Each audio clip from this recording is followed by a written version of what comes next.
This is Rugby Radio with Stuart Cameron. Brought to you by Borders College.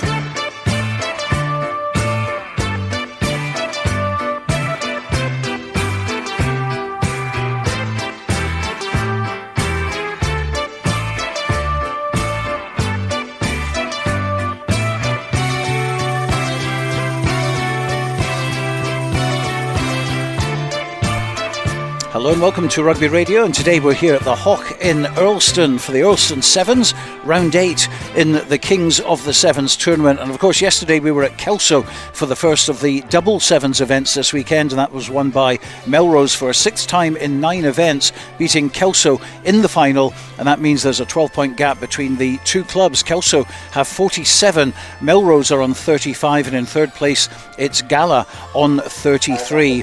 They're the teams who realistically have the best chance of securing the Kings of Sevens, as Selkirk are in 4th place at the moment with 27 points, and there's only 30 available to the end of the tournament at Jed Forest's event on May the 18th, and that would be a big ask. Well, things have kicked off here at 1 o'clock today. It's a knockout tournament, and in the first round tie, Gala were too strong for Boroughmuir, running out winners by 45 points to 7.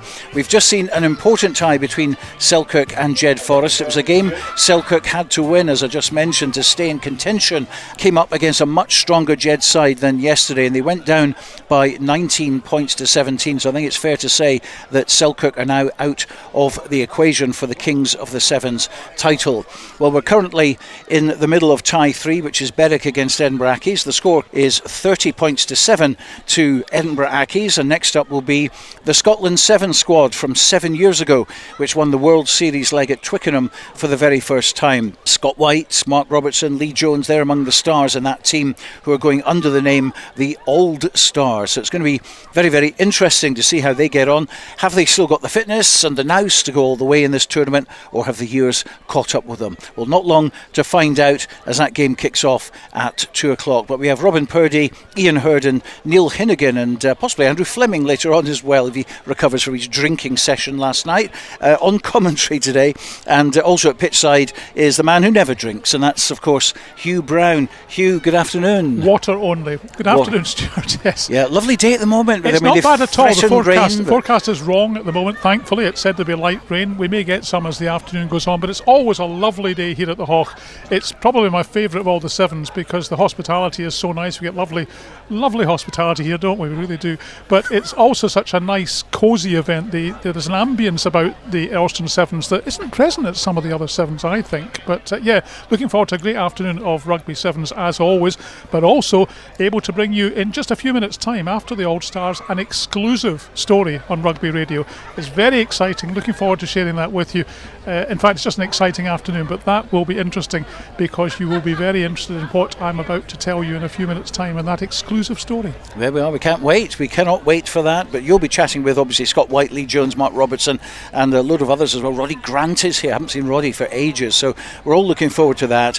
They play their first tie, as I say, next after this one against the hosts, Earlston. So let's get our first bit of action for you now before the Old Stars come on. It's tie 3. It's Berwick against Edinburgh Accies, and our commentary team for this one is Neil Hinnigan. And first, a very good afternoon to Robin Purdy.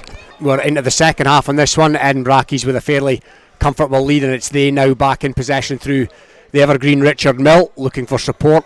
Finds it in the shape of Ben Granger, one of the 4 try scorers for Accies so far. Accies just inside their own half here, comfortable in possession. Jack Patterson is on as well, and Patterson now feeds it out to one of his teammates over on that far side. So Berwick in, and Berwick have won the ball there, fair and square, says the referee, and there's a bit of a break on here, and Berwick going down that far side. They look like they're going to be in here, and they are in for their second try.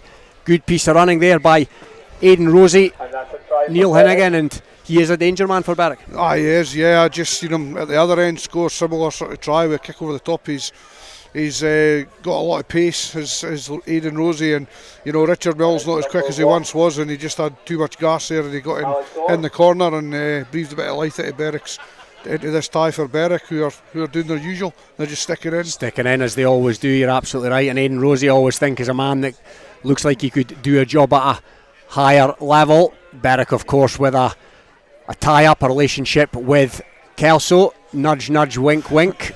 Kelso director of rugby, Neil Hennigan on my right, of course.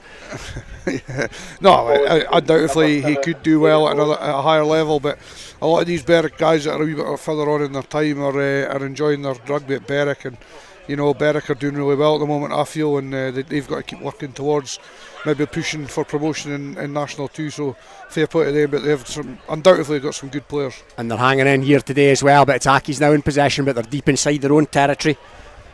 Still now, Aki's Jack Patterson, again, or one of the two number 10s, but streaking up that far side is a man we see often on the circuit, Gav Welsh, and he's got pace to burn. He has indeed, he's quick, is Gavin Welsh. Aki's just on the edges, have got too much for Berwick. If they stick to the middle of the pitch, Berwick are actually, they're pretty physical and maybe not even the fittest with the greatest respects, but when they get on the edges, Aki's, it's pretty free flowing for them, and they've got a lot of pace, so yeah, Berwick struggling to contain them when it gets to the outer space, and Gav Welsh is going to eat that up all day, so we'll see more of him scoring tries, I would have thought.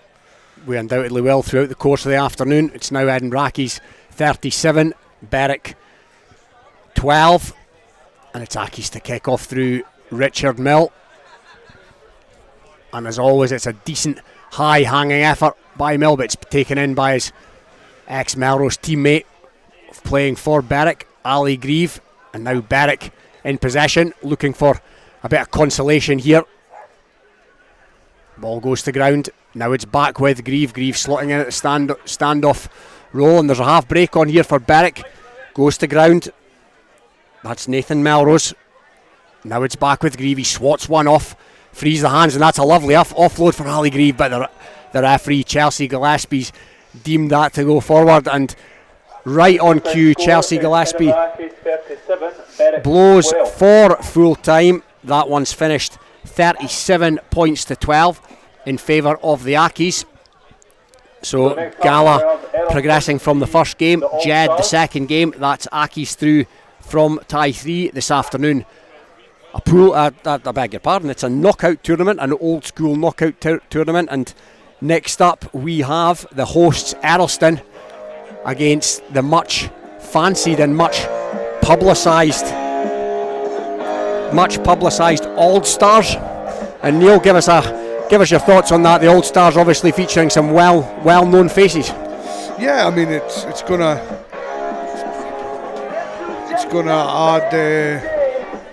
add a bit of zest to the tournament, isn't it? It's going to add that bit of spice that it might have dragged a few extra people along to see this. So I'm not against it at all. It's something a little bit different, and why not? I mean, if they're willing to put their bodies back on the line for it, then fair play to them. It'll be interesting to see how they go. I mean, you'd think they'd maybe have enough to beat Earlston, who knows? But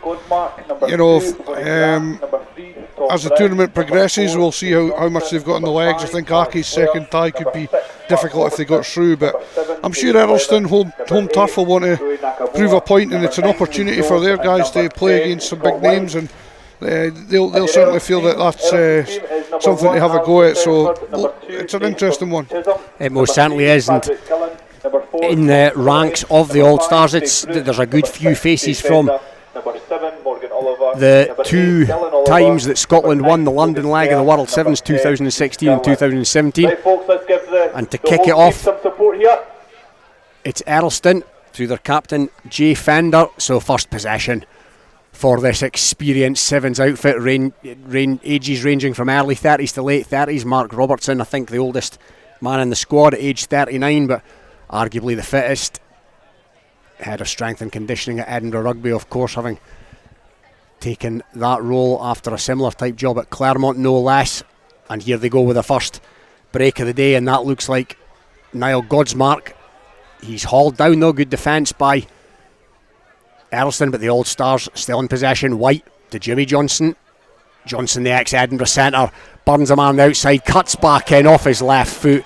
And Neil, that's the first show of class by this Old Stars outfit this afternoon. Yeah, I mean, you just look at the physical attributes of some of the guys. I mean, the height of them and the size, and they still look pretty fit. And Earlston are probably going to struggle a bit in this one, but Yeah, good play by James Johnson there, just showing he's still got that step, and a good bit of pace to get in under the post. So yeah, looking good at the moment. The first conversion for the afternoon for the All Stars is, as you'd expect from bang in front, converted by Scott White. He will kick them from various different angles this afternoon, no doubt. So first blood to the All Stars. The crowd out in force, keen to get a glimpse and see what this invitational outfit are all about, and White has banged that right in there, and that gives Mark Robertson the chance to go after it, and it was taken by an Earlston player, but he was bundled into touch by Robertson, and the line has been taken quickly by the Old Stars. Now it's Roddy Grant, the ex-Edinburgh flanker, Scotland Sevens player as well. Roddy Grant's tackled it, but it takes a couple of men. Lee Jones in over there. Now it's White in playing scrum half to Alex Blair. Alex Blair again to the try scorer James Johnson. Johnson has a hitch kick and go. Back to Robertson. Robertson cuts in field. He's well tackled, 5 metres short of the line, Mark Robertson, but they're still very comfortable possession. White picks it up off the bootstraps. Now out to Lee Jones. Out to Godsmark. He has to trap it football style. Wasn't the most sympathetic pass, but he's coming back inside. Godsmark has a nibble at the line. He's dragged down 3 or 4 metres short. So Roddy Grant plays scrum after White. White with an outrageous dummy. Buys a bit of time, goes back to Alex Blair. Alex Blair's got Mark Robertson. That looked a shade forward. And yeah, the referee's going to bring that back. So but an error at the end there, Neil, but they look pretty comfortable in possession. The core skills, the passing in particular. Yeah, that's probably the thing that's, you'd expect not to leave them, and they're showing that. The amount of accurate passing they're actually doing. That's the first mistake they've made, just a slight forward pass. They look very, very comfortable in possession, and I think that they'll know to save their legs. They're better with the ball as without it. So I would think that'll be one of their plans, is to keep the ball as long as they can. That's right. It's the age-old adage when it comes to sevens. You're absolutely right. Much easier on the lungs in attack than defence, and that's a high tackle by the Old Stars, though. That'll give this youthful-looking Earlston outfit the chance to exit, but flying up in a challenge there was Mark Robertson. He came right up out the line, and it's been snaffled by the Old Stars, and it's White pumping the legs, but he's been held up 2 or 3 metres short of the line. So the Old Stars in a good attacking position here. Oh, but it's been turned over by Earlston. Good play by the hosts there in defence, but they're still camped deep within their own territory. But another penalty goes the way of Earlston, and that'll give them a chance to relieve the pressure. And there's been a bit of niggle over there, one way or another, and it looks like Niall Godsmark has been yellow carded. Yep. So the Old Stars are going to play a couple of minutes with Godsmark in the bin, and that'll give Earlston potentially a chance to get back into this. But as it stands, they're bang on their own line at the moment, and now they're behind their own line. That's a dummy and go, but it's a meaty, strong challenge in there by Roddy Grant, and the Old Stars take it, or Earlston rather, take it back over their own line, and that's going to culminate in a All Stars 5 metre scrum, and showing their defensive ability, or their power in defence, the Old Stars, as well as their attacking flair. Yeah, Earlston can't get out their own 22 really. They've had possession a few times now and not able to exit. I think just maybe they're a little bit of rustiness, the All Stars not finishing off a couple of chances. I think they'd like to take this one and get reward for their, and as I say that they do. I think that's Alex Blair. Yeah, Alex Blair for the 6-man. And that try goes to Alex Blair. Old Stars, first try of the afternoon for Alex Blair. Scott White playing scrum half there and kicking the ball back in the direction of Blair, who was filling in the standoff position directly behind the scrum. He arced round on the outside and scored at the club room's end, and there's a decent turnout here this afternoon. The weather is good conditions as it stands, not much by way of wind and no rain, and Scott White is banged over a conversion from what you'd class as the wrong side for a left-footed kicker. He made that look absolutely effortless, and Scott White has went for the old Scott White, and that is the cute, clever grubber kick-off along the ground, and he's won it back as he did in that famous final in 2016 against South Africa. So they'll have to keep an eye on that. The opposition, and James Johnson's seen another gap, and that's good footwork again by the centre. Looks for support from Lee Jones, and Lee Jones maybe a wee bit of ring rust there because he's dropped that and knocked it on, and he's the only full internationalist in the squad, And maybe, like I say, Neil, just showing a wee bit of rustiness there, Lee Jones. Maybe a little bit. I think this wasn't the greatest pass. I think James Johnston, for me, could have probably made it, but he's thinking about the legs, and he thinks, well, let's get Jonesy involved here, and because he's not really had the ball in hand yet, and it didn't go to hand. If it had, it was another try, definitely. But yeah, Scott White looks effortless for the kick in, doesn't he? He's still got that about him. He's just strolling about there. So they look very comfortable. And Earlston now in possession where they've been when they've had the ball for most of the game, which is between their 5 metre line and their own try line, and that's been fumbled. It's gone backwards, but they're back behind their own line now, and so they do the sensible thing and hoof it down the park, and Lee Jones is heading back there. Craig Bruce in hot pursuit for Earlston, but Jones is picked up and he sees a gap on the outside. Jones, but back in field he comes. Some of the crowd calling for crossing there, but still in possession, the Old Stars, and it's Alex Blair again. Alex Blair tries to hit the afterburners, but he comes back now to White, to the kilted Fijian Joe Nyakavu. Nyakavu still in possession. He's tackled though, so he comes back to Mark Robertson. Back to White. Patient build-up play by the Old Stars. White throws a 30-metre pass to Lee Jones, and Lee Jones sniffs a bit of space, and he goes to, that looks like Alex Blair on the far side. I beg your pardon. It's a try. It's the first try of the afternoon for Tom Brown, and all plain sailing so far, as you'd expect, Neil, for the Old Stars. Yeah, I mean, it's pretty much going to script, and they've obviously brought Big Joe on there, and then Tom Brown, and Tom Brown's still got it, and he's still a fit lad, and he's not long been out of the game. A really good guy, Tom. So I mean, he just looked comfortable as well on the ball, and they've got a mixture of guys that are still playing at a good level. So if the older guys that have been out of the game a little while can just nurse their way through a few, one or two ties, it's going to take a good 7 to stop them, given how well they can keep possession. So, they're very, very comfortable in possession. If a team can niggle them and show a bit of physicality, that's when they will be tested more regarding, how much they've got in the tank. But at this point in time, half a tie in, they look menacing, to be fair. They do, they will, of course, you're right. They'll have sterner tests than this afternoon. Half-time whistle is gone. It's Earlston 0, the Old Stars 21. 3 conversions from 3 for Scott White, and that's an interesting point you made, Neil.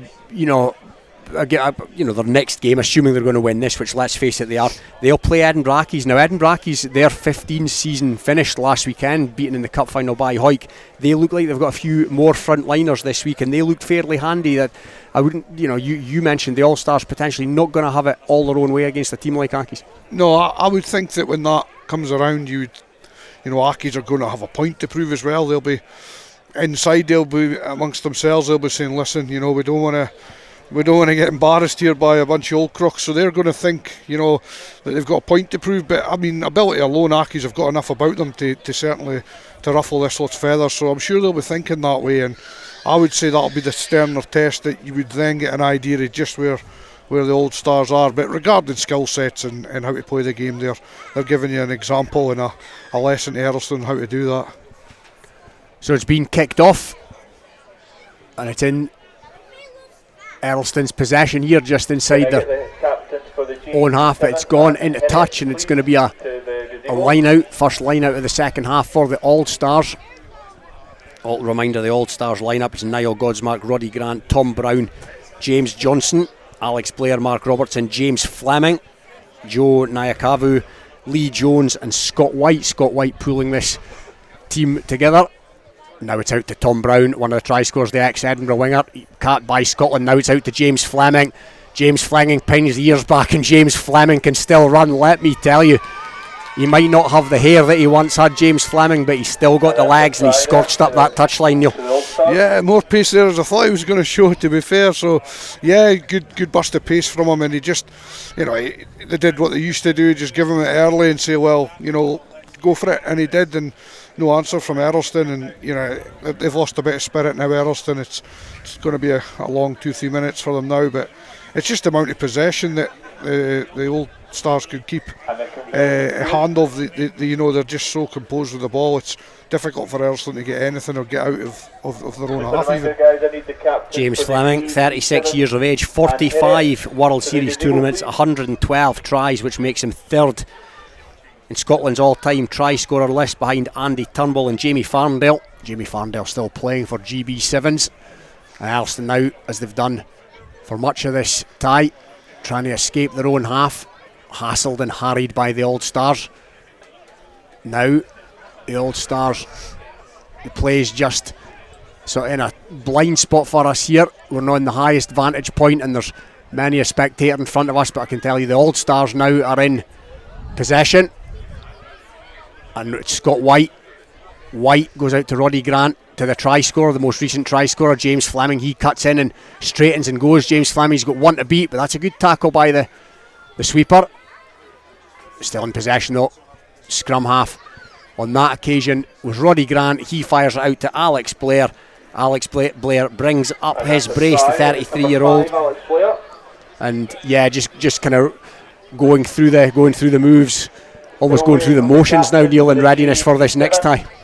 Yeah, they're just coasting, and yeah, I mean, looking at, it's bad to judge, but looking at how they're playing the game, even against better opposition, they will keep ball very well by the looks of it, and that in this circuit at the moment, that'll take a lot out of teams. So yeah, they look sharp. I'll give them their due. I mean, they've obviously not turned up here just to make the numbers up. They've turned up with a bit of intent, and if you know people like Scott White and that well, and Mark Robertson, Roddy Grant, they're very competitive guys. They wouldn't come here just to make a fool of themselves. So they're certainly looking sharp. They are indeed. They met this morning, Scott White's house. He cooked them a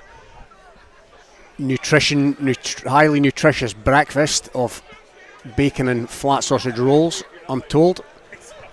But it's still in Earlston possession, no porridge or fruit involved. You couldn't be an old Scottish team without eating the square sausage and a roll or whatever before a match. That is very true.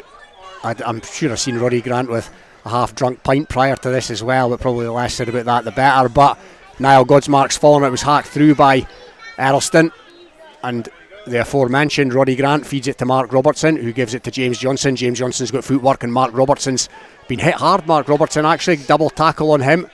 Now it's Lee Jones. Lee Jones sizes things up, goes to Tom Brown. Fleming comes back inside, and Fleming's beat the first man. James Fleming comes inside to teammate there, Lee Jones, the ex-Scotland international, stints at Edinburgh and Glasgow, and that's Lee Jones, first of the afternoon.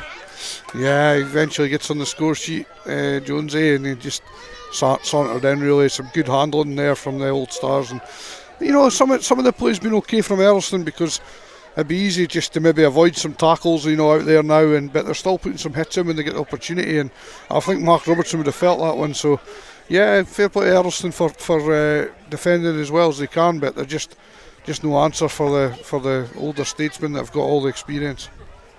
Experience aplenty as we await this most recent kick-off. It's Earlston 0, the All Stars 40, and the kick-off has gone out on the full, so that's one of the very few errors that have been made by the Old Stars in this tie. So can the home side Earlston get some consolation? They've battled manfully to no avail so far, and the chip ahead almost went through, but it ricocheted off a Old Stars player. Now it's Naya Kavu in possession for the Old Stars. Niall Godsmark, dummy and go by Mark Robertson, but Mark Robertson's been tackled again. He's been well marshalled in this tie. Outrageous Fijian style dummy by Big Joe, and it's now in the hands of Lee Jones again, the most recent try scorer. Now Lee Jones has seen a bit of space. He's got a man inside. That man is James Johnson. James Johnson's going to go in under the sticks without a hand laid on him, and they're playing some good sevens, Neil, you have to say. Yeah, I mean, that's it. Their handling ability is crisp. It's on the money. Every pass is sticking, and it's just, yeah, they look great, to be fair. I mean, if you just wandered in to see a little bit of rugby, you'd be quite impressed by them, I must admit. So, we've already talked that the opposition at the moment's not the strongest, but they will get sterner tests, but it'll be interesting then to see how they go. So, the referee brings that one to a close. Unfortunately for Earlston, it's nul point. Earlston 0, the Old Stars 47, and as predicted, the Old Stars make it through to the second round, where they will face sterner opposition in the form of Edinburgh Accies. So that tie is finished. Earlston 0, Old Stars 47. Thank you to Neil and to Robin. Back with them very shortly. But with me now in the Rugby Radio gazebo beside the pitch here at the Hawk is the convener of the Earlston Sevens, Mark Stewart. Mark, nice to see you again. And you must be pleased about a number of things. First of all, the weather has stayed fair so far. There's a fantastic crowd here, and we've just watched the Old Stars, which must have brought in some of that crowd. Yeah, no, look, it's great to have you back this year again, Hugh. A bit worried this morning once again, same as last year when we saw the rain battering down, but I'd say it's fared up now and the crowds have come through the gate, and I think part of that reason the crowds have come through the gate is to see the Old Stars play today. How important is the Earlston Sevens to the club in terms of revenue and the year ahead? Oh, look, Hugh, it's massive this year. We've had to replace a boiler this year, which is in excess is nearly 10,000. This day for the club itself, the same as every year, it's massive to keep us afloat for the year ahead and able the club to be able to operate. Sadly, of course, in terms of Earlston, you came up against the Old Stars in that first tie, and because it's a knockout competition, unlike some of the other sevens which are pools, then that means that your team are out and they can head for the bar early on. Oh, them boys will be quite happy, to be fair. They've had the tie of a lifetime. I mean, there's not many guys that will be able to say they've been able to play against the guys of these calibre. So our boys are the tie of a lifetime, and they'll have enjoyed that as much as what we have enjoyed watching it as well. 48-0 is a big scoreline, but I think actually you and I were chatting beforehand in terms of who's going to pick up the trophy tonight. It's probably fair to say that All Stars are in the mix, and probably, of course, the defending champions, Durham University. No, absolutely. Look, it was never going to be an easy tie for Earlston. We knew the calibre of the All Star squad before they arrived. We'd seen it, we'd advertised it. So I think, to be fair for the scoreline, I think our boys have dug in well. Looking at the draw, I've predicted it to be a Durham Union Old Stars final, but we'll just have to see if the old legs can keep going. It'll be one of two things. It'll be I've said it all along. I says it'll be the old legs against the old heads against the young legs, and we'll see how that transpires throughout the day. But so far, you're a happy man. Oh, look, we're a happy man. The rain stayed off. We'll just have to see whether the weather holds off for the rest of the day. But if it stays like this, look, we've got the crowd through the gate now. It's a win-win for us, to be honest. Mark, we'll catch up with you later on. Mark Stewart, the convener of the Earlston Sevens, joining me here on Rugby Radio. Now we're on to our next tie. By the way, very shortly we'll bring you that exclusive story, and we'll have that in a few minutes' time. We'll be chatting to some of the Old Stars as well, hopefully chatting to Mark Robertson and Scott White and Lee Jones at the half-time of this next game, which is the GAC Sevens against Heriot, and there's been a change in the commentary position. Andrew Fleming now summarising alongside her match commentator Robin Purdy. Heriot's fancied in this one, you'd expect. It's Paul Christie. It's fired out to Meagher. That looked like a forward pass, however, and the referee's going to bring them back. So 0-0 it remains in this one, and it's going to be a scrum to the GAC Sevens, but deep inside their own territory. Heriot's been going pretty well on the circuit in recent times. They've had some narrow losses against some good teams, or they'd find themselves further up the table. As we await Seb van der Sluis to take this, or to feed this scrum rather. Matthew Flanagan sitting in at the standoff position, and outside him is Andrew Bradfield. But Flanagan has a crack here, and he's made it up to 22, and that's a good offload. But they're tackled just outside the 22, and a penalty goes the way of Heriot. So Heriot will tap here centre field to Kutsuna. The little Japanese in the ranks, very impressive across the tournaments in recent weeks. Meagher, the big winger in the Heriot's ranks. Heriot's content to keep ball here, but Meagher's seen enough. Meagher puts the foot down, and Meagher's in at the corner, and Andrew Fleming first blood to the nails. It is, yeah, no, great show of pace there, shown by Cammy Meagher. Getting a wee sniff down that touchline. He was chased all the way, but I think it was Thomas Richardson for the GAC Sevens, but Meagher had just enough to get there in the corner. And yeah, Heriot's really impressed me yesterday at Pointer at Kelso Sevens. They competed very well in their pool, and pushed Gala all the way to get through the pool and get into semi-final. They weren't quite able to see off Melrose, but no, it's actually Katsuma we see conversion drifted wide, but another, as you mentioned before, Japanese playmaker who's been hugely impressive on this King circuit so far, and I think he'll have a big part to play in this afternoon and how proceedings go. You would imagine so. A very accomplished player, turned up at Harriet's last summer, new to Scotland and Scottish culture, doesn't speak a great deal of English by all accounts, but a hugely popular figure in and around the Golden Acre Club. It's been kicked off by that man, and a penalty goes the way of the GAC 7. So not been able to leave their own half yet. Matthew Flanagan, ex-Melrose youngster. Flanagan goes to Van der Sluis, New Zealander at the Melrose club, and that's a carry by Hamish Derrick there. He plays prop in the 15s, so we're not expecting him to romp in from 80 metres, but that was a solid carry and he bumped off one of the Heriots players, but it's been lost by the GA7s, and now it's Heriots back in possession, and there's a bit of space on that far side, and that looks like Meagher streaking down the park for his second try. Cammy Meagher dots it down. Great piece of running, Andrew. Yeah, it was. I mean, two chances so far, and they've taken them pretty clinically, I must admit. And GAC Sevens had a tough go yesterday at Poynter against Selkirk. Seen off pretty routinely, you must admit, by the Philip Hawke side. But against the SDU, the South District Union Select, they pushed them all the way, and it was a very competitive match. So we've got enough boys to with a bit of experience in the Borders game to push Heriots all the way today. But no, Heriots just pretty clinical so far with the chances they've had. And as Katsuna lines up the touchline conversion, he's made a pretty decent fist of it. Just wide. Just of the target, drifts though. wide. He gave it a decent enough hoof, and it'll be him to kick things off again as he ambles back towards halfway. Played a lot in the centre for Heriots in the 15s this season. Finished 5th in the Premiership. Pipped by Kelso, of course, to that last playoff spot, but a decent campaign nonetheless for the Golden Acre men. And it's been kicked off by Kutsuna, but it's flown straight into touch, so it'll be a tap and go to GAC 7s. Renton to Van der Sluis to Bradfield to Angus Weir. Not making too much headway so far, and they've lost possession, and now it's back with Heriots. Kutsuna slipped as he tried to show the footwork, but he offloads beautifully, and now there's space again on that far side, and Meagher will be looking for his hat-trick here if it can get to him.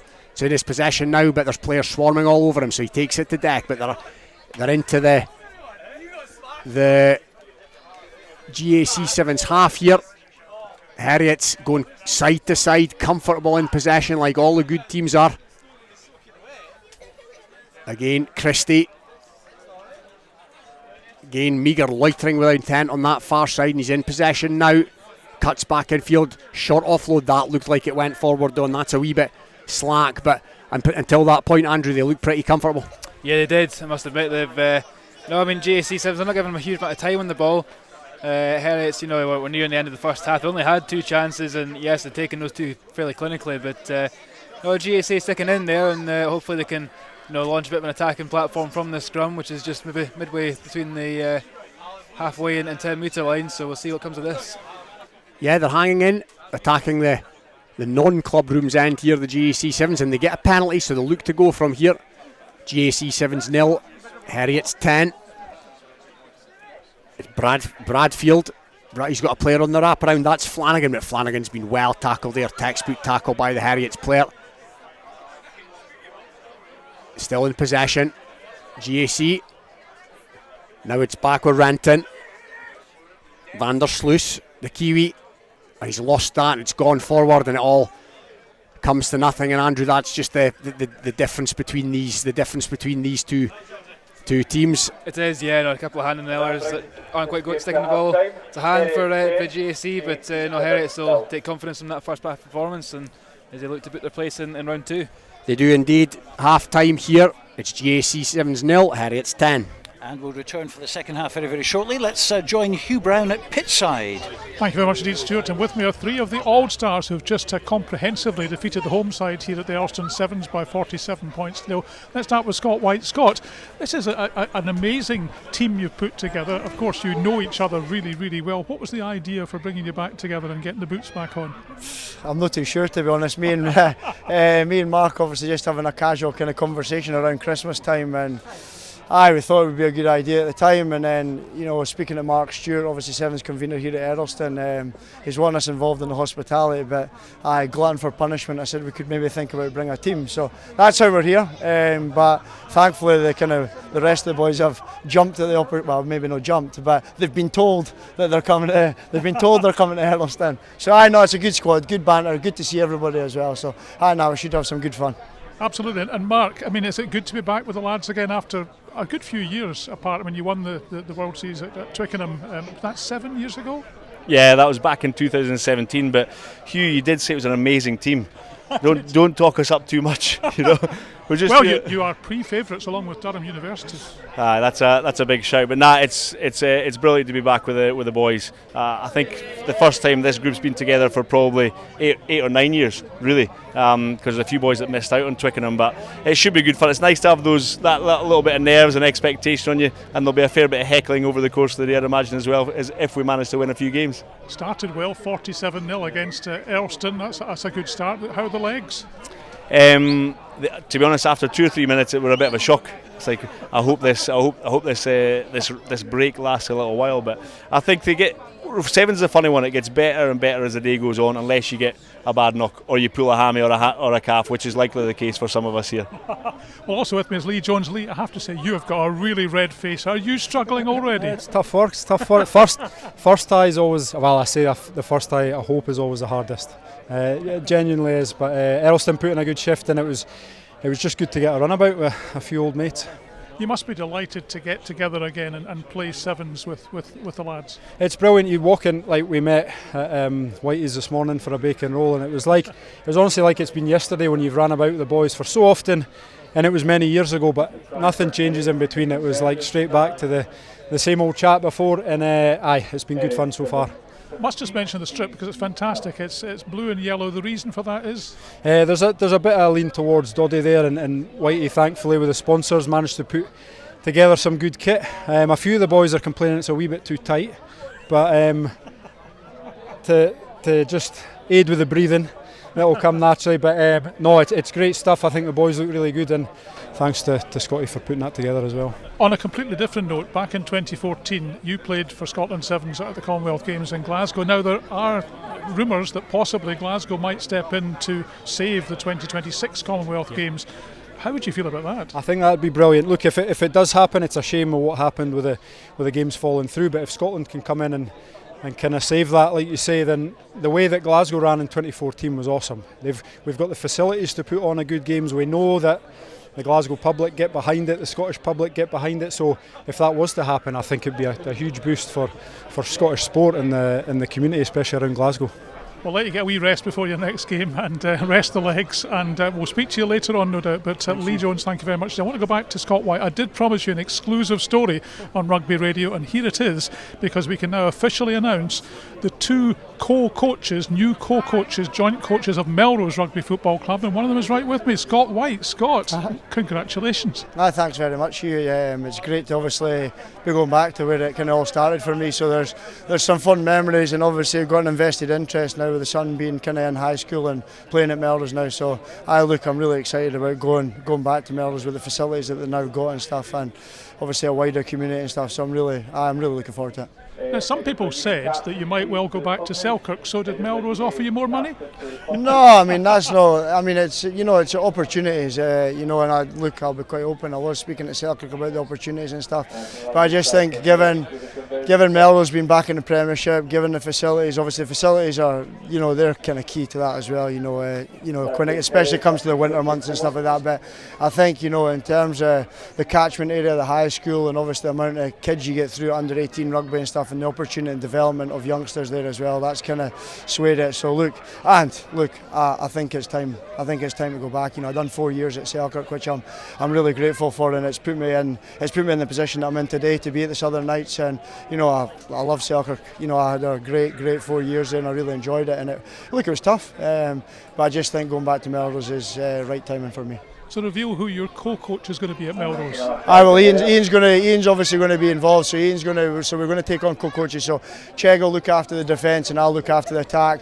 And at the moment, we're still finalising who's going to come in and look after the forwards. But so me and Chegg are there from now, basically. Yeah, and one of the things, of course, will be interesting is how many, if any, Super Sixes players you get into the team. We're trying. Look, there's no hiding from that either. You know, in terms of Melrose last year, you know, they finished in the end in 6th in National 1, and we're well aware that, you know, clubs are actively recruiting, and you know, you've got to. And I think if this is the year you potentially bring in a few more, you got to do it. You know, you got to look after ourselves. You know, there's 3 get relegated. So, you know, there's a huge focus on that, and you know, in terms of the squad at the moment, we've identified we've got to add to that. So, you know, that'll be certainly my task over the next kind of month or 2 months, and trying to pull certainly a few more bodies back in, and obviously from the Knights. Scott, we wish you well, both with Melrose in the coming season. We'll be covering you here on Rugby Radio, of course, and of course this afternoon for the rest of the Earlston Sevens. Good luck. Excellent, thanks you. There you are, Scott White there, one of the 2 new co-coaches of Melrose Rugby Football Club. But right now we're heading back to Earlston Sevens and to the tie that's on just now, which is the conclusion of GAC Sevens against Heriots with Andrew Fleming and Robin Purdy. And GAC Sevens still not able to trouble the scorers in this one, whereas Heriots are on 29, so it's been a fairly one-sided affair, unfortunately for GAC, but they've been awarded a penalty here. They're still inside their own territory, looking to get on the board. A couple of Heriots players in over the GAC player that had gone to ground though, and the penalty's been awarded the way of the Golden Acre men, so looking to ram home their authority here. They'll have sterner tests than this afternoon, and there's a break on up the far side here, and that break is going to culminate in a try. Just too much pace for the GAC outfit, and for good measure the Heriots players come right round under the sticks, dotted it down. That's going to give Kutsuna a much easier conversion. Not that it's going to be key, of course, but Andrew, good piece of running again from the Heriots player. Yeah, I think Heriots is just a bit too much pace in this match for GAC, and I think the Golden Acre side have looked fairly sharp. I think it's safe to say they'll come up against sterner opposition. No disrespect to GAC, of course, they've stuck in well, but it's just that bit more experience and pace about them, and that's full time. So the referee brings that one to a close. It's GAC 0, Heriots 36. So Heriots will go through to play either Kelso or Edinburgh Uni. These teams now making their way onto the field. Kelso beaten finalists in their own tournament yesterday, of course, by Melrose. And there is a couple of familiar names, or familiar to those that have a passing interest in the Sevens circuit. Jared Binstead playing for Edinburgh Accies, along with the likes of Luca Musat, Finn Stewart, Freddie Nichols, Cam MacDonald, Benjamin Roger, Jake Brunner, Mark Fife, Ali McIntosh and Max Lemon in the ranks. Is Ian in just now? Or? Kelso, few familiar names: Cammy Thompson, Andy Tate, Duncan Smith, Dwayne Patterson, Nick Stingle, Archie Barber, William Tweedy, James Thompson, Angus Roberts and Angus Utterson.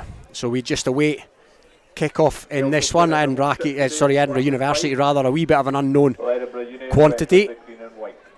Kelso, you would imagine, would be the bookies and punters' favourites in this one, but it will remain to be seen. So it's Accies to kick off, Kelso to receive, Kelso attacking the clubroom's end here, and he's hoisted high. Dwayne Patterson up like a salmon there. The talented Kelso playmaker received that kick-off, so Kelso with early possession here, and they've been awarded the first penalty, and Andy Tate taps and goes. He's got Patterson for company, but Patterson runs the dummy run and it goes out to Stingle. Stingle now to Thompson. Thompson straightens and goes to deck. Tate's into play, scrum half, but penalty's been awarded instead to Kelso, so Kelso looking to exert some authority quickly here, and it's Dwayne Patterson. Dwayne Patterson thinks he sees daylight on the outside, but that daylight is quickly shut down by the Edinburgh Uni players, and they're flying into challenges here, the students.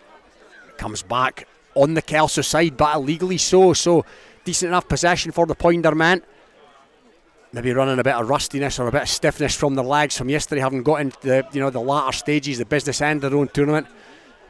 Maybe a few liquid refreshments after, who knows, but it's Edinburgh Uni now in possession through Luca Musit, and he's held on to that. He's rolled along the Earlston pitch, so Kelso have been awarded the penalty, and it's been hacked downfield by Dwayne Patterson. There's foot race on here, but there's a Uni player going to be backed. It's bouncing towards the post here. He's going to have to be careful, but he's done well to get down and up on it. The big number 8, Finn Stewart. And so they're going to have to go coast to coast here. Edinburgh Uni, but a decent break out of his own 22 by Cam McDonald there, and that's a big tackle on the recipient of McDonald's pass by Andy Tate. But they've maintained possession, Edinburgh Uni. Now it's the bleach blonde hair of Jake Brunner. Brunner's still going, and he's still going, Brunner, and he's beaten one man, and he's beaten another man, and he's heading towards the post, and he's come back to a supporting player. And are they going to be in the corner here? Good support play by Edinburgh University, and they're in for the first try. Jared Binstead, and not many people, Andrew Fleming, would have had the Uni down on their coupon for this one, but they've taken early advantage here. They have, and full credit to them, because Kelso opted to change up tactic, and one kick put by Patterson, which looked to have the Uni side under pressure, but they bounced back from that and took the ball down well, and they've launched the attack and move, and you say Binstead offering that attack and support, and finished the move off well under pressure from Archie Barber in that corner, and the conversion. Yeah, the conversion was wet haggis towards the general direction of the posts, but to no avail. So it's Kelso 0, Edinburgh Uni 5.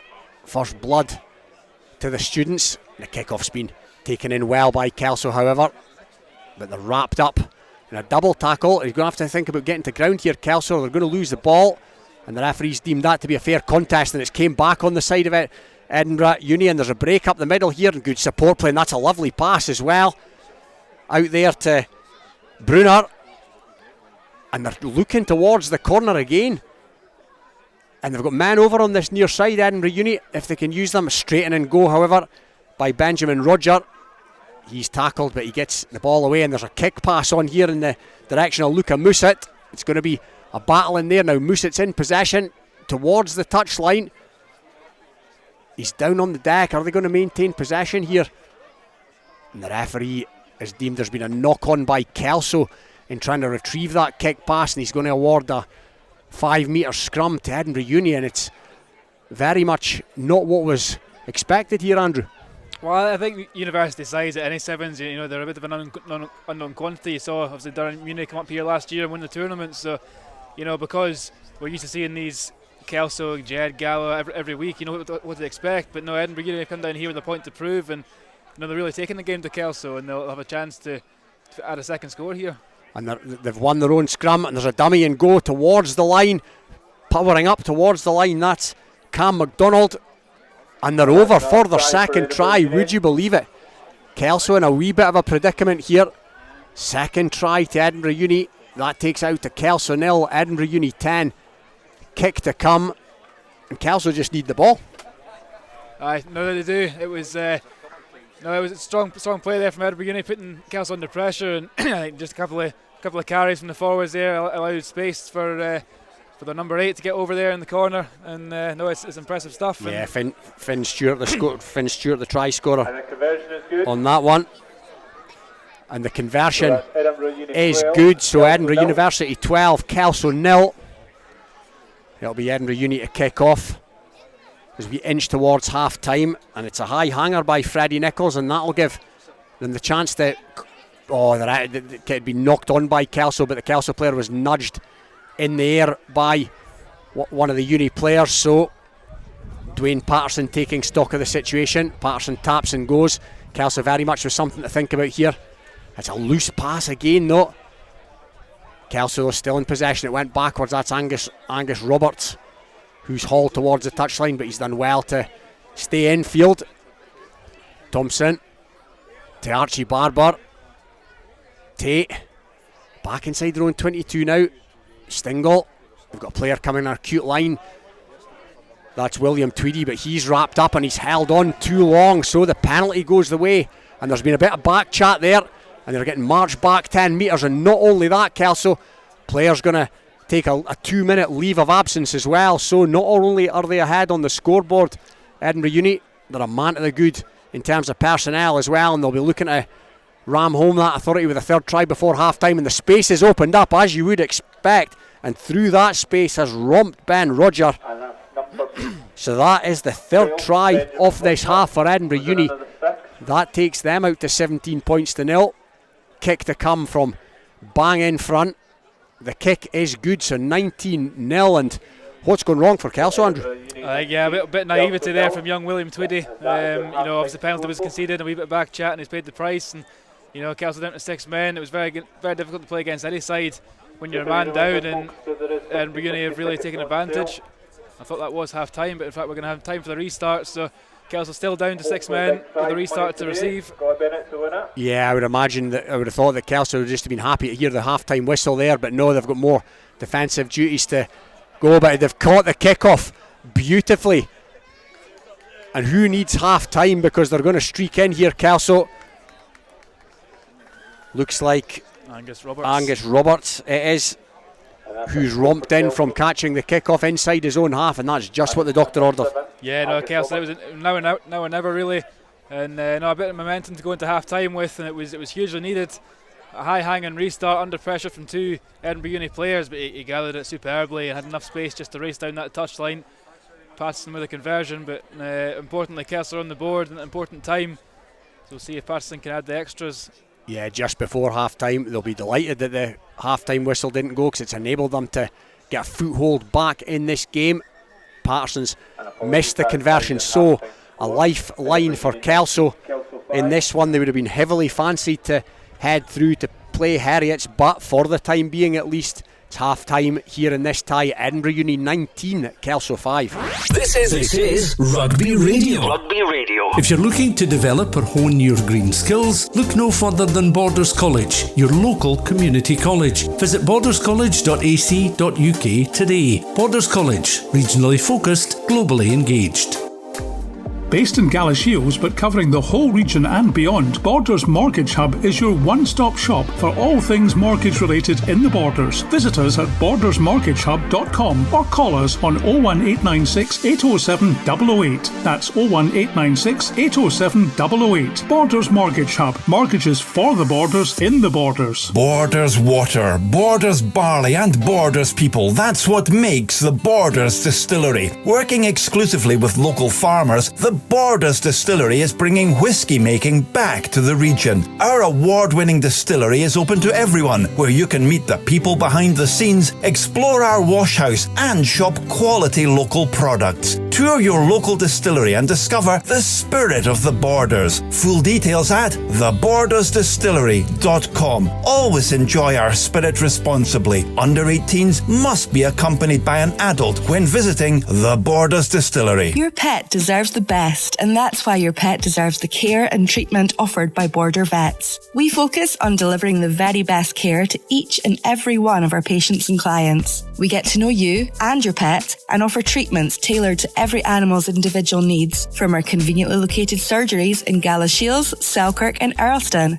Ask about our Pet Health Club for your cat or dog, giving you peace of mind by spreading the cost of vaccinations, regular checks and more. From dental care to travelling abroad and the whole range of veterinary services, bordervets.co.uk is where you'll find everything you need to know. Border Vets, where your pets are part of our family. This is Rugby Radio, brought to you by Borders College. And just as you rejoin us here, Kelso have gone in for their second try just after half-time, and it's Dwayne Patterson, so they've clawed their way back into this one. Edinburgh Uni 19, Kelso 10 now, with a Patterson conversion to come, and Andrew, you'd imagine they had the rocket at half-time. They would have done, yeah. Kevin Hudson didn't look a happy man at the break, and obviously, yeah, he's given them the rocket. And it was Archie Barbara on that left wing who did well initially. Edinburgh Uni were in possession. He did well to rip the ball in the tackle, which gave Kelso possession, and had to be patient and just go through the phases, work from wing to wing, and there was space opened up on the right-hand side. Good hands from Angus Roberts, released Patterson. he's not been able to add the conversions, so there's still a 9-point advantage for the Uni, but Kelso back in this match. They are back in this match. Conversions, of course, all important in these sevens tournaments. 2 converted by Edinburgh Uni could prove the difference at the end of this tie. Edinburgh Uni 19, Kelso 10, and the kick's not gone 10, so Uni with a free kick centre field. It will be taken by Freddie Nichols. Possession, that's a good wraparound by Edinburgh Uni, and there's a foot race on towards the line here. That's a great tap tackle, a beauty of a tap tackle, and Kelso now are in possession. That was try-saving stuff from Angus Roberts, and they're off and running here, Kelso. Duncan Smith in possession up towards halfway. Uni are back in numbers, though they look fit, it has to be said. Now it's Tweedy out there to Cammy Thompson. Thompson cuts back in field, and he's evaded a couple of tackles, Thompson, and he's got a support runner that's been hauled in by Kelso there, and the referee's going to bring them back for a penalty to Kelso. So Kelso now, Tweedy out to Barber, to Andy Tate, looking to bring some zip into proceedings here, dancing in and around the Edinburgh Uni 22. Back to Tate, or actually no, it's not Andy Tate, it's James Thompson. James Thompson's just shy of the line, and the referee's going to award the penalty here. And a sin bin. And a sin bin, yeah. So an Edinburgh University player's going to take a leave of absence. And so it's a penalty to Kelso, still 9 points adrift, of course, but a man to the good for a couple of minutes. Andy Tate. Tate looking for the space that should be there. Thompson, back to Tate. Kelso still in possession to Barber. Barber goes one way, then another, flings a pass, bit of a loose pass, but it's been gathered up there by Angus Roberts, and that's Angus Roberts' second try of the tie, and they are right back in this now, Andrew. They are. I think ideally would have wanted to score closer to the post, but Angus Roberts right in this right hand corner, just where Patterson scored a couple of minutes ago. But no, that's going to take the score out to 19-15 with the conversion to come, which isn't a bad effort from Patterson from the touchline, but it's not quite got the legs. So no, a 4-point cushion for the Uni, and we're in for a grandstand finish. We are indeed. Edinburgh Uni 19, Kelso 15, very much reminiscent of the first tie at the Kelso's first tie at Hoyk Sevens a couple of weeks ago, where they were 19-0 adrift at half time. But Edinburgh University have taken the kick off here and up towards the line. Dwayne Patterson with a tackle. They're heading towards the post here, Edinburgh University. Not what Kelso need.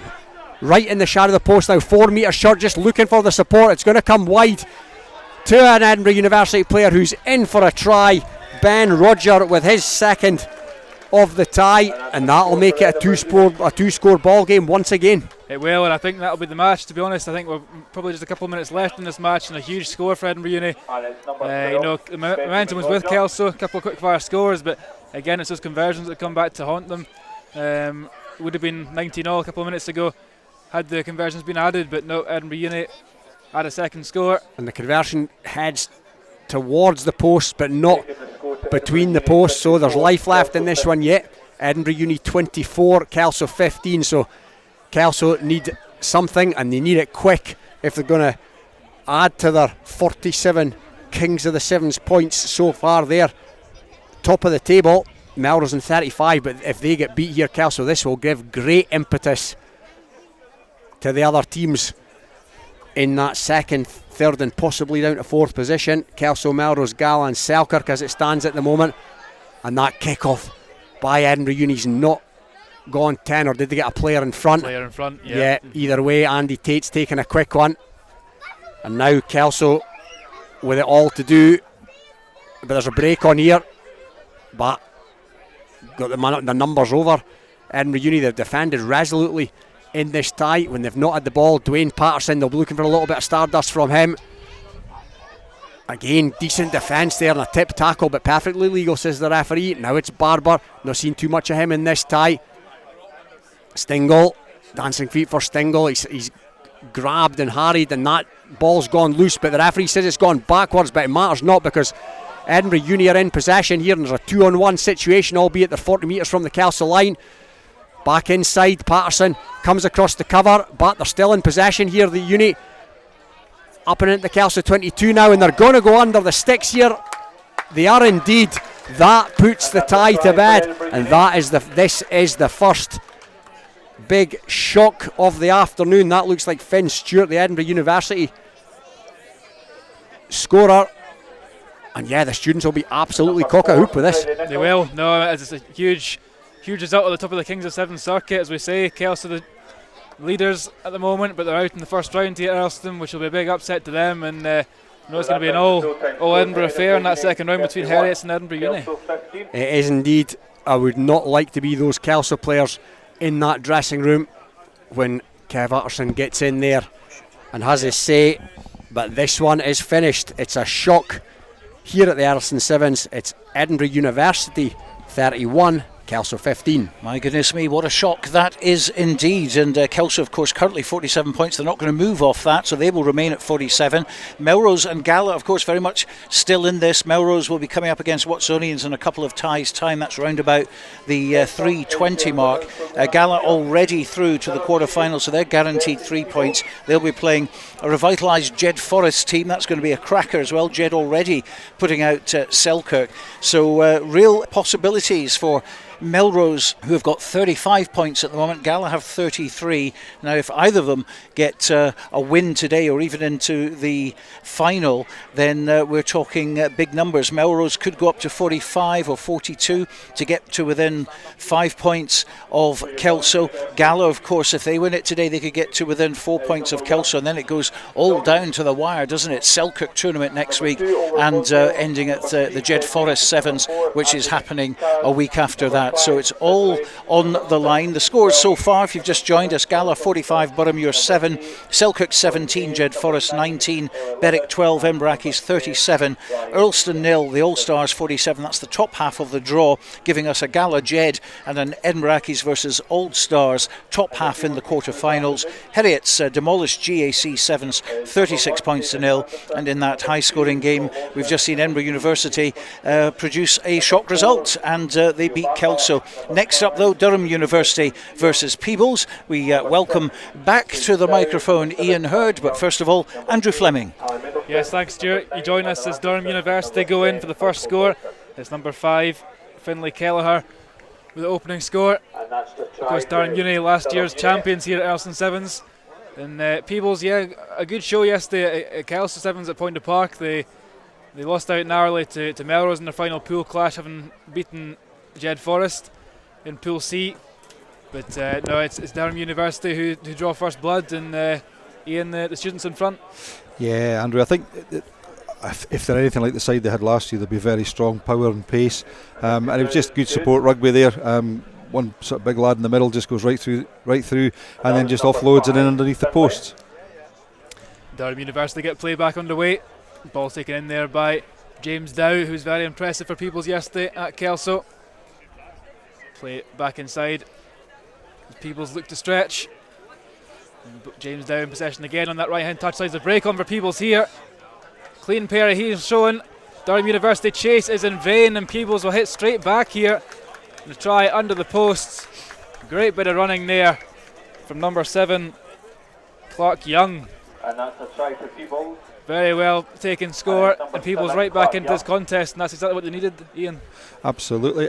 It was just really simple. They stretched it from one wing to the other off the kickoff, and then the Peebles player just came in on a burst. Really good angle. The two Durham players just looked at each other as to say, "Are you tackling or am I tackling?" By the time they decided he was gone, and big fella ran the full length of the pitch and just evaded the tackler. He did indeed. Clark Young didn't quite recognise him with the new hairstyle, but it's an interesting one for sure as Peebles get play back underway with the scores tied at 7 apiece. Durham University back in possession to Charlie Thompson. He's got support inside from Boris Ames, who makes a break. He's over halfway, and Boris Ames is going to be in for a reply score straight away from Durham Uni, and a good score there. Straight back, just after Peebles had hit back, and Durham University, clinical bit of running, and they've got bags of energy here. Yeah, just one missed tackle there, and I think especially with the students, a bit like last year, their fitness levels are fantastic, so they're constantly got support runners there, so if you don't put them down, and if at all possible, if you can't target the ball, then they're going to get the offloads, and they're going to have people running from depth, and when you run from depth, you've got that pace, and you're going to outstrip the defence. Yes, you are indeed. Conversion is successful.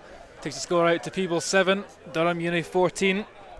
Of course, the winner of this tie will book their place in the last second round match to play the winners of the next tie between Melrose and Watsonians.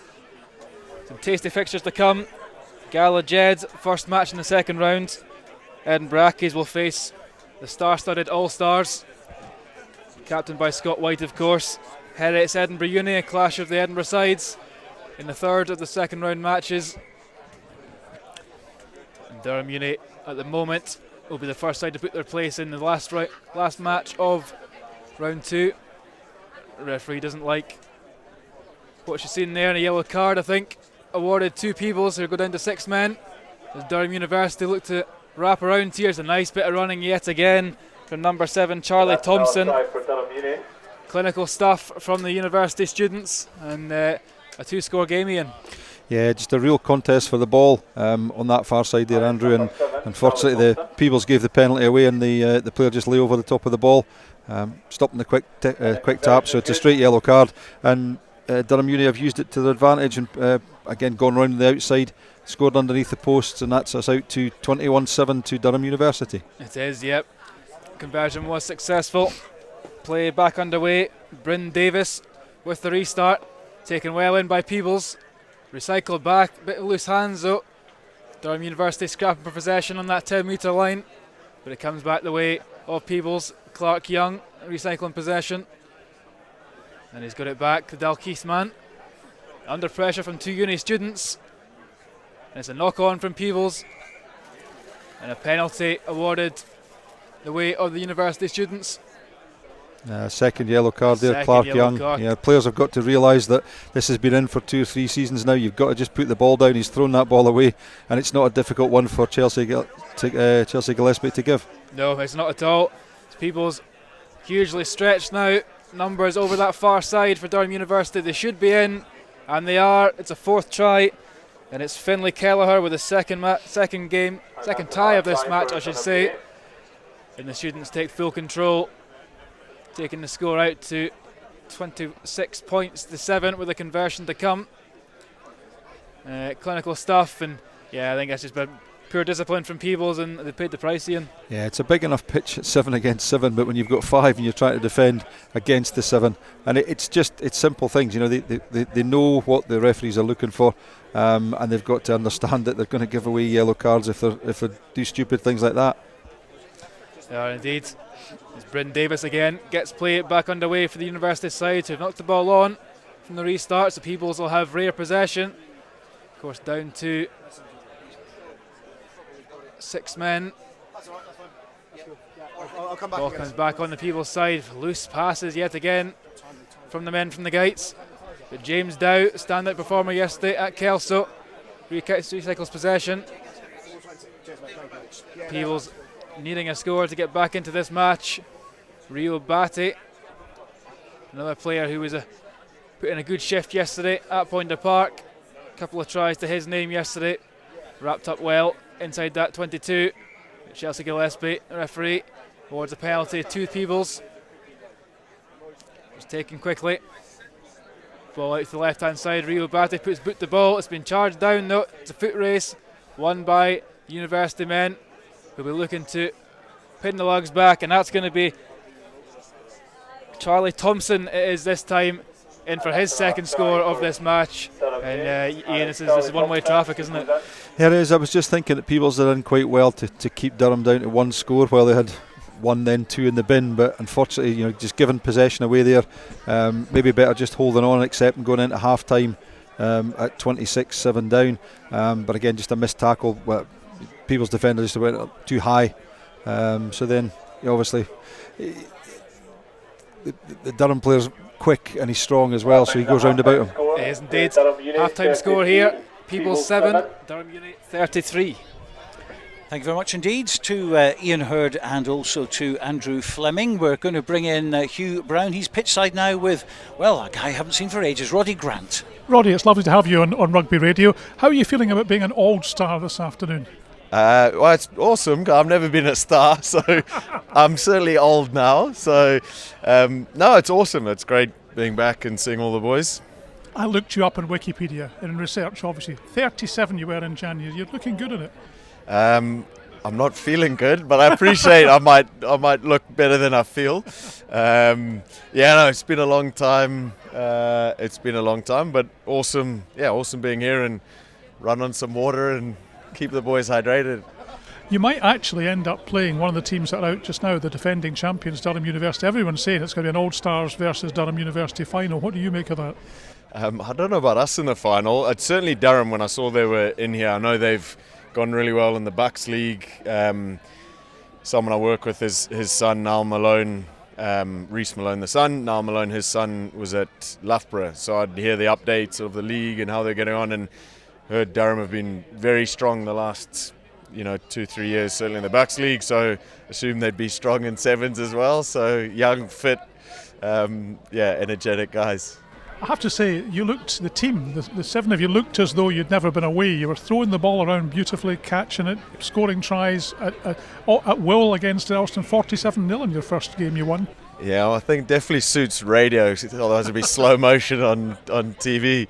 I was good. But some of the boys have, Mark Robertson, he's still really fit now, and Joe Nathalevu, great touches. Yeah, I certainly enjoyed watching those boys go well. Now, you played for the Border Reivers for many years, and you got 9 appearances for the Scotland A team, but sadly you never broke through to the full side. Was that a regret for your career? Not a regret, I suppose, because I felt... I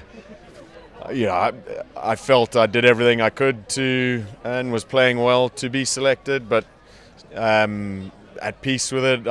At the time, I wanted it desperately, and moved over from South Africa when I finished school to play for Scotland. Both parents Scottish, and I was desperate to play for Scotland, but at peace with not, and life and things are the way they are, and you either get selected, you don't. So no, certainly at peace. I would have loved to, obviously, but I don't know, when you get older in life, I'm quite happy with what I did in my career and coaching career now, and who knows what's next. So yes, you're coaching now. Who are you coaching for? So I'm coaching Ulster in the URC. So this is my fifth season with Ulster, which has been great. Coached a couple of years at Edinburgh and then went to Ulster. So yeah, it's been good seeing a different community, different union, how things are done differently, expectation of another country, Ireland. It's been good. It's been a really good life experience, coaching experience. Of course, Glasgow Warriors are doing tremendously well, aren't they? Yeah, they're going really well at the moment. Franco Smith's obviously done a great job with them. Last season they were very strong, just missed out at the end, but they're going well now. Top of the league, and 3 games left, and then it's playoffs. So it'll be interesting to see how that all unfolds over the next 3 weeks. But they're going well. Both Scottish sides, they've got great squads. Both packed with Scottish internationals, foreign guys who are playing really well, and really well coached. So Glasgow are going well. Well, it's lovely to see you here at Earlston. Enjoy the rest of the afternoon, enjoy the rest of the games, and hopefully the legs hold out. Thanks, you. Cheers. Nice to talk to you. That's Roddy Grant there. Let's head back then to the action. It's the defending champions, Durham University, on the field against Peebles. Let's rejoin Andrew Fleming and Ian Hurd. Yes, thank you, Hugh. You join us as Peebles go in for we can only assume would be a consolation score at this stage. It was Rio Batia that went into that far corner. Peebles back up to their full complement now after 2 yellow cards in that first half. Conversion attempt has drifted wide of the target, but Ian, a score for Peebles that they probably deserved given what they've had in this game. Yeah, they've just held on to the ball a bit better the first 2 or 3 minutes of this second half, Andrew, which makes a big difference. If you keep a hold of the ball and let the opposition do all the work and let them defend, then you're going to create gaps, and they did just that, and they actually defended quite well towards their own line as well. did indeed. Play underway, wrapped up by Bryn Davis for the University side. Ball recycled just inside the 22. There's a half break there. Pupils met well in defence, but I don't think they're going to match the running of the University students once again. They're going to be in for their sixth try I should say, of this match, and it's number 3 Ted Reid in for his first try of the tournament. Under pressure at the end from Clark Young of Peebles, but he's got enough in the tank to dot down. And Durham University should hit the 40 mark with a conversion straight in front of the sticks, which they do. Conversion added, and Ian, Durham University obviously champions here at Earlston last year, and they've let them mean business again. Yeah, just playing very similar to they did last year. They're trying to put big guys into break tackles, or at least get their arms free, and just exactly what happened there. The player broke the tackle, hit the deck, popped the ball up, and some good lines of running from support players right throughout the team. There is high hanging restart. Clark Young under it for Peebles. Recycled back. Michael Dalton takes it on. He's got support inside. Ali Middleton takes it up, but he's wrapped well in the tackle. Ball floated back. Peebles right under their own sticks here. It's a floated pass out to owner Anderson, who hacks forward. There'll be a foot race on, but Durham University should claim that. It's Charlie Thompson who collects 2 tries to his name so far in this contest. The University side just growing in confidence for every minute that passes in this match. As one player takes a contact to 3 Peebles men, wins a penalty. Bryn Davis inside, and that's a lovely floating move, arcing run from Owen Boxhall, who goes in for another try for Durham Uni. The number 2, Owen Boxhall. And it's one-way traffic, Ian, and Durham University looks like they'll go into the next round to face the winners of Melrose Watsonians. Yeah, whoever wins that tie, it's going to be interesting, because I think Melrose and Watsonians will certainly get into the faces of Durham an awful lot more than Peebles have. Put a bit more pressure on them. I think they'll also try and stop the offloads as much as they can. It'll be interesting to see how Melrose go after yesterday's exertions. Yeah, it will indeed. Melrose, of course, victorious at Ponder Park, defeating the host club Kelso in the final. And of course they'll be licking their lips at the prospect of Kelso going out in the first round today. Kelso will remain on 47 points in the Kings of the Sevens table. Melrose currently sit 12 points adrift on 35. Peebles back underway, hacked forward by Ali Middleton. There's a foot race on. Rio Batia chasing back, but Bryn Davis of the University. Durham University has enough in the tank to get back and secure possession just on his own 22-metre line. Play back inside, long floating pass, and there's space out here for the Uni men again. Played back inside. Lovely bit of offloading play, but the referee, Chelsea Gillespie, bit of crossing spotted there, and she awards a penalty. 2 Peebles taken by Clark Young, rocking the dyed ginger mullet, which we'll not make a comment on at this stage. Number 8, Ali Middleton, under pressure from the University men. Has been missed by Clark Young, and the University could be in again. I think it could be Charlie Thompson in for his hat-trick here. It is Charlie Thompson, a hat-trick in his first match against Peebles. Clinical stuff, and I think that, judging by the players' reactions, will be the last play in this game. Yeah, the University men in full flow. A hat-trick for Charlie Thompson, Finlay Kelleher with the brace, and a try each for Owen Boxall, Ted Reid and Boris Amis. Gives a victory for Durham Uni by 50 points to 12, and they book their place in the second round. And they'll place the winners of this tie. The player just coming onto the field, yesterday's champions at Kelso, Melrose, taking on Watsonians. Ian, how do you see this game going? I think you have to have Melrose as favourites after yesterday. I thought they were outstanding yesterday. I thought they closed down every team they played against. They had Makowski's pace. The nous and the guile of Bruce Colvin, who was in the middle of everything. A great ball willing ability of Weir. Donald Crawford's strong run. So yeah, for me, Melrose favourites, but Watsonians have got a point to prove after yesterday. Yeah, they have. Melrose have plenty energy. and quality in the lineup today. It's Harry Makowski on the break. Just a few seconds on the clock, and Harry Makowski is going to race down the left-hand touchline. He came up to spoke to us in the press deck yesterday at Pointer Park after winning the trophy, and revealed to us his ritual for a double-header weekend. He was going back for a pizza, and it looks like it's done the trick. Ian, he's raced in there from distance, and first blood to Melrose. Yeah, if that's the speed that he can run it, I think, well, I've probably eaten enough pizzas in my life as it is, but it hasn't helped me an awful lot. But I think he's probably the quickest player on the Sevens circuit, and he's just got a fantastic balanced way of running about him. And I think the other thing is he's always looking for work, and he's always looking for angles. And yeah, fantastic. It's a fantastic 15s player, but exceedingly good sevens player, and his pace is going to make a big difference. It is indeed. Harry Makowski was in full flow yesterday. When he backs himself, there's not many players, as Ian says, on the circuit who can match him for pace. That restart from Stuart Hutcherson hasn't gone 10 though, and Watsonians will have a free kick on halfway as they look to force their way back into this tie. Play back underway on halfway. Now it looks like Finn Broomhead with the break. Take it on this time by Callum Martin. The space out wide, well wrapped up. Donald Crawford in there, just managing to hold on and no more to the Watsonians player. It's going to come back the way of Watsonians. Finn Broomhead again recycling. Watsonians just not afraid to slow things down. Just gather. A wee juggle there in midfield from Max Clark. He's wrapped up in the tackle from Donald Crawford, but again comes back the way of the Edinburgh side.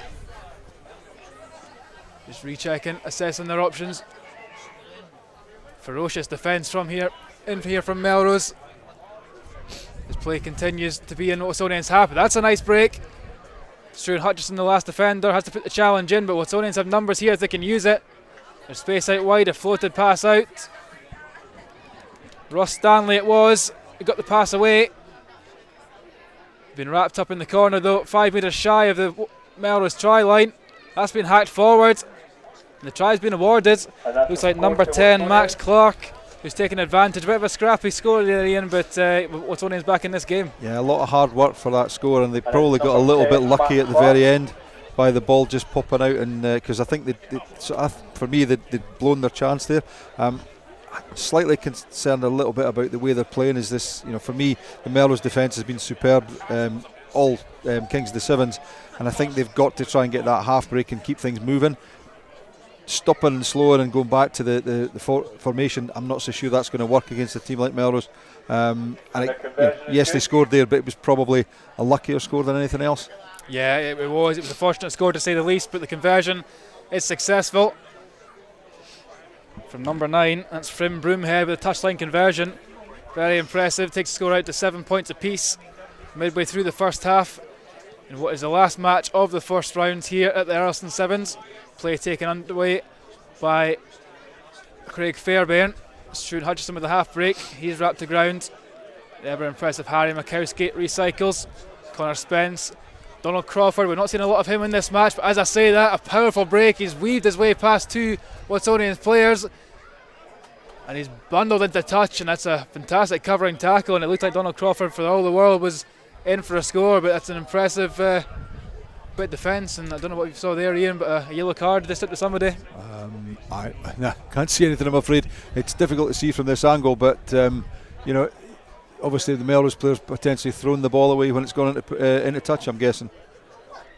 It looks that way. Didn't quite see who the Melrose player was that was shown the yellow card, but the favourites in this tie, it must be said, down to 6 players. And it looks like it was Donald Crawford, in fact, who was shown a yellow card, and this game has turned on its head. Watsonians have gone the distance. And is that Max Clark? Not quite sure who it is that's going in, just walking snail's pace over the try line. Watsonians in no rush to duck this ball down. And it's number 11, Ross Stanley, in for his first try of this match. And Ian, from Melrose in front, and Watsonians have responded in style. Yeah, exactly, and I think they just used the extra man there, got the ball wide, and Ross Stanley went round his opposite number and sprinted in from about 70 metres away. It just shows the difference when you go down to 6 players. It creates even more space on this large rugby field. It does indeed. I think 70 metres out, I think he sprinted 50 and probably walked the last 20. No Melrose player anywhere near him. Conversion successful again. Watsonians out to a 14-7 lead. And Melrose still down to 6 players as Stuart Hutchison floats a long ball out to the ever dangerous High Mikowski, who pins the lugs back. He's got Hutchison in possession. He's well wrapped up on halfway. Mikowski cuts back inside. He's got Bruce Colvin in support. That's a flat pass to Connor Spence. But not a very popular decision here from the supporters, but the referee says that pass was forward as Connor Spence looked to be in for the equalising score, but Ian has been hauled back, and fair decision. He's in the right position to make the decision. We, like the rest of the supporters that are round about us, are considerably a lot further away and at a different angle. So yeah, I mean, if he's standing there, you can't have any complaints about the decision, I don't think. No, you can't at all. Melrose, in a wee bit of bother here. They'll look to take advantage of Kelso's slip up in round 1, but of course Melrose, to take advantage, will need to dispatch a dangerous looking Watsonian side. We put the boot to ball there, and a bit fortunate that it came off a Melrose boot and straight back into Watsonian's grasp. This time no. Referee awards a penalty to Melrose on the 22.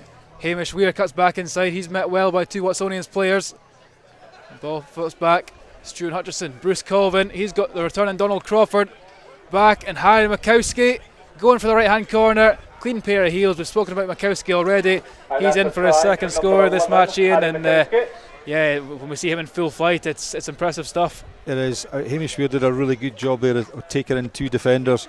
There was and he laid the ball back. There wasn't a need for a clear out. Stuart Hutchison was straight in, and then just quick hands, and it was into the corner again for Mikowski, just using a bit of pace to go outside his opposite number, leaving Hutchison with a fairly difficult conversion to level the scores.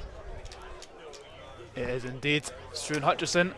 It's not a bad conversion attempt, but it just wide of the left hand post, which means Watsonians are in front at half time by 14 points to 12.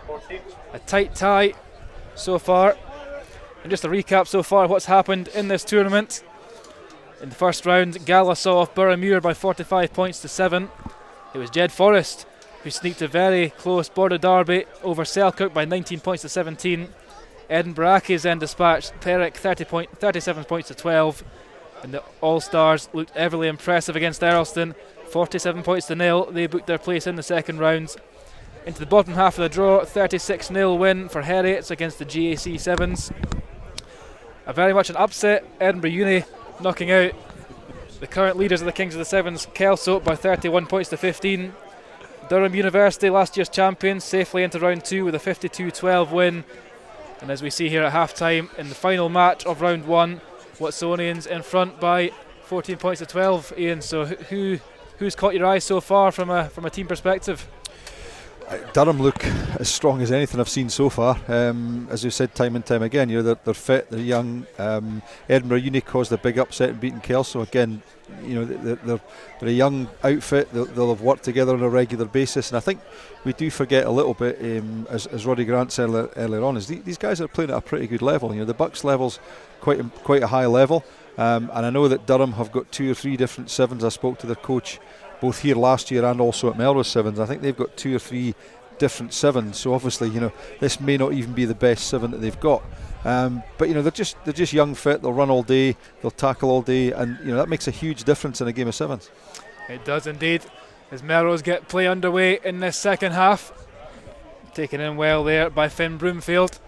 An impressive first half performance, and that's a half break made here by Henderson Jonathan, and he's got pace to burn as he races over halfway. He could be in for Melrose for what's on his third try. He's chased all the way by Struan Hutchison, who's wrapped him up a metre shy of the try line. It's going to come back the Watsonians' way. 1 metre out. A penalty awarded to Watsonians, so you'd fancy their chances of getting in for their third try. Slight bit of indiscipline there on their own line from Melrose. Play back inside. Jonathan Leckie. Recycling possession. Watsonians could have numbers here. Strong play by the physical. Big figure. Looks like it could be James Milligan that was in for the score. Impressive stuff from the big man. And Ian, Watsonians extend their lead. Yeah, great break there by Henderson Jonathan. Fantastic tracking back Stuart Hutchison to get the tackle in there. Yeah, Melrose just in desperation, hands on in front of the ball at the breakdown. Then they recycled it well, and extremely unusual to see 2 missed tackles by Melrose players based on their form this year. So that's put Watsonians in, put them in a really good position now, and are we in for a second upset of the first round? We could well be. In fact, it was number 5, Callum Martin, with the score. He did well to brush off 2 Melrose players, big physical figure, and he went under the sticks for a converted score, and that takes us out to Melrose 12, Watsonians 21. Another potential upsets on this card, but that's just as Watsonians start to put their foot on the gas, the kickoff goes out on the full, which won't be a very welcome mistake by players or coaches. Melrose back underway, looking for a quick response. Stuart Hutchison, it's a long floating pass which will reach Donald Crawford out on this left hand side. Harry Makowski, that man again, in for a hat-trick in this first match. He weaves past the last defender inside the in-goal area, and Harry Makowski in for a hat-trick. And yeah, Ian, that was a crucial score for Melrose. Yeah, really good score. And for me, the player that made that just now was Bruce Colvin. He took the tap penalty from the middle, and he actually attacked the line and put Watsonians' defence, ball in 2 hands. They were in a bit of panic. They had no idea which direction he was going in. And yet, once the ball was recycled, it came back to Makowski, and he's never going to be beaten from that distance. And did a little bit of sidestep and stuck it under the post to make the conversion easier. So we've now got a 2-point game with probably about 4.5 minutes to go. We have all to play for in this final match of round 1. As Stuart Hutchison hoists a long hanging restart, but it comes back the way of Watsonians. Max Clark it was underneath it. Tristan Cumming wrapped up about 7 metres shy of his own try line. James Milligan in there, and the ball comes out. There's a break on again for Watsonians. It's a kick ahead. It's a foot race. Stuart Hutchison involved. It's going to come back the way of the Watsonians player, and that's a fantastic score. Clinical stuff from their own try line. One of the best tries we've seen all afternoon. The ball reached the Watsonians player on his own 5 metre line. A break up the left hand touch line. He has Stuart Hutchison to beat.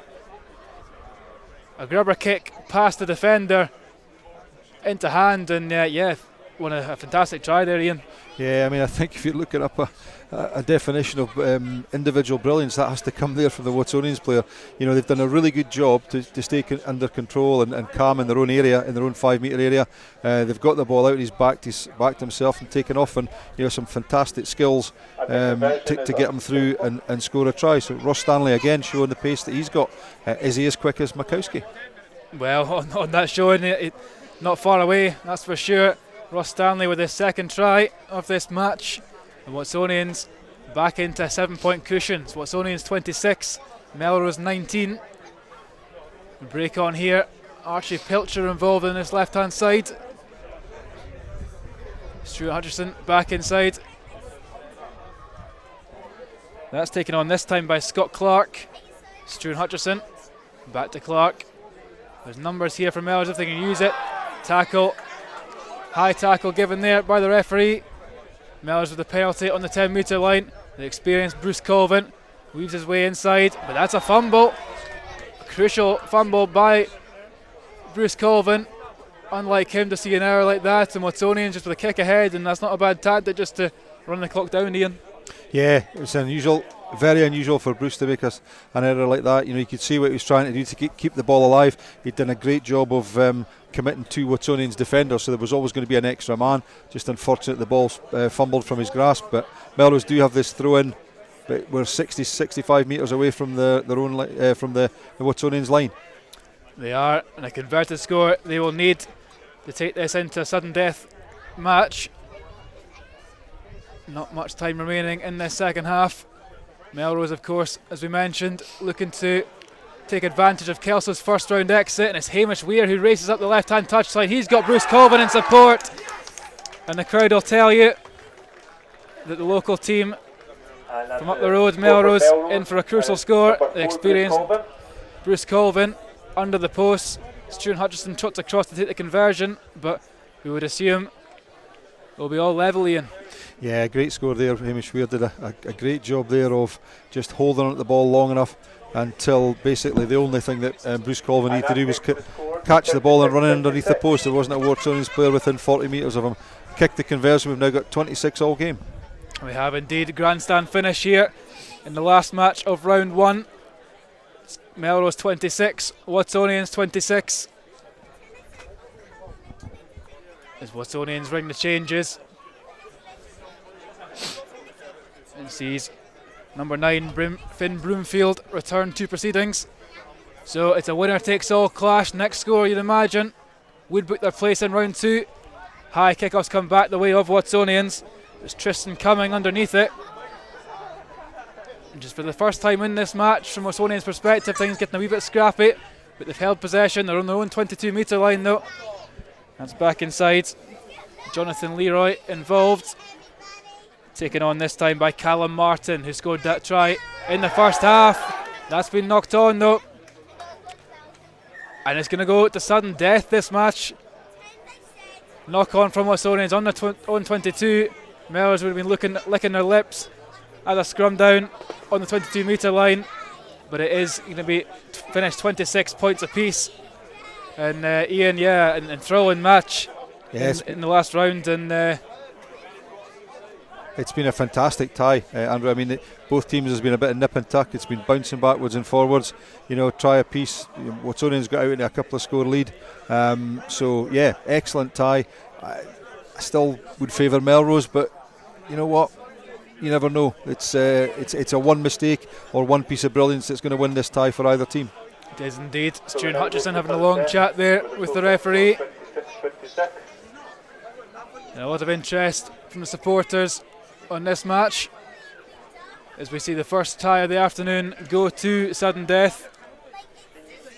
Finn Broomfield gets play underway, and it's a poor restart to say the very least. It's not gone 10 metres, and that's a gift of possession back to Melrose, who have a free kick on halfway. It's taken by Scott Clark, Bruce Colvin, Stuart Hutchison. Ball out wide here, but the offload hasn't gone to plan. And Watsonians were back in possession. Just when Melrose looked to be launching an attacking move down that left-hand side, ball didn't go to hand rather. They're forcing the touch, and Watsonians line out just outside their own 22. Finn Broomfield with ball in hand. Bold move. A long line out. Hasn't gone straight though, and Melrose have the put in at the scrum. And Ian, it's all to play for, but a kick-off that didn't go 10 and a line out that wasn't straight. I mean, the coaches will be tearing their hair out. Yeah, I mean, poor decision. I think to go along at that situation, secure ball, because Watsonians have been good at that, securing ball and playing, and now Melrose in with a great chance of winning this tie in extra time, first try. They are. High Mikowski has got Scott Clark outside him, who's bundled into touch. In fact, no, it was Archie Pilcher who tried to wrap it round in the right hand corner. It's Connor Spence this time. High Mikowski. There could be numbers here. Stuart Hutchison straightens. He's stopped 5 metres short, but the ball's collected, and it's Scott Clark who goes in. Scott Clark collects the ball from 5 metres out, and he crashes over in this sudden death. And Melrose they're pushed all the way, but they will book their place in the second round. And boy, Ian had to work for that. Yeah, very much a survival tie there, Andrew. I think they played really well in that last couple of minutes. They didn't panic. They got themselves back in the game, got to that tie, and then to be fair, it was really two individual mistakes by Watsonians. A poor kick-off that doesn't go 10, and then a line out that I'm not so sure that they would have thrown if they get another chance to do it. Melrose were always going to felt that they were always going to score from that point of view. They had numbers. They made that break on the far side, and then it was just a case of holding on to the ball. There was a good break by Hutchison. Thought he was going to score, and then it popped inside to Scott Clark, who just dived straight over underneath the post. Yeah, a reminder there, Melrose are the last team to book their place in the second round. It's finished Melrose 31, Watsonians 26. We have another shifty about in the box and bring Robin Purdy back. It's going to be Robin and Ian for this next tie. Just to go over them for you so far, round 1, which is now complete. Gala 45, Boroughmuir 7, Selkirk 17, Jed Forest 19, Berwick 12, Imbrackis 37, Earlston 0, the Old Stars 47, GAC 7s 0, Heriots 36, Kelso 15, Edinburgh University 31, and Durham University 52, Peebles 12, and finally just now after extra time, Melrose 31, Watsonians 26. So that gives us quarter-finals of Gala against Jed Forest, Inbrackis versus the Old Stars, Heriots v Edinburgh University, and Durham University against Melrose. But crucially, the big news is that Kelso are out and won't be adding to their 47 points. Okay, we're underway here. Gala against Jed Forest, and we'll rejoin Ian and Robin. And just as you join us, Jed have scored through Lewis Young. There's a wee bit of pushing and shoving. There's some afters going on there. Lewis Young, none too happy about something, but he is the try scorer. So early in the piece in this second round tie, Jed 5, Gala 0, and this is a tough one to call, Ian. It is, Robin. Obviously Jed have chopped and changed for yesterday. The young brothers are back in, Rory Marshall, Robbie Shiragib, so they're a different team to they were yesterday. Gala the same team. Looks like Angus Dunn's going off injured, which is not a good thing. Good start for Jed, good score there. I think possibly lucky that they did score, because it could have been a penalty try there for not being back 10, which would have put Gala down to 6 men as well. So decent start for Jed, 5-0 after just a sort of 30 seconds or so. Yeah, and we hope that's not Angus Dunn's race run, one of Gala's key men. Of course, Gala 0, Jed 5, Jed to kick off, and that's a high hanger. It's given the Jed forwards a chance to get underneath it, but Gala have came up with the possession, and it's Tim McCavanagh trying to swat off his opposite number, but it's been given to one of the speedsters in the Gala ranks. That's Richie Mitchell, and nobody's going to lay a hand on him from 50 metres. And Ian, is there a quicker man here than Richie Mitchell? Well, I was having that discussion in the last game with Andrew, is that Makowski, Stanley from Watsonians all look exceedingly quick, but Richie Mitchell's has got to be up there. Be interesting to see maybe Jed Sevens a foot race. Let's get that in the calendar. Yeah, you can get that organised, Ian, and we'll wait with bated breath. But Mitchell, you'd imagine, would be on the podium at least. And the conversion from Peffers rather is unsuccessful, so we're even Steven here. Gala 5, Jed 5. Jed in their Sevens kits, predominantly white with blue trim. Gala in their traditional maroon. Jed attacking the clubroom's end at what is traditionally a big day in the social calendar of a lot of people from Jed. And the kick has not went the full number of metres, so it's going to be a tap and go to Jed on halfway. It's back in the hands of Marshall to Wardrop. Big powerful runner, Wardrop, and one of the twins tries to take off here. Wardrop kind of got in his way, and is that going to come back on the Gala side? It is now by way of a penalty, so scrappy play by Jed there. They didn't make the most of the free possession that they had, and it'll be Gala to tap and go here from just inside their own half. Mitchell in and around in possession now. Peffers, we know about his footwork, and he shows it there. Peffers and goes back against the grain, and a wee bit of space opens up, and he swats off a would-be tackler. Peffers, now it's back in the hands of McCavanagh, but Gala now with a slack play. They've knocked it forward, so it's going to be a Jed scrum around halfway. It's just all gotten a wee bit messy as these two teams continue to try and feel each other out. Gala 45-7 winners against Boroughmuir. Tie 1. Jed had it a bit more difficult against a competent Selkirk outfit. 19 points to 12. Jed prevailed. So Young, that's a no look pass to Lewis Walker, and he did well to gather it in, the Aussie. Now Rory Marshall, as ever the glue in this team, he mops it up, takes it to deck. Out to Robbie Douglas. Now to Young, that's Gregor Young. He takes a couple of Gala players to drag him down, so there should be a little bit of space here for Jed. But he's held on too long, and a penalty's been conceded. So much of the rugby being played in the kind of middle 10 metres of the pitch here. Mitchell for Gala now. Gala in possession here through McCavanagh. McCavanagh's got a man on his outside, and that man is Peffers. As Peffers got the pace to go round Wardrop. Wardrop with the attempted tackle. Doesn't get to his man.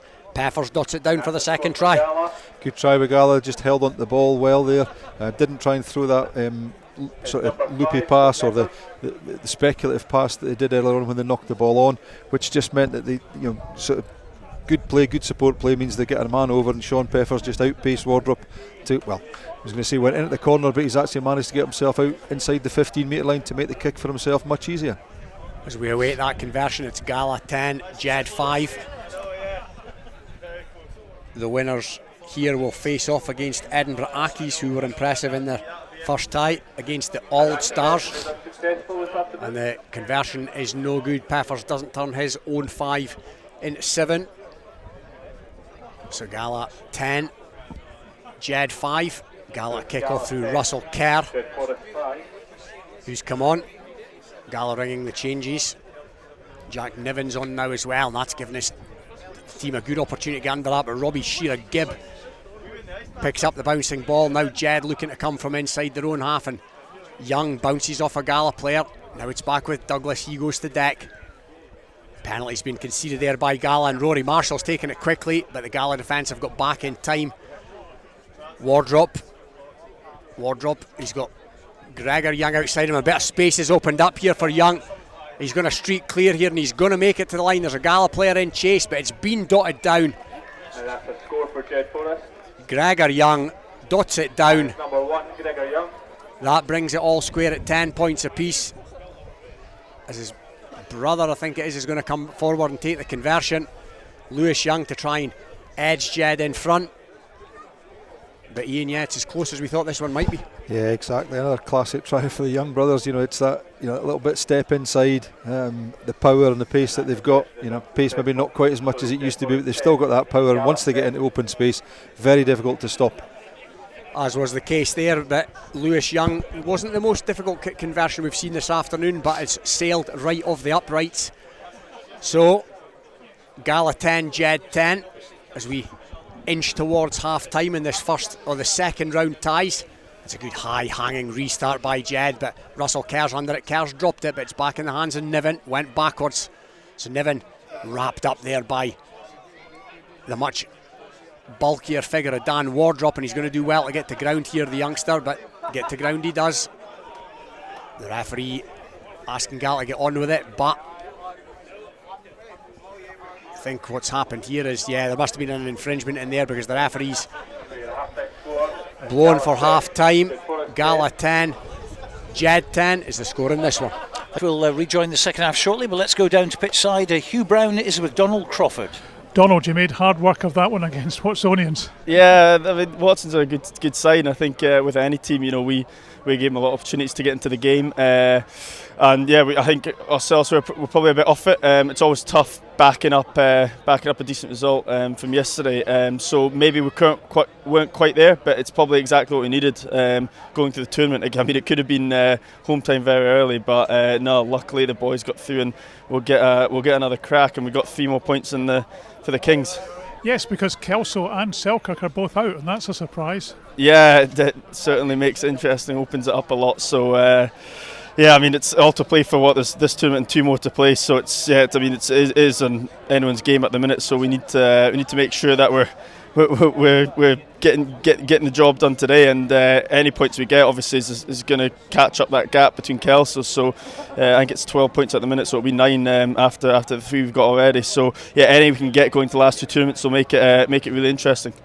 Certainly, if you would think after a good day at the office yesterday, you'd be having a wee drink or 2 last night. But no, you were telling me you were in the ice bath. Yeah, I mean there was a few beers, but I think have a few minutes in the ice bath that negates every beer you have. So I think we find a good balance. But I mean, boys love playing at Earlston, so we're never going to take it too lightly. We need the task at hand. This is a big weekend to try and get as many points as possible.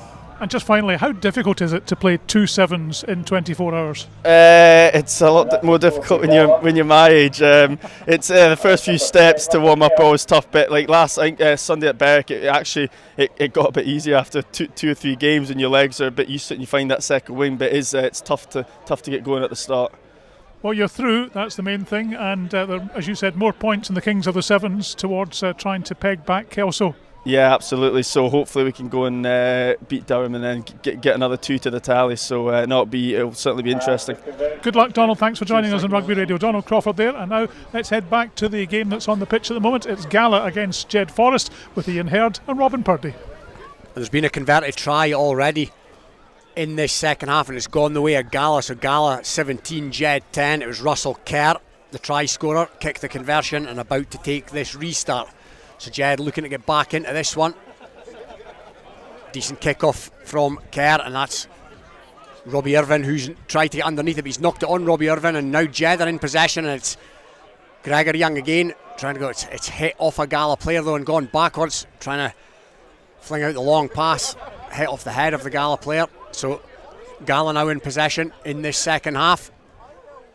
Niven flings the dummy. He's wrapped up by a couple of Jed players, and he's pinged for holding on Niven. So Jed looking to go quickly. They were impeded by Gala there, but nothing doing, says the referee. So Robbie Douglas takes the tap. Young out to Walker with a hitch kick to Lewis Young, one of the try scorers for Jed in this tie. He's got 2 so far this afternoon. Still going Jed here, and there's been an offload again to Lewis Young, and Lewis Young streaking towards the line. He's held up just short. Gala in over that. Jed fighting to win possession back here, and the penalty's been awarded for not rolling away, and there's a card coming here. A card, Liam Scott, I think. Yeah, Liam Scott's coming to the touchline. One of the workhorses in the Gala ranks. That's not what they wanted, as Douglas takes it quickly for Jed. Jed now Walker with the long pass. Walker out to Rory Marshall. Rory Marshall comes back in. He's held it. Oh, he's well tackled, Rory Marshall, and Jed have made a real mess of that. It's gone forward. Let off for Gala, Ian, but poor play from Jed, you have to say. Yeah, I think Rory Marshall, if he'd just gone for the corner, he was scoring. He gets the 5 points.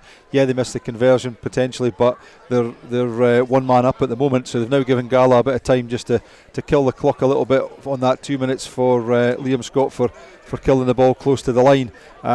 Sometimes the 5 points is more important than getting behind the post for the other 2. If you don't get the 5, you're certainly not going to get the conversion either. Very good point, well made. So it's a Gala scrum on their own 5 metre line. The 6 men of Gala at the moment, they're dicing ever so close to that far touchline, and they've conceded a penalty. So the infringement's starting to rack up against Gala. Jed will look to go quickly here, and they do through Young to Walker. Cranston, who's come on for Jed. Now Cranston sees a bit of space. Oh, he's well tackled there, the Cranston, but he's still in possession. Up towards the line, still 3 or 4 metres short, however. Now a bit of space is opened up for Lewis Young. Lewis Young to Shearer Gibb. Jed, plenty possession close to the Gala line, but not doing too much with it at the moment. Now it's back with Robbie Douglas, and the space has to come eventually. Lewis Walker. Walker flings the dummy, and Walker's going to go at the corner here.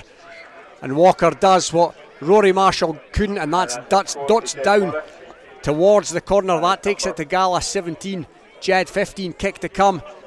And that's exactly what Jed needed, Ian, to get back into this with they made an awful lot. Sorry, Robin. They made an awful lot of hard work about that. You know, there was 2 or 3 times where they had just to spread the ball wide, and they would have scored in the corner. A great attempt at the conversion, but that takes us to a 2-point game. Gala should be back up to their 7 now.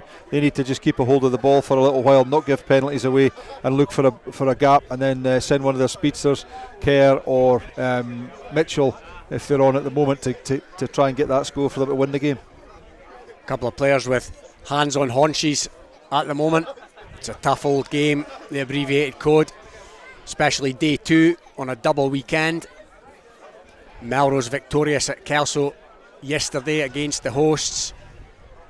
Gala have received the kick-off and taken the kick-off cleanly and are in possession here.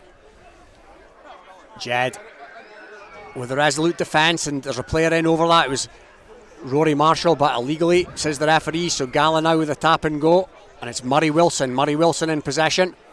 A couple of Gala players collided in the backfield there. That didn't look so good, but both seem okay. One of them is Peffers, and Peffers in possession now, and that's a good offload to Dunn, who's came back on. He looked injured early doors, Dunn, but he's back on, and Gala will be happy about that because he's an outstanding player. Jed being told to leave that right in front of her vantage point, so Gala looking to extend their lead here. Dummy from Peffers, offload from Peffers to the on-rushing Tim McCavanagh.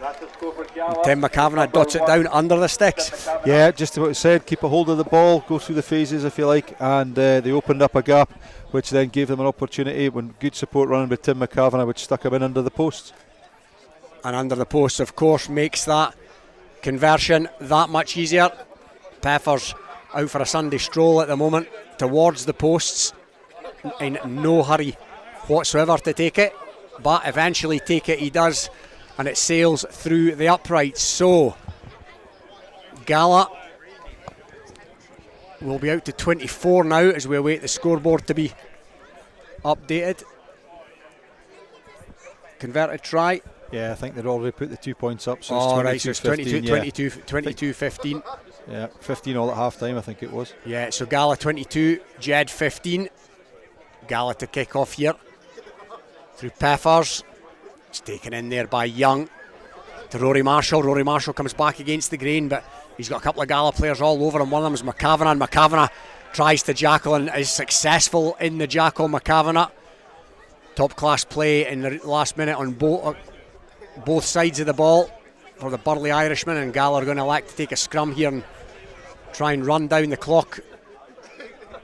No, it's been updated, the scoreboard. It's Gala 24, Jed 15, so it's a 2-point ball. It's a 2-score ball game rather in Gala's favour, and Gala are going to feed this scrum, and it's Niven back to Gala player, but he's been well wrapped up and smashed indeed. It was Murray Wilson, but high, says the referee, so it's going to be a penalty to Gala. Now they took a scrum at the most recent one. Peffers, it looks, is going to kick to touch because he'd asked the referee the question, is there time? The referee said no, and Gala are through. Gala emerge victorious in this one, 24 points to 15. And Ian, up next we've got Edinburgh Accies against the much fancied All Stars. How do you see this one going? Yeah, I mean, you've got the skill levels, you've got the ability, you've got the knowledge of the Old Stars, and then you've got probably a little bit more youth in the Edinburgh Accies team. So it'll be an interesting one to see how this goes. Yeah, you've always got to fancy the Old Stars. You know, when it was funny listening to Roddy Grant earlier on about 37-year-old saying he's an old man. You know, I don't think so.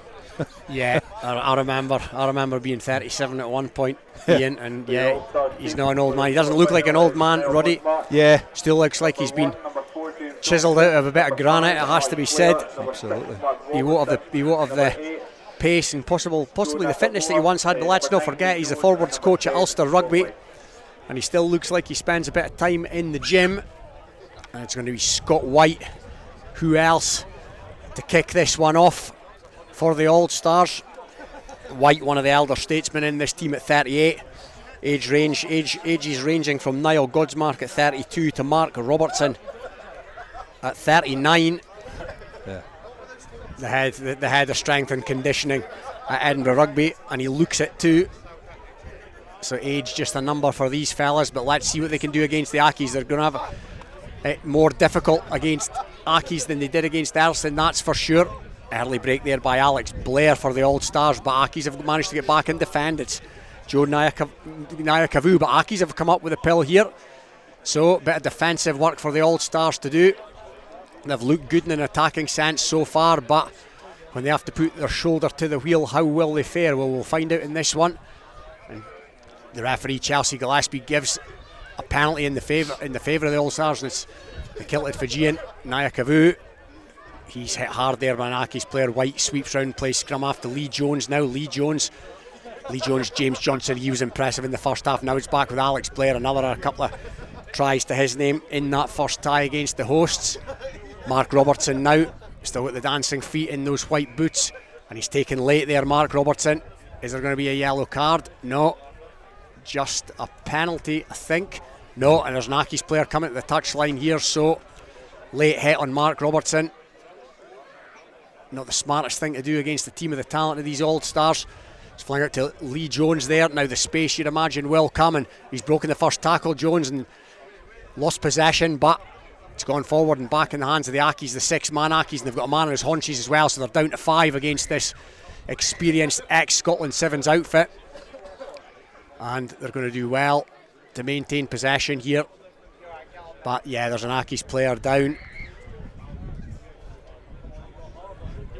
And being told that Ross Stanley is going to feature for Watsonians in the rest of this. Or he's going to feature rather I'll start that again. Ross Stanley of Watsonians is going to feature for Melrose in the rest of this tournament because unfortunately Don Crawford has picked up an injury. That's a blow for Melrose fans, one of the talismanic figures in the Melrose ranks, but Stanley no slouch himself. He'll play for Melrose by virtue of the fact that Watsonians were the team that were knocked out by the men in black and yellow as we await this injury situation to clear up. I think it's Gavin Welsh from here. It looks like Gav Welsh, couple of tries for him in that first game, which was a 37 points to 12 win against a plucky Berwick side. So it's going to be a scrum here. It's going to be head and feed to Accies inside their own 22. It's taken in there by Ben Granger. He picked it up out the scrum. And a penalty's now been awarded against the Old Stars, so that'll relieve the pressure on the Accies, but they're still inside their own territory, and James Johnson's missed a tackle on there. Took Godsmark to come in and help his man out. Accies again still with the ball, looking to go one way or another, and that's a half break that's turned into a full break, and it's going to be a one-on-one situation with the sweeper, and the sweeper's Mark Robertson, but Alex Blair got back to help out the Rio Olympic silver medal winner. Now it's Richard Mill.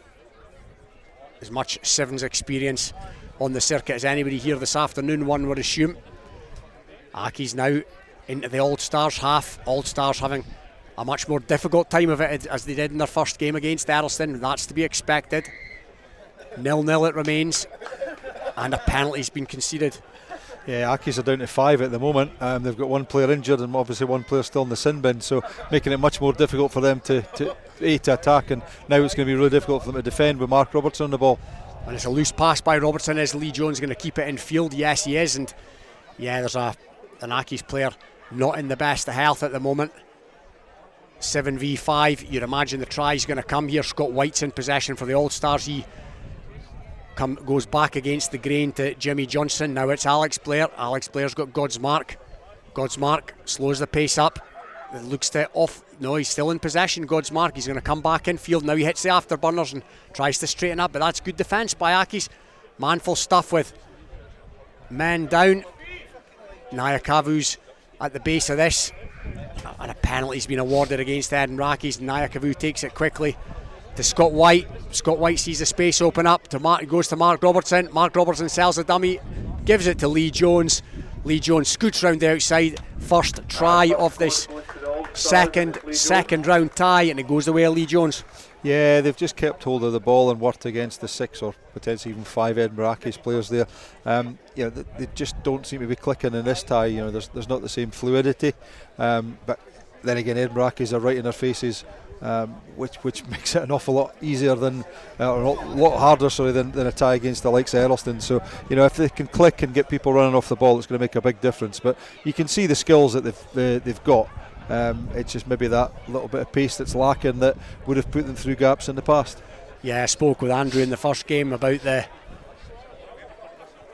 skill set, and it's the passing in particular is as crisp as it ever was. Conversion wasn't successful from wide out, so it's Edinburgh Accies 0, the Old Stars 5. And the kick-off by White has been taken in by Accies' Richard Mill. Accies look to be back to the full quota of bodies, although they've picked up a couple of injuries in this tie. So, deep inside their own half, they keep possession. Looking to restore parity here, Mill. And they've got a man over on this near side. Lee Jones is coming across the cover here, and so Accies still in possession. And that's fired back infield. That came off the face of an Accies player, but it's been deemed to be a knock-on by Chelsea Gillespie, the referee. So Accies with a bit of attacking intent there. They've broke the line a couple of times, not been able to finish it off as yet as we inch towards half-time in this one. The scrum's going to be contested here by Godsmark, Naikavu and Mark Robertson. Roddy Grant's now on, however, for Mark Robertson.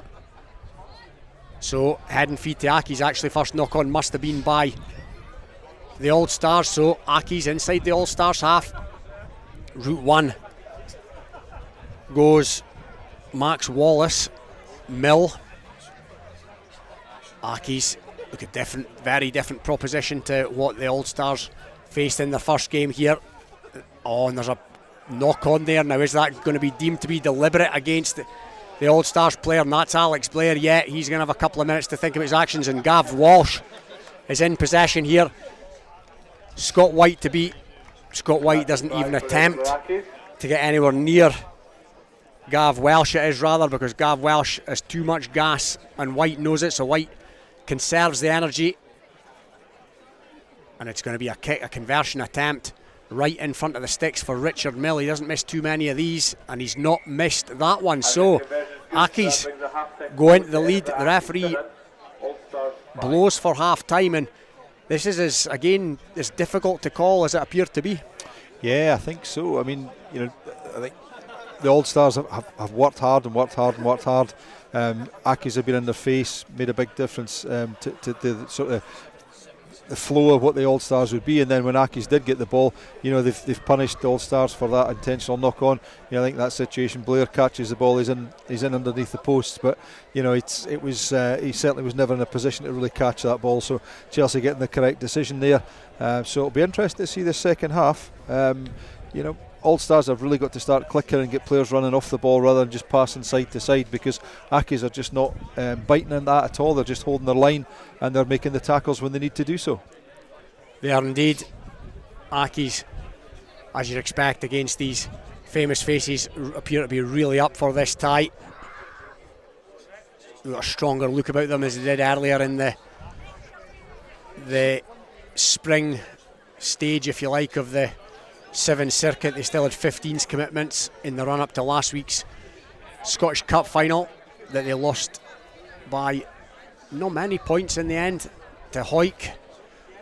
As we await the kick-off to this second half, the All Stars are going to attack the bottom end in front of this big crowd that's turned out this afternoon, this bank holiday weekend. It's going to be Richard Mill looking for one of his trademark high-hanging restarts, no doubt, to give his on-rushing teammates every chance to get underneath it. So start the second half. Aki's 7, All Stars 5, and it is a high kick by Mill, and it's gone out on the full. However, he got too much on that, so they're going to come back for a tap centre field to the All Stars.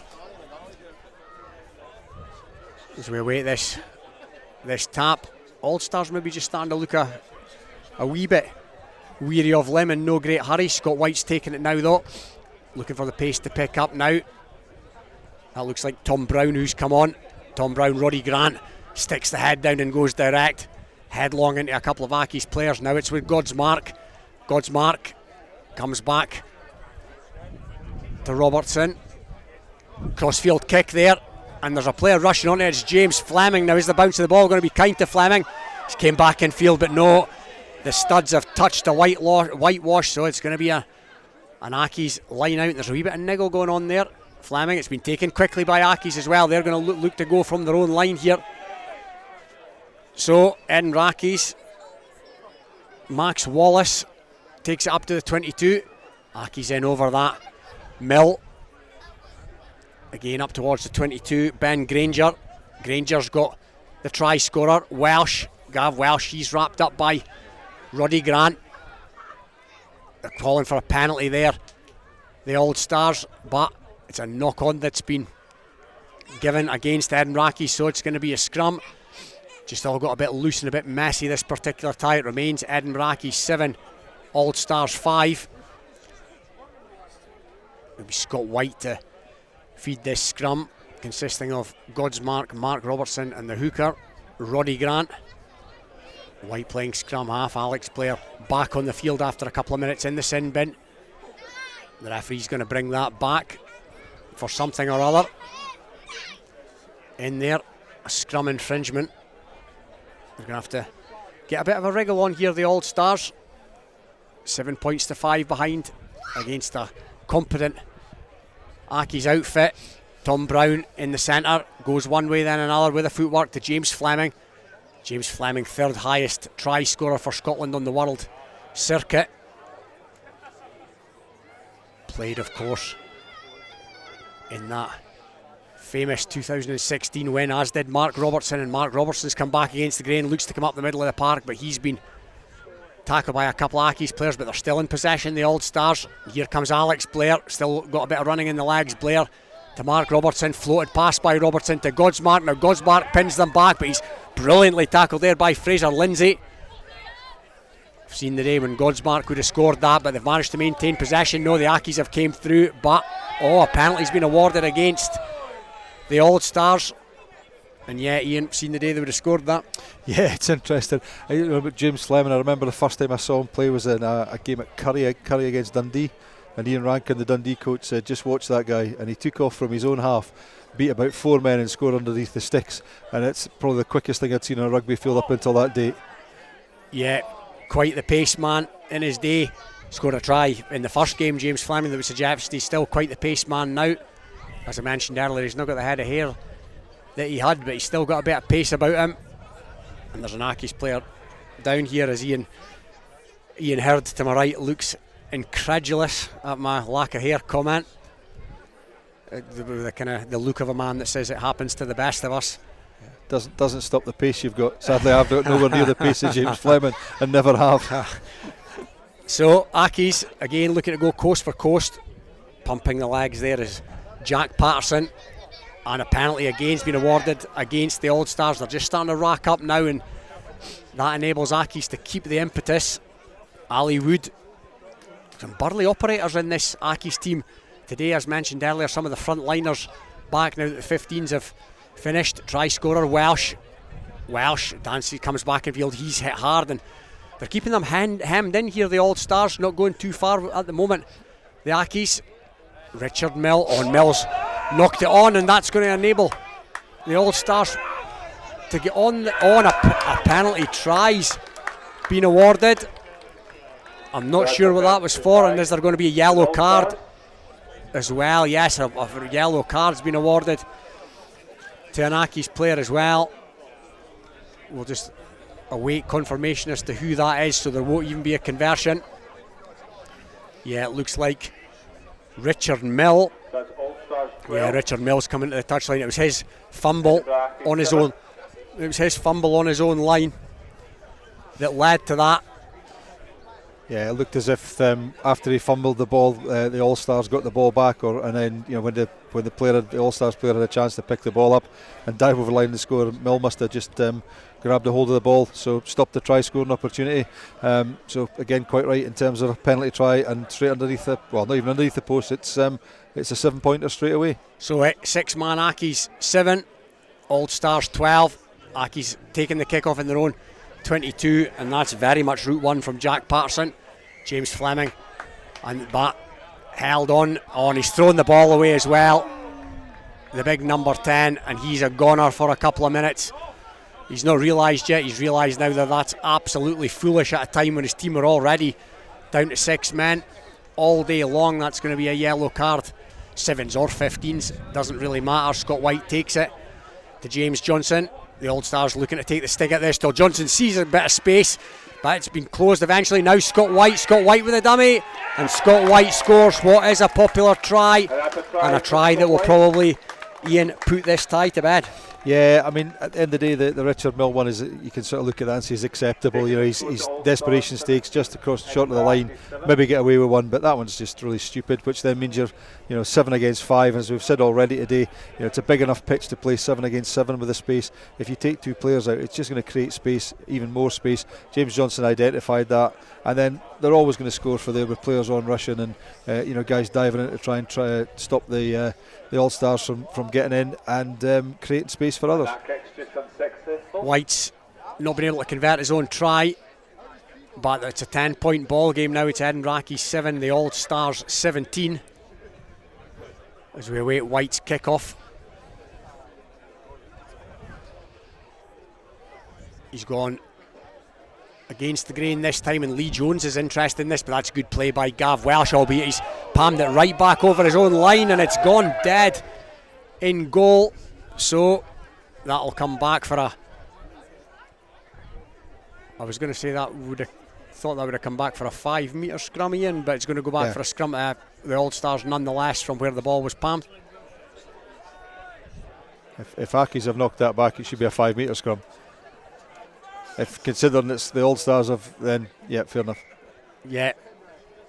And I think that, the Accies are going to, or Scott White was in the referee's ear. We're just waiting to see what's going to happen here. The referee and the in-goal judge have had a conversation, and yes, that's going to come back for a 5 metre scrum to the All-Stars. Still up in numbers in terms of personnel. There's 7, and a penalty's been awarded for a bit of chat, and it's been taken quickly and overpower the All-Stars, and it's a second try for Scott White. Yeah, just disappointing. I mean, the players should know now that there's no back chat to the referees. There's no throwing the ball away. They've just imploded a little bit in Brackies. There was one try. They can come straight back in a game from that. The All-Stars are, I think you're going to beat them on the outside because they've not got the legs that they've got. Yeah, they've got the muscle up front, but they've just thrown another one away with a yellow card and then just given a really silly one away from there as well, which ends the game. Does indeed end the game, and the All-Stars will progress into the semi-finals where they will face off against Gala. That tie is finished. Edinburgh 7, All-Stars 22. This is Rugby Radio. Rugby Radio. If you're looking to develop or hone your green skills, look no further than Borders College, your local community college. Visit borderscollege.ac.uk today. Borders College, regionally focused, globally engaged. Based in Galashiels but covering the whole region and beyond, Borders Mortgage Hub is your one-stop shop for all things mortgage related in the Borders. Visit us at bordersmortgagehub.com or call us on 01896 807 008. That's 01896 807 008. Borders Mortgage Hub. Mortgages for the Borders in the Borders. Borders water, Borders barley and Borders people. That's what makes the Borders Distillery. Working exclusively with local farmers, the Borders Distillery is bringing whiskey making back to the region. Our award-winning distillery is open to everyone, where you can meet the people behind the scenes, explore our wash house and shop quality local products. Tour your local distillery and discover the spirit of the Borders. Full details at thebordersdistillery.com. Always enjoy our spirit responsibly. Under 18s must be accompanied by an adult when visiting the Borders Distillery. Your pet deserves the best, and that's why your pet deserves the care and treatment offered by Border Vets. We focus on delivering the very best care to each and every one of our patients and clients. We get to know you and your pet and offer treatments tailored to every animal's individual needs, from our conveniently located surgeries in Galashiels, Selkirk and Earlston. Ask about our Pet Health Club for your cat or dog, giving you peace of mind by spreading the cost of vaccinations, regular checks and more. From dental care to travelling abroad and the whole range of veterinary services, bordervets.co.uk is where you'll find everything you need to know. Border Vets, where your pets are part of our family. This is Rugby Radio, brought to you by Borders College. Yes, welcome back. We're at the Hoch all afternoon. It's a Sunday afternoon. We're into the quarter-finals at the moment. We've seen Gala dispose of Jed Forest 24 points to 15. Accies have just gone out. They played well against the Old Stars, 22-7. They've gone down. We move into the third quarter-final. It's Heriots against Edinburgh University. And let's rejoin Andrew Fleming and Robin Purdy. Yeah, and Edinburgh Derby here is 0-0 as it stands at the moment. Edinburgh Uni against Heriots. Heriots in possession through Guy Kirkpatrick, son of Ronnie, ex-Jed player who will no doubt have medals from this particular tournament. It's the Japanese Kunsuna now. To Matt Dillon, Heriots captain this afternoon. Dillon's gone to ground and he's knocked that on, and Andrew and Edinburgh University have flew in here under the radar and beat Kelso in the first round, so that will put them very much in the nay mugs category. Absolutely, yeah. No, these uni sides come to tournaments like these, and you never know what to expect. But no, they're full worthy of their win against Kelso. But no, as you say, Edinburgh Derby, nothing to separate the side so far, even though the scoreboard reads 69 points to nil to Heriots for some reason. But no, it's still 0-0 in this match, and put into the scrum, Edinburgh Uni ball. Edinburgh Uni, it's been put in, they're playing towards the clubroom's end. They're in possession here, just on the Heriots 10 metre line. So, impressive in that first tie against Kelso, where they racked up 5 tries, no less, against the Kings of the Sevens leaders. That's good defence by Heriots, however, they've got a player in over the ball, and that player has won the penalty for the Golden Acre men. Heriots playing in their traditional navy and white hoops. Flynn Thomas takes it quickly, couple of tries for him in the first tie. Kirkpatrick, that's out to Christie. The big figure that is Cammy Meager on the wing, the ex-Curry man. Kutsuna goes one way then another and sees a wee bit of space and sells a dummy and goes, but he's scragged by the short, so comes back to the supporting player that is, he's flung it back in field to Kirkpatrick. Guy Kirkpatrick, recipient of one of the McPhail scholarships this year. Now it's Flynn Thomas, and Flynn Thomas has seen the space, but the space has been closed, so he comes back to Kutsuna. They're up and over halfway now, Heriots. Back to Callum Shand. Now the space is opened up, and now there's a foot race on. Heriots player, that's Flynn Thomas. They're up and into the 22 now. Bang in front of the sticks, and it goes wide. Footwork comes in from the Heriots player. Dots it down. Callum Shand, first blood to the nails. It is indeed, and Flynn Thomas at the heart of that. If he had the good breaks, he's a big physical lad. He's got pace to burn as well, and he's causing Edinburgh Uni some problems in this first half. He's him that made the initial break and took play up inside deep inside that Edinburgh Uni 22, and they had enough to finish off the score. And as you say, first blood to Heriots, who've been impressive over the weekend. They played well at Kelso yesterday, obviously making it into the semi-final, where they were pushed Melrose all the way, but it was Melrose who put them out at the semi-final stage. And Heriots have a big part to play in this competition, I feel. They will, and it's good to have a strong Heriots on the circuit, taking it a bit more serious these days as the conversion attempt from Kutsuna drifts to the right of the uprights. The more strong squads, the better. You know, they've not taken it all that seriously, let's be honest. In the last few years, Heriots, they often have 15s commitments, in fairness, but with Liam Steele at the helm, he's an ex-Scotland Sevens man, on charge of the Sevens anyway, and he's keen to bring strong squads to these events. His father's out of Langham, of course, so aware of what the circuit means in this part of the world, and it's been knocked on the kick-off. It was a decent kick-off from Kirkpatrick.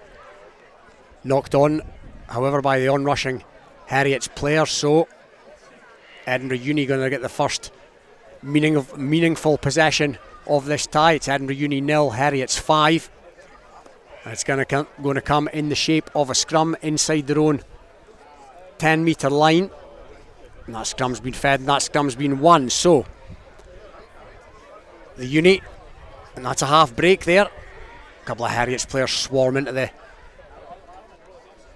student player, however, but they've maintained possession, as they did for a lot of the tie against Kelso in the first round. Very disappointing performance by Kelso. And now Edinburgh Uni, that's a pass that's gone to ground, however. The intended recipient was Jake Brunner, but they've kept the ball. Not making too much headway at the moment. They're about back at where they started all of this, but 20 odd passes later, they're still in possession. Ben Roger, he scored a couple against Kelso in the first tie, and now there's a bit of space opened up. Quickly closed down, however, by Christie of Heriots, and now Heriots have got players in over that, but still they inch forward. Edinburgh Uni towards the 22. They're up and into the 22 now through Cam MacDonald, and a penalty's been conceded by Heriots, so here they come again. They're up towards the 5 metre line. There's some dancing feet in there. Freddie Nichols, now there's a player on the outside here. The line at their mercy. The line has been breached, and score for Edinburgh Uni, and that's Cam MacDonald. And that was a good try, plenty possession. It was, had to be patient there and just build up the phases. Patient build up play from the students, and switch play from side to side and put that Heriots defence under pressure, and it's caved eventually. They've had to work hard for it, as we see the try scorer calling for wee stint off the pitch just now, a wee breather, and no, they've earned that score well. Edinburgh Uni and they're right back in this tie. And the kick heads towards the sticks, and through the sticks she goes. So Edinburgh Uni take the lead in this one, 7 points to 5. As mentioned, a surprise package here today. Many fans here will have marked their card, almost filled in their programme with the name of Kelso before the tie had even been played. But Kelso were a poor version of themselves today. Their own sevens yesterday, beaten in the final by Melrose. Melrose through to the next game here against Durham University. So impressive in that first tie against Peebles, the other student team here this afternoon. Next tie coming up is Durham versus Melrose. And half time in this one, it's Edinburgh Uni 7, Heriots 5. Thank you to Robin and to Andrew back for the conclusion of the second half of that match very shortly. But joining me now here in the Rugby Radio Gazebo is Richard Mill of Edinburgh Accies. Richard, good to see you. Has to be said, you threw that game away a bit, didn't you? Yeah, we did.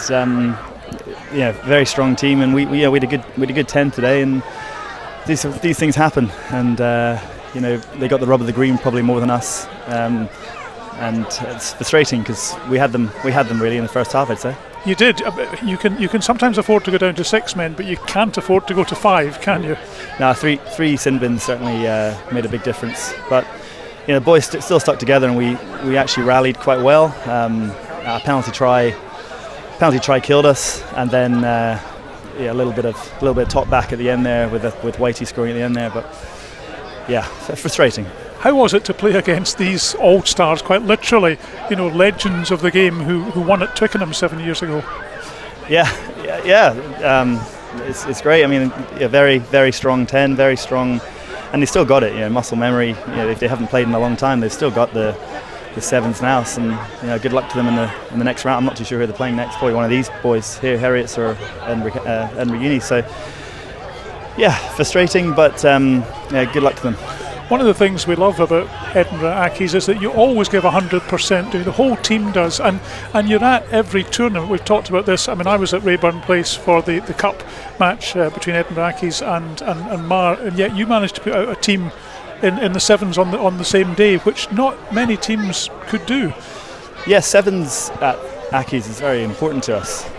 We're very lucky to be invited to, or very grateful, I guess, to be invited to the King's Circuit with all the Borders teams, and we've got a proud history of successful sevens teams at Accies as well, and we're just desperate to keep improving and keep getting better, and hopefully one day we'll win the King. So on to next year. That's the plan. Well, we've got 2 tournaments left, so.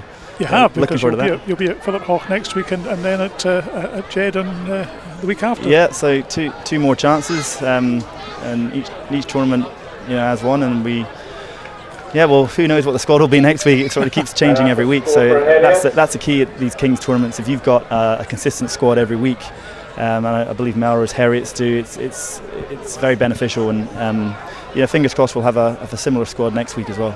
Richard, lovely to speak to you. We'll see you next weekend at Philip Hawke. Thanks for joining us. Cheers, thank you. Richard Mill there of Edinburgh Accies, and it's Andrew Fleming and Robin Purdy. And just as you rejoin us, Heriots have scored through Hitchens. Edinburgh Uni 7, it's now Heriots 12 because the conversion from the touchline was good by Kutsuna. It's a first blood to Heriots in this second half. Edinburgh Uni, though, in that first half, they did give a good account of themselves. And it's a 1-score ball game as we await Kutsuna's kick-off, and that's heading towards the touchline and over the touchline.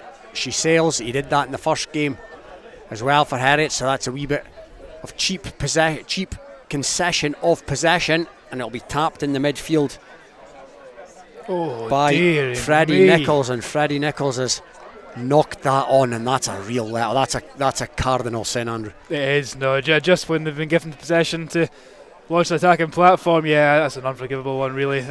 Just when you get a chance to get back into the game, having conceded, and no, you won't want to watch a replay of that one. Is Kerry Katsuna with ball in hand. Scrum on halfway, Heriot's ball.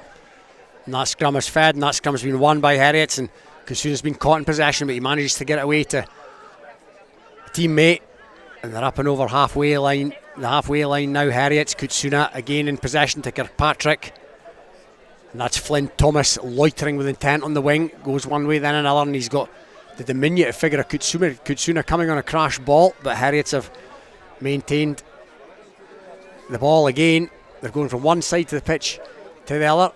Not doing too much with it in terms of territorial gain, but possession is 9/10 of the law, as they say, and now there's a bit of a break on here for Heriot, and it's Katsuna now, and he's in a bit of a foot race. He cuts back inside, however he knew he wasn't going to get round his man, but skillful stuff by the young playmaker, and that's another cardinal error there. That looks like Paul Christie, the latest player to knock it on with not an opposition player anywhere near him, so it's just all got a wee bit fraught and messy. Yeah, there's been a few ties this afternoon gone that way. You know, first half has been real quality, and just a few mistakes creep in, whether they be kick-offs out on the full or handling errors. Just the game's a bit stop-start in the second half, and that'll play into the hands of the students. You know, they're just 5 points down, and time eating away. They've got a scrum maybe between the halfway and 10-metre line, and they've won it, and it's back with Max Lemon. So Edinburgh Uni 5 points adrift, Uni 7, Heriot's 12. Now it's back with Lemon. They're up in the Heriot's half here. Jared Binstead goes infield to Freddie Nichols. Heriot's are in jackling over that, and they've won the penalty for holding on too long. That's good defence by Heriot's, dogged stuff, and they now tap and go just on the edge of their own 22. Kirkpatrick out to Christie, oh, that's a big shot there, and Katsuna, he managed to ride it well though. Now it's come out there to Flynn Thomas. Still in possession, Heriot's. Again, not doing too much with it though. Not that efficient with what they've had so far in this tie, but they have won a penalty here. Not in any particular hurry to take it. Some players starting to look a wee bit tired now. Here they come again, and it's another big shot on Katsuna. Flew up out the line, the Edinburgh Uni player, on the little Japanese playmaker. That little bit of space opens up there, and Flynn Thomas is there or thereabouts, but it still came back, and again another big shot there by Jared Binstead. Once again, Binstead, who sometimes turns out for Edinburgh Accies, and there's a bit of back chat there for Edinburgh Uni. And to the sideline he goes for a couple of minutes, not for the first time. We've seen that this afternoon. Absolutely zero tolerance on any sort of back chat to the match officials. So Heriot's with a man advantage, and again another massive tackle there by Edinburgh Uni. They may be a man down. Knocked on in the tackle, but they're certainly putting themselves about, Andrew. They are, and there's some ferocious hits coming in, and that's one thing I was really impressed by from Heriot's actually yesterday at Point of Park at Kelso Sevens. You know, their defensive efforts were huge. I think they're maybe just paying the price a wee bit today, as you mentioned. They're looking just that wee bit more tired as the tournament kicks on. As you would say, the Japanese playmaker Katsuna, he takes these hits well. He's not big. Obviously, I was reading this week that he's overcome bladder cancer as well. So, I mean, he's a fighter on and off the pitch. I've heard from a lot of players, a really, really decent bloke, and he puts himself about in this match, and he'll feed the scrum. Yeah, he will. I've heard as well, he's been a great addition since he rocked up last summer out of the blue, effectively, more or less anyway. Very popular figure around the club, and he's got that back in a fashion to Guy Kirkpatrick, and Guy Kirkpatrick kicks it off the field because he was aware that time was up. That means that Heriot's have won this tie. They will progress to face the winners of the next tie, Durham Uni or Melrose. Thank you, Robin. Thank you, Andrew. Well, if you've just joined us on Rugby Radio, a very good afternoon to you. We're at the quarter-final stages here at the Hawk in Earlston of the Earlston Sevens, We know one semi-final already, as Robin mentioned, Gala against the All-Stars. That should be an absolute cracker. And there we are, we now know the first of the semi-finalists, the third of the semi-finalists, and we've got one more to go. It is the defending champions, Durham University, won this trophy last year, up against Melrose, and that game is just about to get underway. So let's rejoin Andrew and Robin. Just as we await kick-off here, Durham Uni will kick off and will attack the clubroom's end. Highly impressive young team, last year's champions of course. They got to the semi-final of Melrose Sevens 2 this year, having won the qualifying tournament in 2013. They've kicked off and it's gone straight to Melrose though, and it's in the possession of Connor Spence, and he's hit hard. Connor Spence just outside his own 22. Melrose fortunate to make it past a better looking Watsonians team, it has to be said, in their first round game. Scott Clark, and he's been wrapped up again just outside the 22, and Spence has another crack, and again Spence is tackled round the ankles this time as he tries to evade the tackle. Now it's Hutchison, Pilcher, Scott Clark rather, who's on. That's Route 1 stuff from Fairbairn. Doesn't make too much of it though, so Struan Hutchison decides and sees that there's nobody at home for Durham. No sweeper, but Durham managed to get back, and they're on a break here, Durham. One of their players is up and over the 22. He's going to be in here. It was kicked away by Hutchison. There's nothing on for Melrose. Durham with a first score in this last of the second. And it's number 4, Andy McCall. Andy McCall, the last of these second round ties, and you just can't hand them possession on a silver platter. No, they were very, very impressive in their first round match. Obviously, they came past Peebles 52 points to 12, and really impressive bit of running. One of the worst conversion attempts we've seen all afternoon. But no, importantly, Durham Uni with their noses in front, and they've just got bags of energy, and they're able to run it from anywhere. And that was a great example of play under their own posts almost, and turnover possession and clinical stuff, and the students in front. 5 points to 0. They are in front. Not the best of kickoffs, straight into the bread basket of Hutchison to Connor Spence. And Connor Spence beats the first man, but he's wrapped up there by Charlie Thompson. Third try of the afternoon for the try scorer on this tie. Fairbairn over on that far side, just in front of the scoreboard, up towards halfway now. Colvin to Scott Clark, to Hutchison, to Spence again. Seen a lot of the ball in this tie so far. Connor Spence, Hamish Weir goes in to support his fellow forward.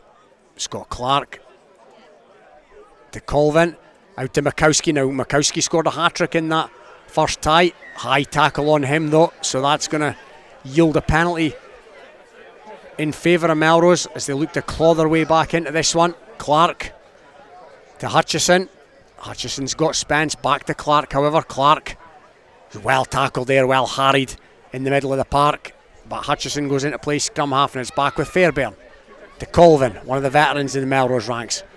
He has switched there with Makowski, but Makowski's well wrapped up by the try scorer Charlie Thompson, and the ball is back on the side of Durham now, so looking to go from within their own half. Durham here, slick passing, good skill set by these young players, and direct play there again by Thompson, but they're still in possession here, and little breaks on. Now it's a half break, it's going to turn into a full break here for Durham, and again they're over the 22, but the referee Stephen Thompson's deemed there was a forward pass.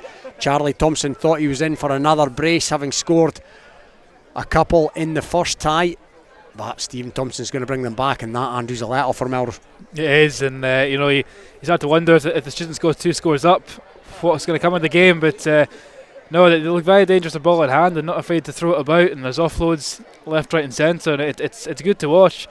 Durham obviously don't see much of on the 7th circuit, but Melrose will know all about them, having won the pre-qualification tournament at the Green Yards last year, and as you mentioned, getting to the semi-finals of the main competition this year, so they're no mugs, and they're sticking to their guns here. Hutchison, Melrose won that scrum, and Hutchison took off down the touchline, but he's been hemmed in by Durham. Now it's back with Hamish Weir on the edge of his own 22. Hamish Weir, we know all about his dancing feet, and he's made his way up to around halfway. He's still pumping the legs. Weir looks to try and free the hands for an offload, but couldn't get them out of there. But Melrose still in possession, and it's back with Fairbairn to Colvin. Colvin's got Hutchison for company, and it goes out the back door to Hutchison. But again, Durham in over that. Fairbairn's having a battle for it, and they've been pinged for holding on, Melrose. And there's a wee bit of afters there, and the penalty's been reversed. Ted Reid just lost his cool a wee bit and had a bit of a pop at the Melrose player, and that reversed the penalty, and it's Scott Clark. Now it's out to Hamish Weir.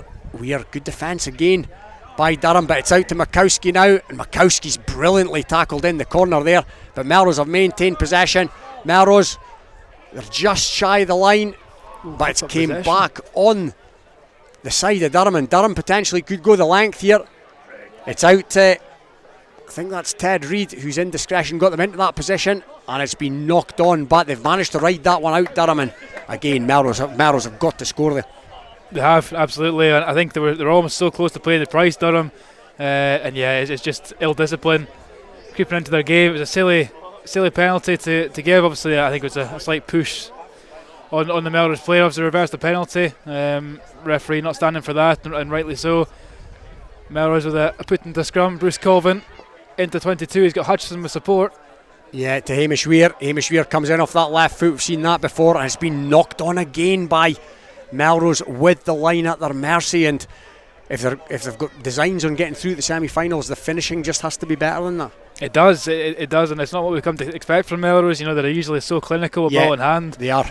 And yesterday what I was most impressed with is their squad depth as well. I mean, they've just got players they can bring in off the bench, and they don't look out of place at all in the Sevens team.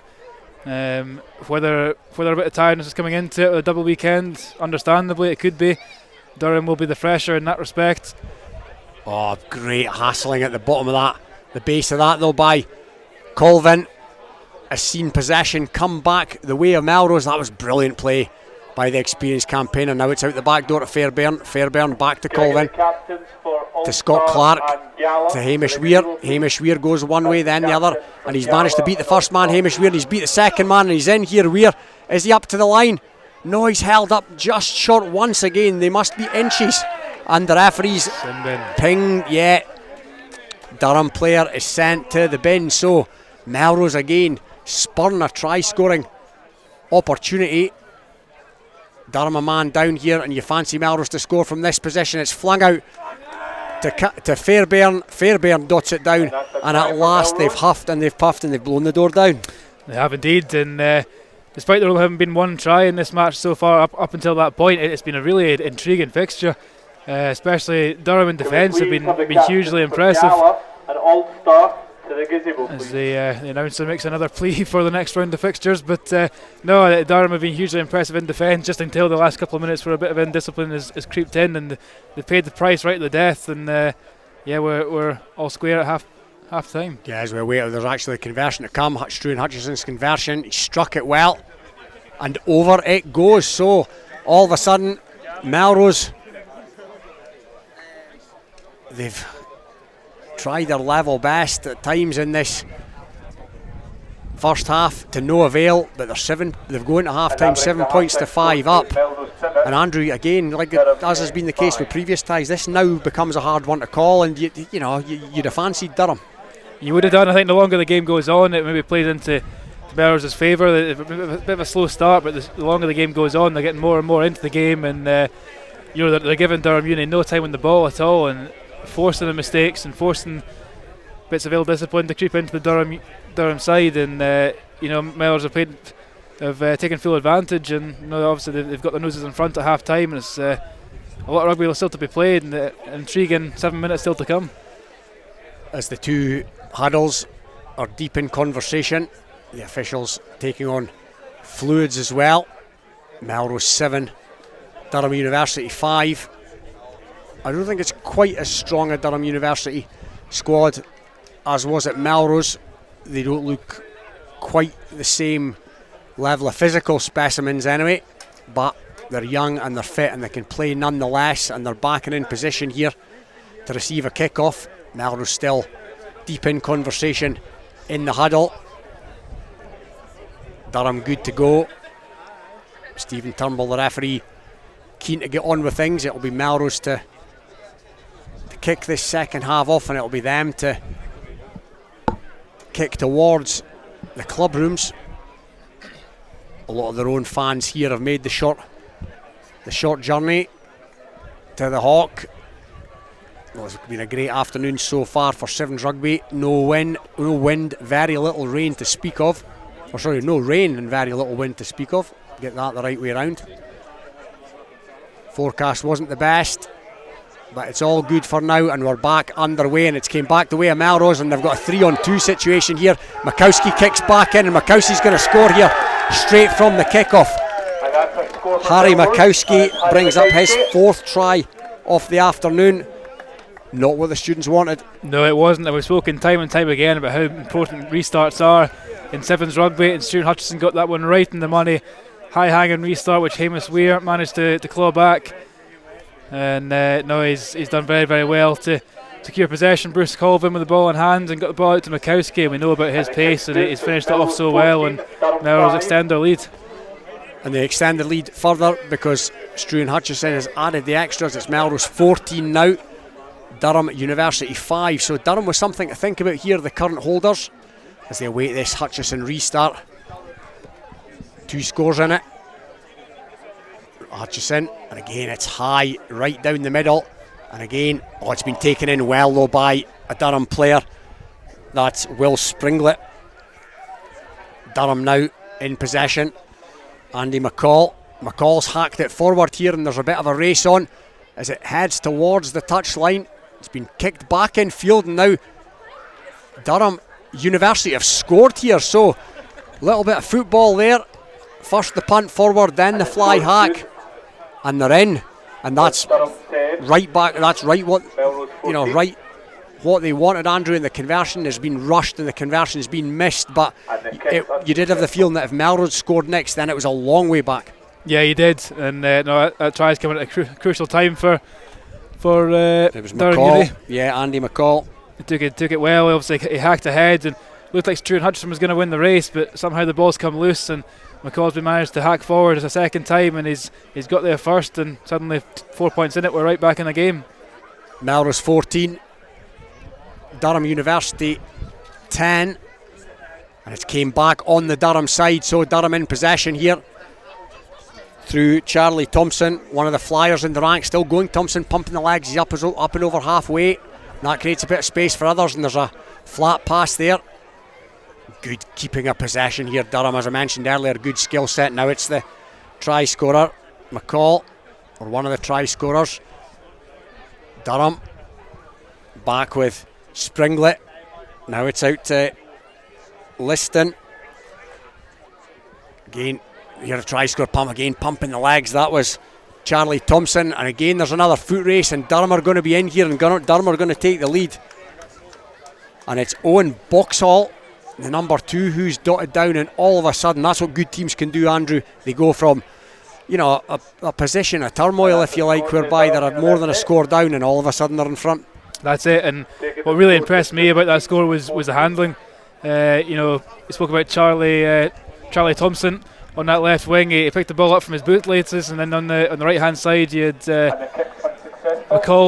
Andy McCall, who got the ball in one hand, and it's things like that which keeps the attack going. And Durham Uni, a very, very good score, and the edge in front. It's a 1 point game. The less said about the conversion, the better. Wasn't a thing of beauty to say the least, and nor has that kick-off been. That's not even gone close to 10, so Melrose now in possession. Hutchison is taking it quickly. Hutchison was the tackler 10. The referee thinks that is fine. There's a penalty coming the way of Melrose here, and Bruce Colvin knows it, and he chips it forward. But there was a trip in there, so they're going to go back for a penalty. Melrose 1 point adrift now. They're 5 metres or so outside the Durham 22, and it'll be Colvin to take it quickly. He goes to his playmaker Hutchison, who goes to Weir. That's a good pass out to Weir, and that now enables Weir to come back on his right foot, feed inside to Hutchison. Hutchison's about to dot it down, as he does, under the sticks. Melrose now back in front. They are, and no surprise there who the ones closest to us are cheering on. enjoying this afternoon's rugby and cheering on their local sides. Score well received here at the Hawk. As Melrose put their noses back in front, and it's a real yo-yo fixture here. I mean, Durham Uni, they played well in the second half, but Melrose are a team that they'll never lie down. They'll play till the final whistle, and they've got the reward there. Strong play. Stuart Hutchison with a try, and he should add the extras right in front of the sticks. And add the extras, he does. Stuart Hutchison. So Melrose 21, Durham 15, and kicks. Conversions could be absolutely crucial here, because there's 6 points in it in favour of the Melrose men. So if Durham do claw one back, try-wise, it'll need to be somewhere within the vicinity of posts. Their drop-kicked attempts at conversions have left a lot to be desired in this game, it has to be said. They've not been the easiest, in fairness, and it's been knocked on by Melrose, so Durham will come up with a possession, no doubt, from this scrum. As the clock ticks down, you feel that if Durham are going to do something, they're going to need to do it fairly quickly. Melrose hot on the heels of Kelso now at the top of the King's table, because Kelso are going to leave here with absolutely zip this afternoon. They're going to remain on 47. Melrose will have at least 3, possibly at least 5 if they can get through this, but Durham are on the break here up the middle of the park. Oh, good double tackle on the Durham player, but it's going to come back on the Durham side, and there's Melrose players hemmed into that ruck there. Durham, Boris Ames, headband and all, is up and over the 22, so Durham almost in the last chance saloon here, you feel. Ted Reid out to the most recent try scorer, Boxall. He comes back in field, and again it takes another couple of Melrose players to wrap him up, but that ties the Melrose players into the ruck. They'll need to score near the sticks. Yeah, Andy McCall. That's out to Josh McFarlane, and that's thrown to nobody in particular. Melrose have came up with the ball now. Melrose potentially just need to get this off the park. Down goes the substitute that's on for Melrose, the Watsonians player, Bruce Colvin, inside his own 22, beats the first man, still going Colvin. Crowd screaming for a high tackle, but it's not coming, and a penalty's been awarded against Melrose. Players in over the top, and so Durham have gone quickly here. Colvin looks none too happy about that, and Durham have got a man over on the far side, and that man over is Boxall, and he's going to have to come round. No, he dots it down, but it's quite wide out, Andrew, so Boxall has got his second of the tie for Durham University. That takes it to Melrose 21. Durham University, who scored more tries in the tie than Melrose, 4 tries to Melrose 3, but it will matter for nothing unless this conversion is good, and it's going to be Bryn Davis, the diminutive figure of Bryn Davis, to take this conversion. And by the body language of the players, this tie is over one way or another after this conversion's taken. Oh, dearie me. That is absolutely horrendous, as you can probably tell by Andrew Fleming's reaction. To use golfing parlance, he absolutely sclaffed that, Andrew, and it never left the ground. No, it didn't. That's just one of the worst ones I've seen all afternoon. But no, it's a really enthralling fixture. We've spoken about how important kicks are, restarts and conversions, and Edinburgh Uni, all to their credit, they played well, but the kicks have come back to haunt them, and it's Melrose who will book their place in the semi-finals. Melrose do indeed book themselves into the semi-finals, where they were face-off against Heriots. That one is finished. Durham University 20, Melrose 21. Thank you to Andrew and to Robin. So Durham University are beaten, and so we will have a new name on the Earlston Sevens trophy tonight. Who will that be? Well, it will be one of 4 teams, because the semi-final lineup is now complete. It's Gala will play the All-Stars in just a second or two. That will be an absolutely tasty tie for sure. And the second semi-final will feature Heriots against Melrose. Who will win? Well, stay with us on Rugby Radio, and we'll bring you all the action right here. Let's find out now about what Robin thinks about who might lift the trophy, because we're at that stage of the afternoon, I think, Robin, where predictions are very much the order of the day.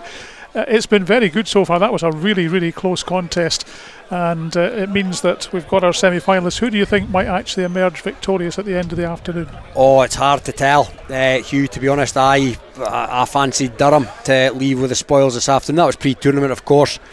But yeah, it's anybody's, to be honest. Angus Dunn being out for Gala's a blow. We're just about to, or in the process of facing off against the Old Stars, so let's pick up on this one. It's Gala in possession, but they're deep inside their own 22. This will be another test of the Old Stars' mettle, having been more tested in that second tie against Edinburgh Accies than they were against the hosts in the first tie, Earlston. Gala still in possession here through Liam Scott, looking to exit their own 22 here. Gala, and they've just encroached over it now and been dragged to deck, so still in possession. The man from Netherdale made the short trip here this afternoon, but Old Stars in over that. Is he going to come back on the Old Stars side? No, it's back with McCavanagh for Gala.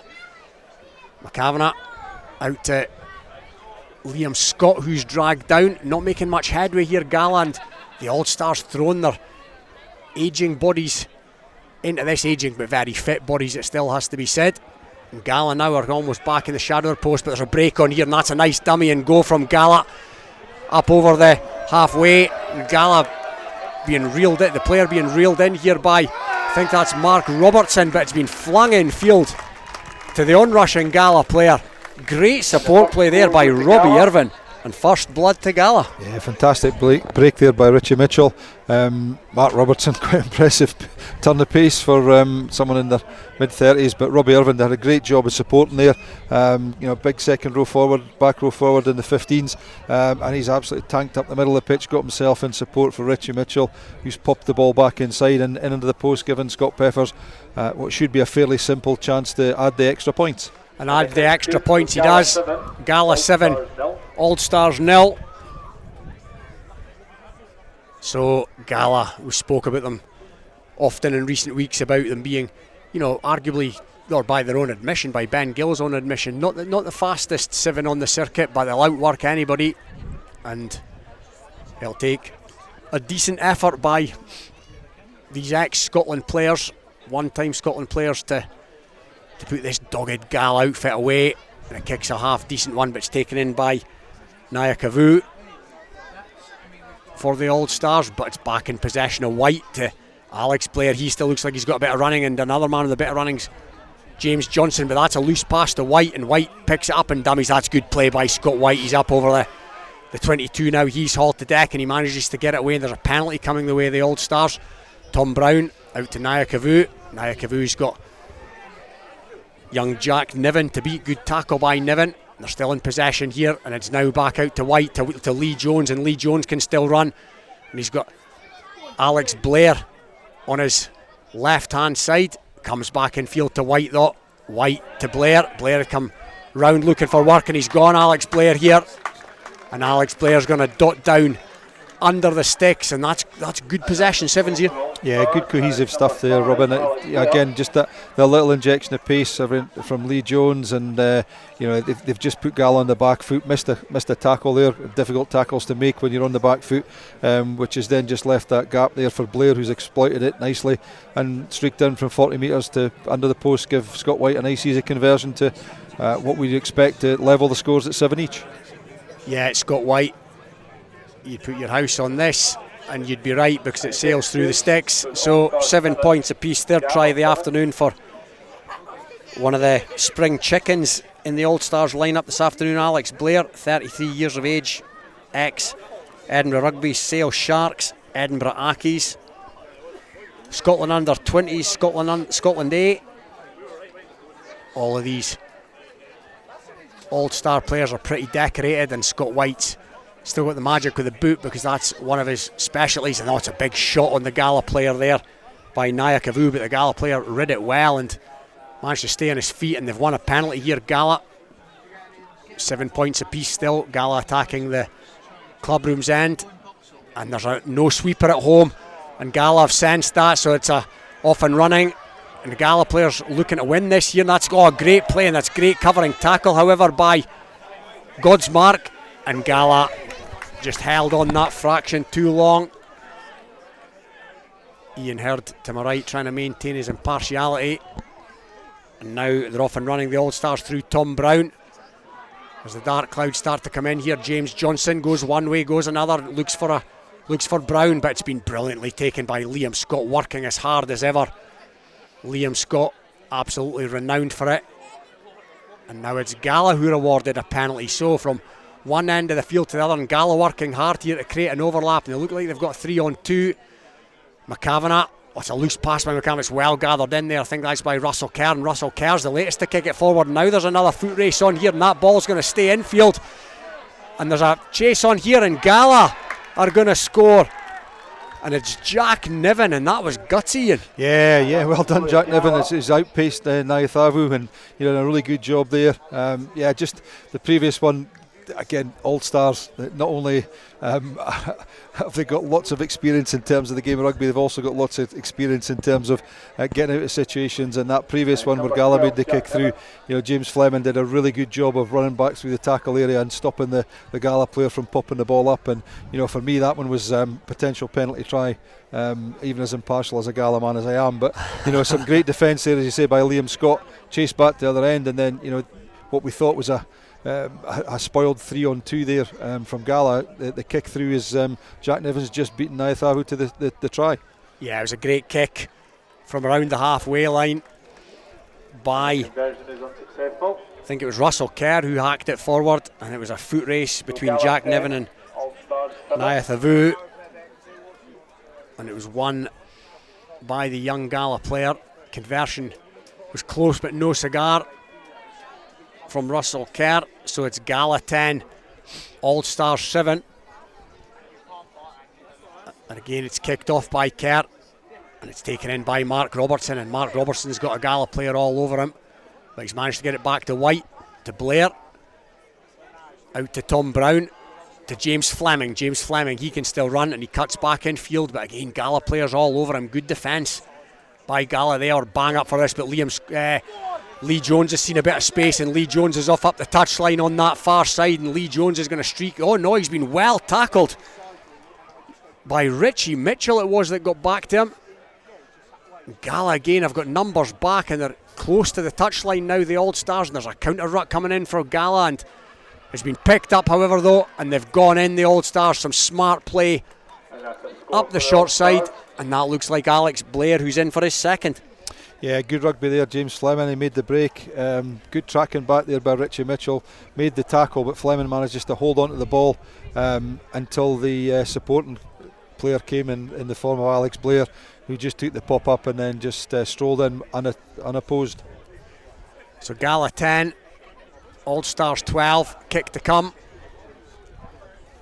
Scott White kick, struck it beautifully, but it's drifted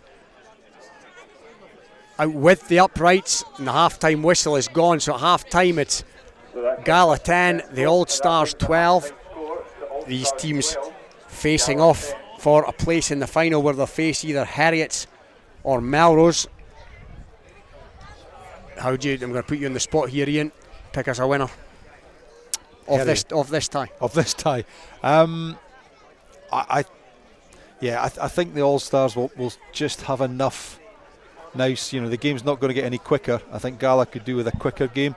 Maybe not the fastest team on the circuit, but they do work really hard for each other. But I do think that the All-Stars are just going to have that little bit extra nous, just to sneak something. In everything that we've seen so far, that just the important situations in each of the games, that level of experience has done something that has allowed them just to either stop Gala from scoring or to score themselves. Okay, we'll take the break there because we have a guest joining Hugh Brown, and he's from Durham University. Josh, Durham's number one. Josh, sadly that means you don't retain the trophy this year. No, sadly. Thought the boys gave it a really good go. Came up against the strong Melrose side, and just fell slightly short on that last kick, but what can you do, eh? Tell me about the Durham University side, because obviously it changes year to year, doesn't it? Because you won the trophy, the team won the trophy last year. How different a team is it this year? I mean, obviously just the nature of being a university side. A lot of lads have exams this time of year, so it's just about luck who can turn up. And I know we've sent a squad down to Bournemouth for the Buck Sevens today on Wednesday. So a mix and match of boys just who are available. But obviously just with the lads that are out there, try and give it 100%, just get out and do what we can. Yeah, you did very well at the Melrose Sevens, but here is you were trying to defend the trophy. Are you disappointed not to be able to do that? You lost by just a point to Melrose. Yeah, I mean, obviously disappointed. Gave it a really good go, but what can you do? Sometimes you just fall a bit short. Unlucky to score 4 tries, one more than them, and still not win. But I guess that's the way it goes. Back to the exams now. Yes, back to the exams, yeah. I don't envy you at all. Josh, thanks for joining me. All the best. There we are, that's our star of Durham University. And let's return now back to the semi-final between Gala and the All-Stars with Ian Hurd and Robin Purdy. And just as you rejoin us, Alex Blair's gone in for his hat-trick for the All-Stars. That takes it out to All-Stars 17, Gala 12. As we await this conversion from Scott White, and it's a decent strike by White, but again it drifts past the uprights. So Gala still in this, Gala 12, All-Stars 17. Alex Blair full running in this one, hat trick to add to his brace in the first tie. That's him up to 5. He's the top scorer here this afternoon. Scott White's going to get this one back underway. Big crowd at the bottom end. They're playing towards that bottom end, the All-Stars, and it's a typical White kick-off, allowed Mark Robertson to try and get underneath it, and it's been won back by the All-Stars. That's good play by these experienced campaigners, and White goes out to God's Mark, who goes to Robertson, and Robertson hogging the touchline, comes back in field as he's done so often over the years off that right foot, but they've held on too long, the strength and conditioning coach, and it's going to be a penalty to Gala in and around their own 10 metre line, and that's been taken quickly by Gregor Collins, who's came on.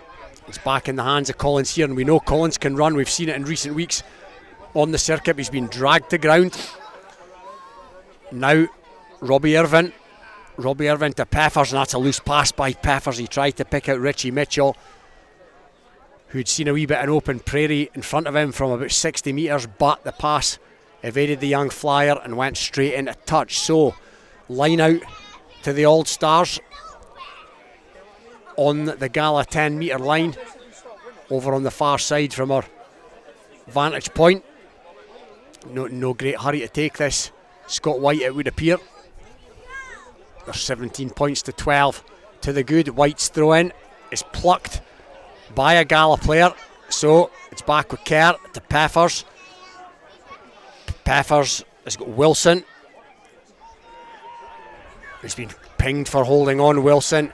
So the All-Stars now taken quickly but away from the mark by Lee Jones, so he's going to be asked to come back by Gordon Galashan, the referee. Jones, again, few hands on haunches now. Johnson to Jones. Jones has got God's Mark for company on this near side. Back with Robertson. Robertson's seen that there's no sweeper at home, and Robertson's through here. Bounce of the ball for Mark Robertson. Mark Robertson's in. Again, smart play, experienced campaigner, and he knew the space was there, Ian. Yeah, just as we said at half time, Robin, there's been a couple of occasions there where the All-Stars have just used their experience, their knowledge. They've seen things that are there, as Mark did there with the fact that Gala played without a sweeper at that phase, and he's put a good little kick in. Always going to beat the defence from 25 metres out, and giving White a chance to kick the conversion to put them another score ahead. And White has indeed kicked the conversion, so Gala 12, All-Stars 24. That's Mark Robertson's first try of the afternoon. The Rio Olympics 2016 silver medalist for Team GB. So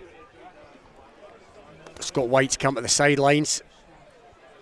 So that kickoff's been taken by James Johnson, and it's flew out on the full. Gala have tried to take it quickly, but they're going to come back for a tap in midfield, and Peffers is going to take this one speedily, and off he goes, and that's a good line cut there by Gregor Collins, but good defence by the All-Stars. Now it's Liam Scott.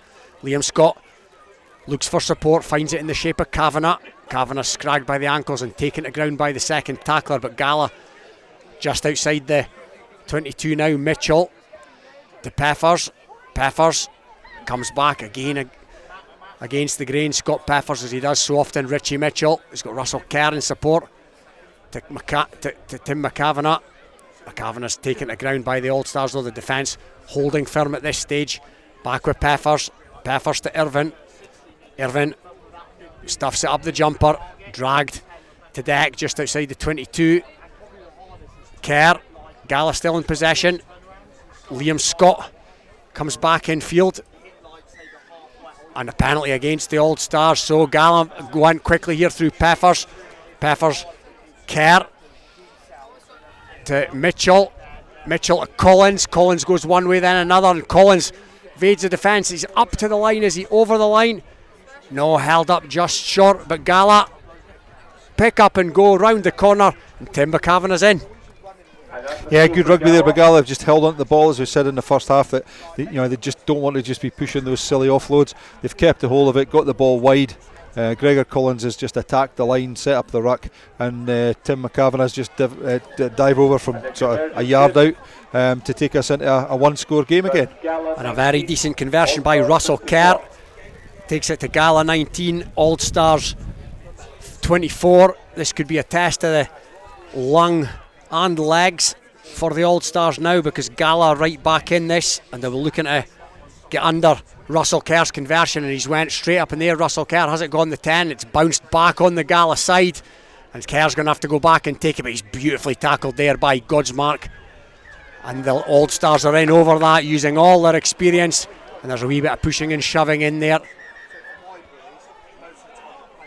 Roddy Grant and Liam Scott, two open side flankers, exchanging shoves and exchanging words, but the penalty will go to the All Stars nonetheless. So they're looking to take the sting out of this. Scott White, he takes it, chips it forward, and again he's seen that there's no sweeper, but it's gone out into touch. James Fleming was after it. That would have been a foot race between Fleming and Collins. Mitchell, or rather Jack Nivens, over to take this one. Time running out from a Gala perspective. Gala 19, All Stars 24. It's a line out to Gala inside their own 22, and they've got a hand to the All Stars, but it's came back to Niven. High tackle is the shout from a few of the fans, and a penalty's been awarded, not for the high tackle but for coming in over the top. And now it's McCavanagh. McCavanagh's seen a bit of space, or thought he had, but it was quickly closed on him by Godsmark. Gala still in possession though, to Liam Scott. Scott, a wee bit of a hospital pass there to Peffers, but Peffers has plucked it and goes straight, and there's a high tackle on Peffers there, so Gala are going to have another penalty here, and they're giving as good as they can get, or as good as they've got the Maroons here. Kerr to Niven. Niven, he takes a couple of Old Stars players out by going direct, and again another penalty comes the way of the Old Stars, and Gordon Galashan's going to go at the pocket here, and it's Mark Robertson that's going to take a leave of absence. So it's 7v6 possibly for the remainder of this tie. Gala 19, All Stars 24. Peffers again comes back in field, and that looks like a bit of a slingshot tackle on a Gala player there, but the referee seems happy enough. Not releasing is the call, and the penalty goes the way of the All Stars. So it's the 6 men of the All Stars against the 7 men of Gala, and there's not much life left in this tie. There's no life because Scott White has kicked it out. The full time whistle goes, and a plucky Gala lose out by the odd score, and that was a decent tie of 7s, Ian. Yeah, another good tie of 7s, Robin. It's again just that little bit of extra nous on the behalf of the All Stars. They've done a couple of situations that break down there where Roddy Grant's got his head in, won the ball. Again there, Fleming, did he release? Did he not release? But he's got away with it, and he's got what he needed out of it, and probably just shaded the tie. I think Gala needed to keep it a bit further away from the breakdown. They just couldn't do that in the second half, and All Stars ran out deserved winners. Be an interesting final now. They're going to have to really suck on the oxygen between now and the kick-off for the final. Well, they've made the final. They've come here to win it, the All Stars, and they've given themselves every opportunity. They will face off against Heriots or Melrose as we await the kick-off in this one. Gala and the All Stars just making their way gingerly off the field. Some of the players there breathing pretty hard. but it's going to be Heriots to kick this one off. Heriots to attack the clubroom's end, and it's Kutsuna. It's gathered in by Hamish Weir, and it goes back to Colvin. Colvin to Hutchison, to Fairbairn. Good tackle on Fairbairn inside the 22.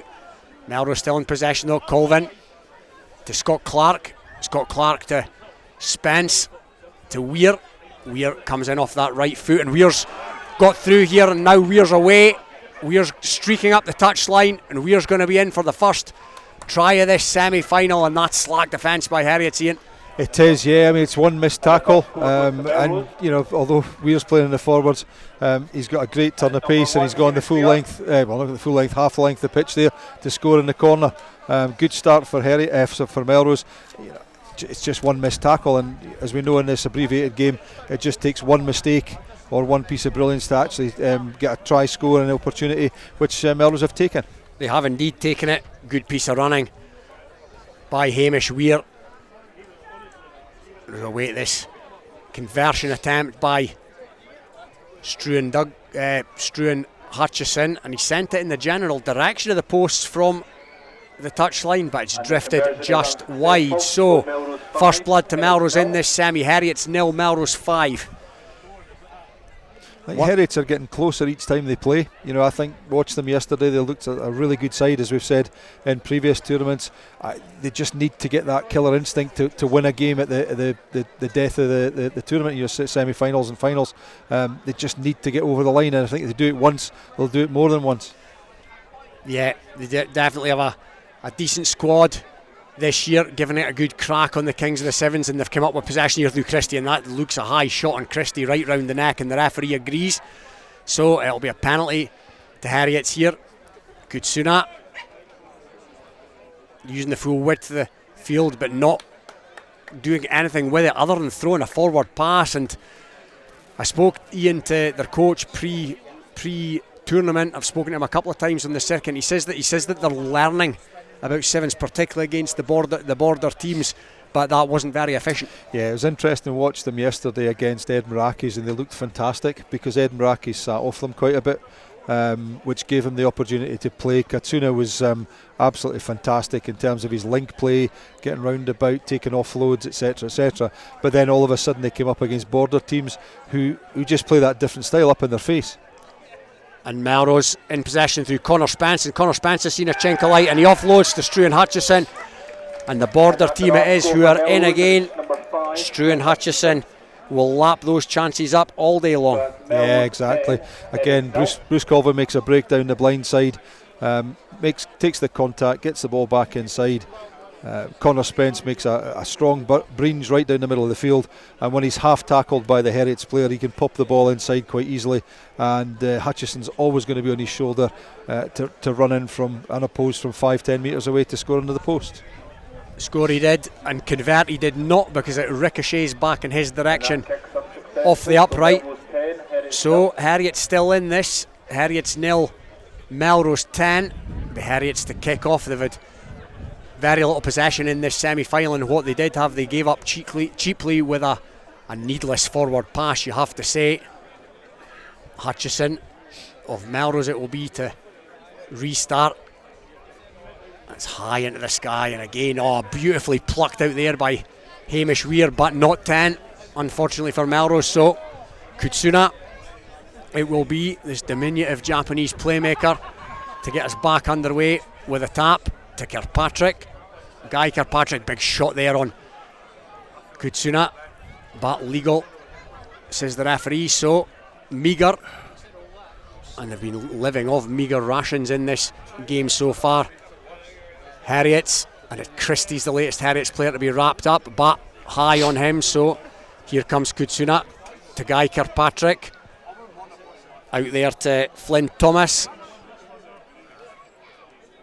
Flynn Thomas again in possession. It's back to him, it's back to Kirkpatrick. They're going backwards, so Kirkpatrick employs the kick pass, and it's bang on the money.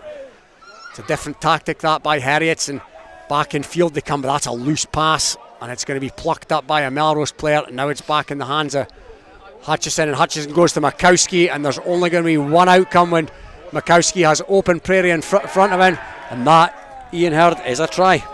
Yep, hang on a second. Oh, In touch. Touch. Or touch in goal, I think it could be. It's the in-goal judge that's given it, so it must be touch in goal. Touch in goal, and that's a chance it's going to bang, and he's got to score from there, surely. Yeah, I don't know whether he's just lost his balance going over the try line there or not, but he's just touched that touch and goal line, which makes a big difference. Now Heriots have got that 22 metre dropout as opposed to being another 5 points down. Yeah, that could be a key moment in this tie. Heriots still 2 scores down. Heriots 0, Melrose 10, but it will be a Heriots 22 dropout rather than being camped under their sticks 15-0 down.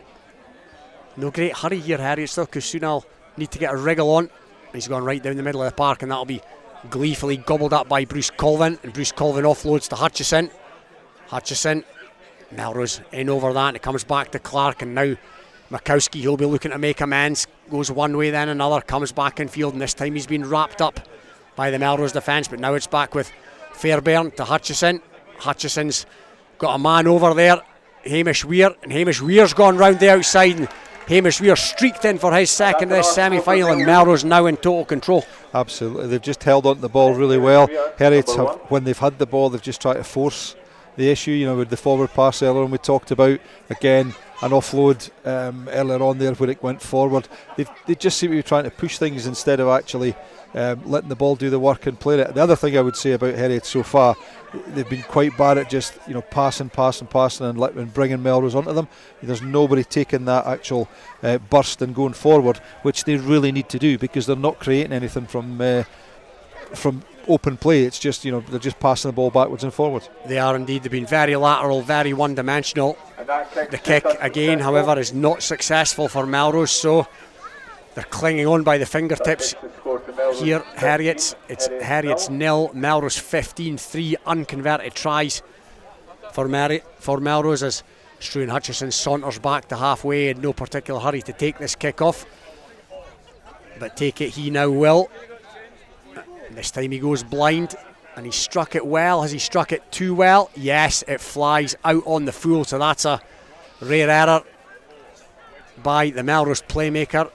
He's been impressive this afternoon, Struan Hutchison. Melrose, very seldom do you see teams go back to back on a weekend where there's 2 tournaments, but Melrose looking to do just that, having won Poinder yesterday. But here comes Kutsuna for Heriots, doubles back on himself, now finds support. I know, almost an interception there. Connor Spence had flew up out the line, but Heriots now are going to get the chance to streak in, but that's a good cover tackle. But infield it comes, and infield it's been touched down. Was the referee awarded a forward pass, Ian? It's in touch. In touch, foot in touch in the half-time whistle is gone, so that's a little bit of a late let-off for Melrose, but they will head into half-time in good fettle, because it's Heriots 0, Melrose 15. Big second half coming up. Let's go pitchside. Hugh Brown is with Scott Peffers from Gala. Scott, you pushed the All Stars all the way, but they were just too good for you. Just a wee bit too clever. Do feel like the ref got a wee bit intimidated by who he was reffing, but so I'll put it there. That's controversial. Well, we'll go for it. I think the crowd agrees with us. Gala have done very well this afternoon, but you really would have wanted to put more pressure and reduce the gap even further on Kelso. You're just 9 points behind now with two tournaments to go, so you've still got a chance. Obviously we hope to try and get as far as possible today, as you say, to close the gap a bit more. Let ourselves down a wee bit yesterday, but we'll just have to go again next week. You weren't playing yesterday, were you? No, not. So you got a bit of a rest, but did you watch the boys? Yeah, I tried to watch some of it. So it's quite a lot we were disappointed when. I think we've improved a bit today, so pleased with that. Earlston's always a good tournament, isn't it? It's always a very friendly tournament, a good crowd and a very nice atmosphere, a good ambience. Aye, it's always good. It helps when you're off on the Monday. Yes, true, bank holiday Monday. Aye, so get a few beers tonight and then... Well, yeah, but you'd have liked to have been in that final, wouldn't you? Oh, 100%, aye. It was good to get the monkey off the back last week. We went in Langham, so we were hoping to try and target at least a final today, if not a win. So we've got Selkirk left, and then Jed still to come, and as I said, 9 points is still doable. Could have some quite hard draws, I think, but I will go again. Absolutely, wish you well. Well done this afternoon. Hard lines. You just were defeated by the old guys. Aye, I'll not say any more. Scott Peppers-Agala, thank you very much for joining me. Right, let's head back to the remainder of this game on the pitch at the moment. We'll find out who the finalists are that will play the Old Stars. It will either be Heriots or Melrose. Let's rejoin Ian and Robin. There's a good piece of running here by Heriots, and is it going to culminate in a try?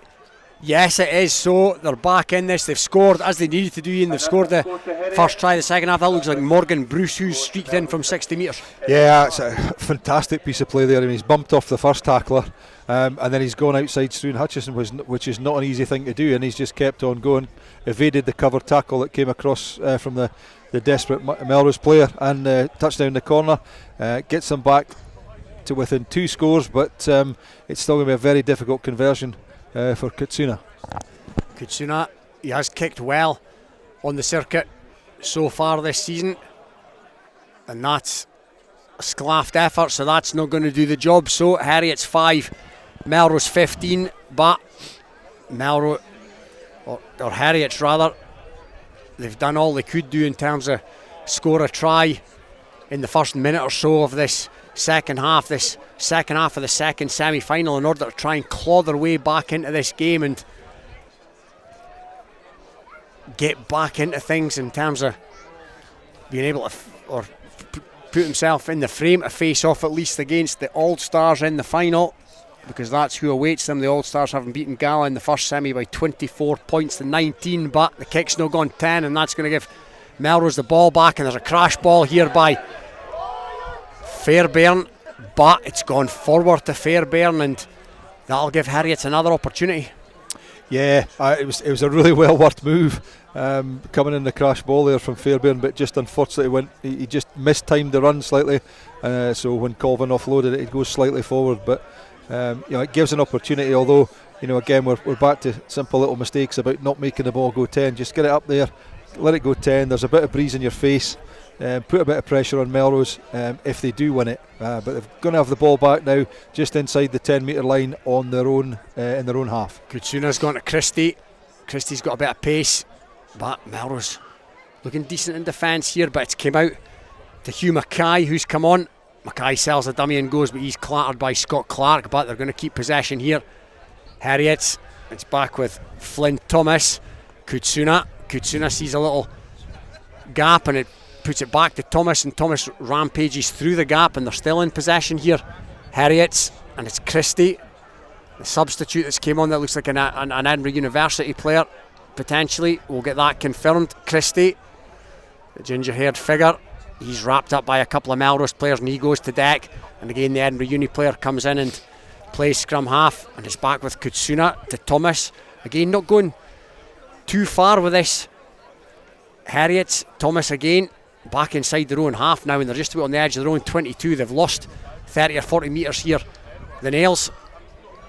Christie goes one way then another. Again, a couple of Melrose players wrap him up, so good at keeping possession here. Heriots not doing too much with it, and that's been fumbled by Kutsuna. And Ian, that's not the best of sevens really. They've got, we've seen it with good sevens teams in the past, happy to go back 40 metres and wait for the gap to appear, but that was just basic stuff. Yeah, it's nice training ground stuff, Robin. I mean, that's the unfortunate thing is it's a bit like watching sort of an opposed training session where they're just trying to get the link and get the passes and so on. So if somebody, when it's like that, somebody's just got to take the initiative and burst up the middle. They were waiting on they were waiting on a Mark Moncrief or a Kevin Amos or somebody there. They go 50 metres back. Absolutely. And then somebody like that to burst through, but they don't have anybody like that in the ranks, unfortunately. And Melrose now are in possession on the Heriots 22. Colvin takes it to deck. Makowski plays scrum half. Chip over the top by Hutchison, and Hutchison's after this, and Hutchison's going to score if he can get it.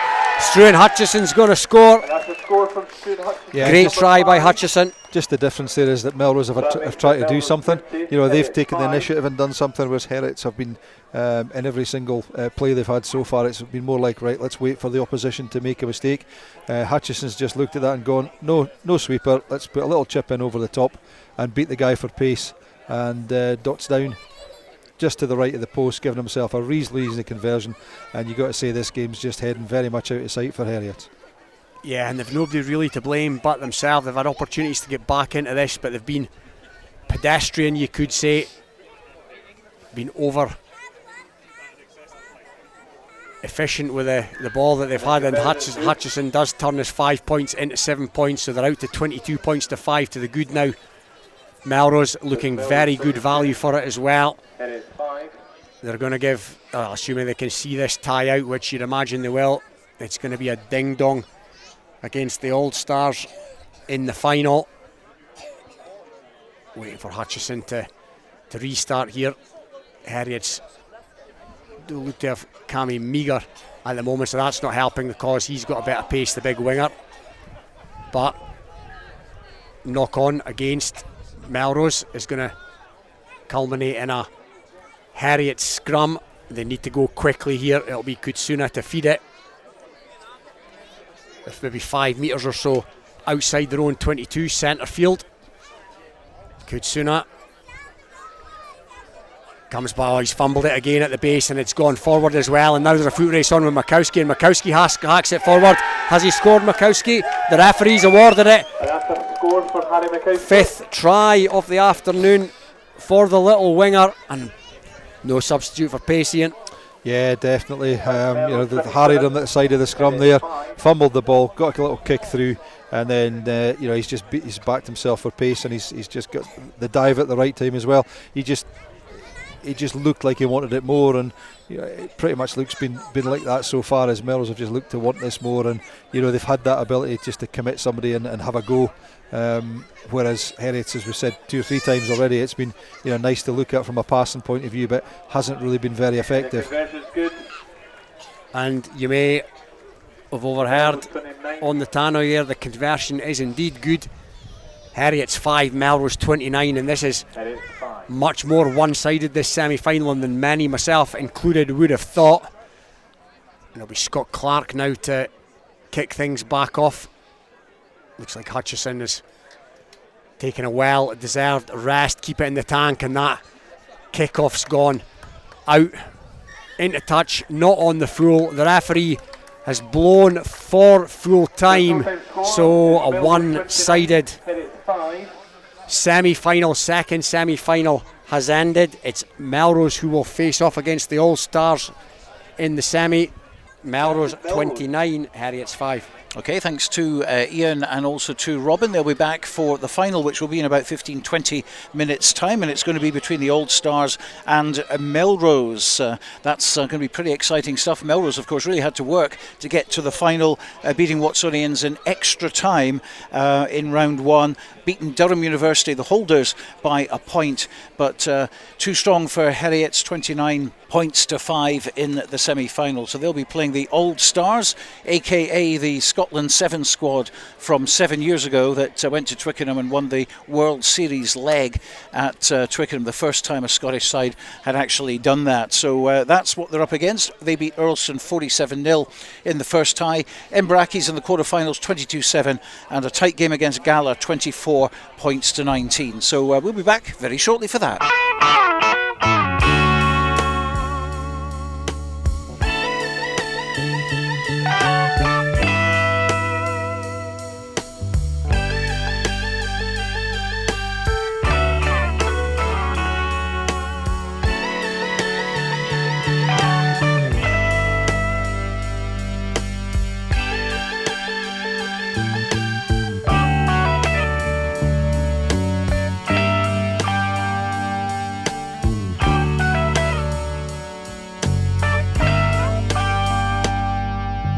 Stuck inside these 4 walls,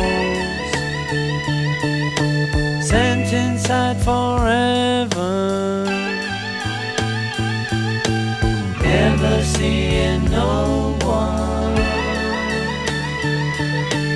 nice again, like you.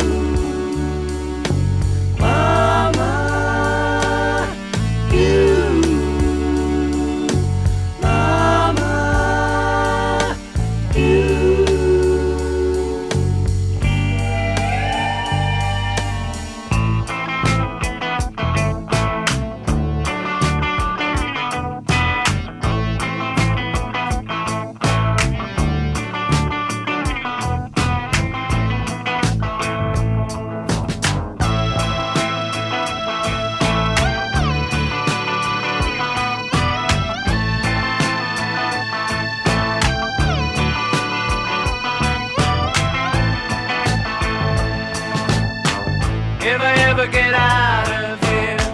Thought of giving it all away to a registered charity. All I need is a pint today if I ever get out of here. If we ever get out of here.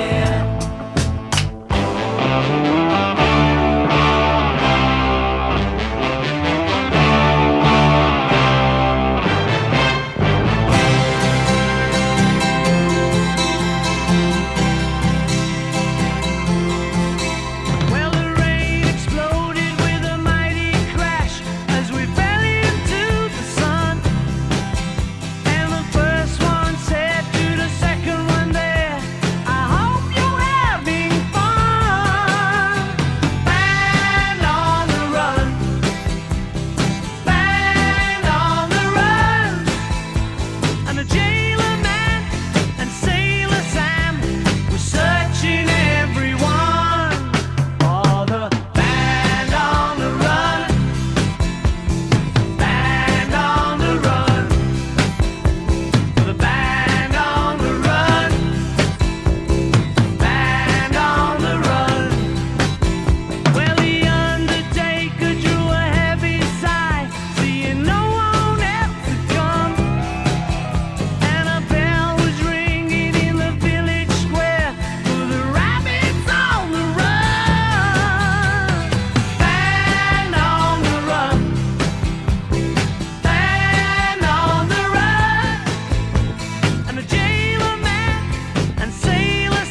I can't sleep until I feel your touch. That's the weekend, and we've been enjoying our weekend as well. Kelso yesterday in the sevens, won by Melrose, and today they are in the final. They've done it the hard way, but they are in the final, and that final coming up in about sort of 5-10 minutes time, something like that. We've got the boys together.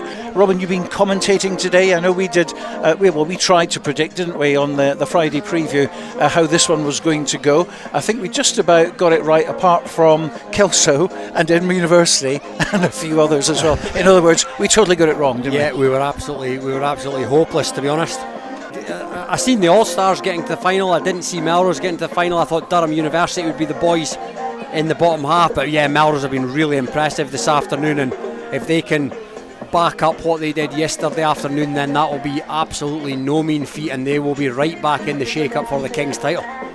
Well, Hugh's gone. Hugh's disappeared. Andrew, I'll ask you instead then.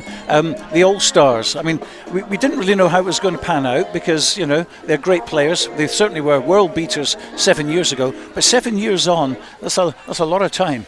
It is a huge lot of time, but I mean, Scott White, we saw at Twickenham years ago, it was the playmaker, and obviously Scotland won the double 2 years in a row at Twickenham, and he was instrumental, and you can still see he's got the skill set, he's got the rugby brain about him, and he just brings that calmness to the All-Stars side. They've got a lot of pace still in the side, but Scott really makes them tick, and it's been great to see some players I've personally really enjoyed when I was younger, watching them compete in the World Series, and to see them as fit as they are is pretty impressive. Well, Ian, bring you in here as well. We all thought Durham University would probably get to the final against Old Stars. The Old Stars have made it. Durham University didn't quite. Yeah, I think they just came up against a team that have hit a bit of form this weekend in Melrose, and they just held out.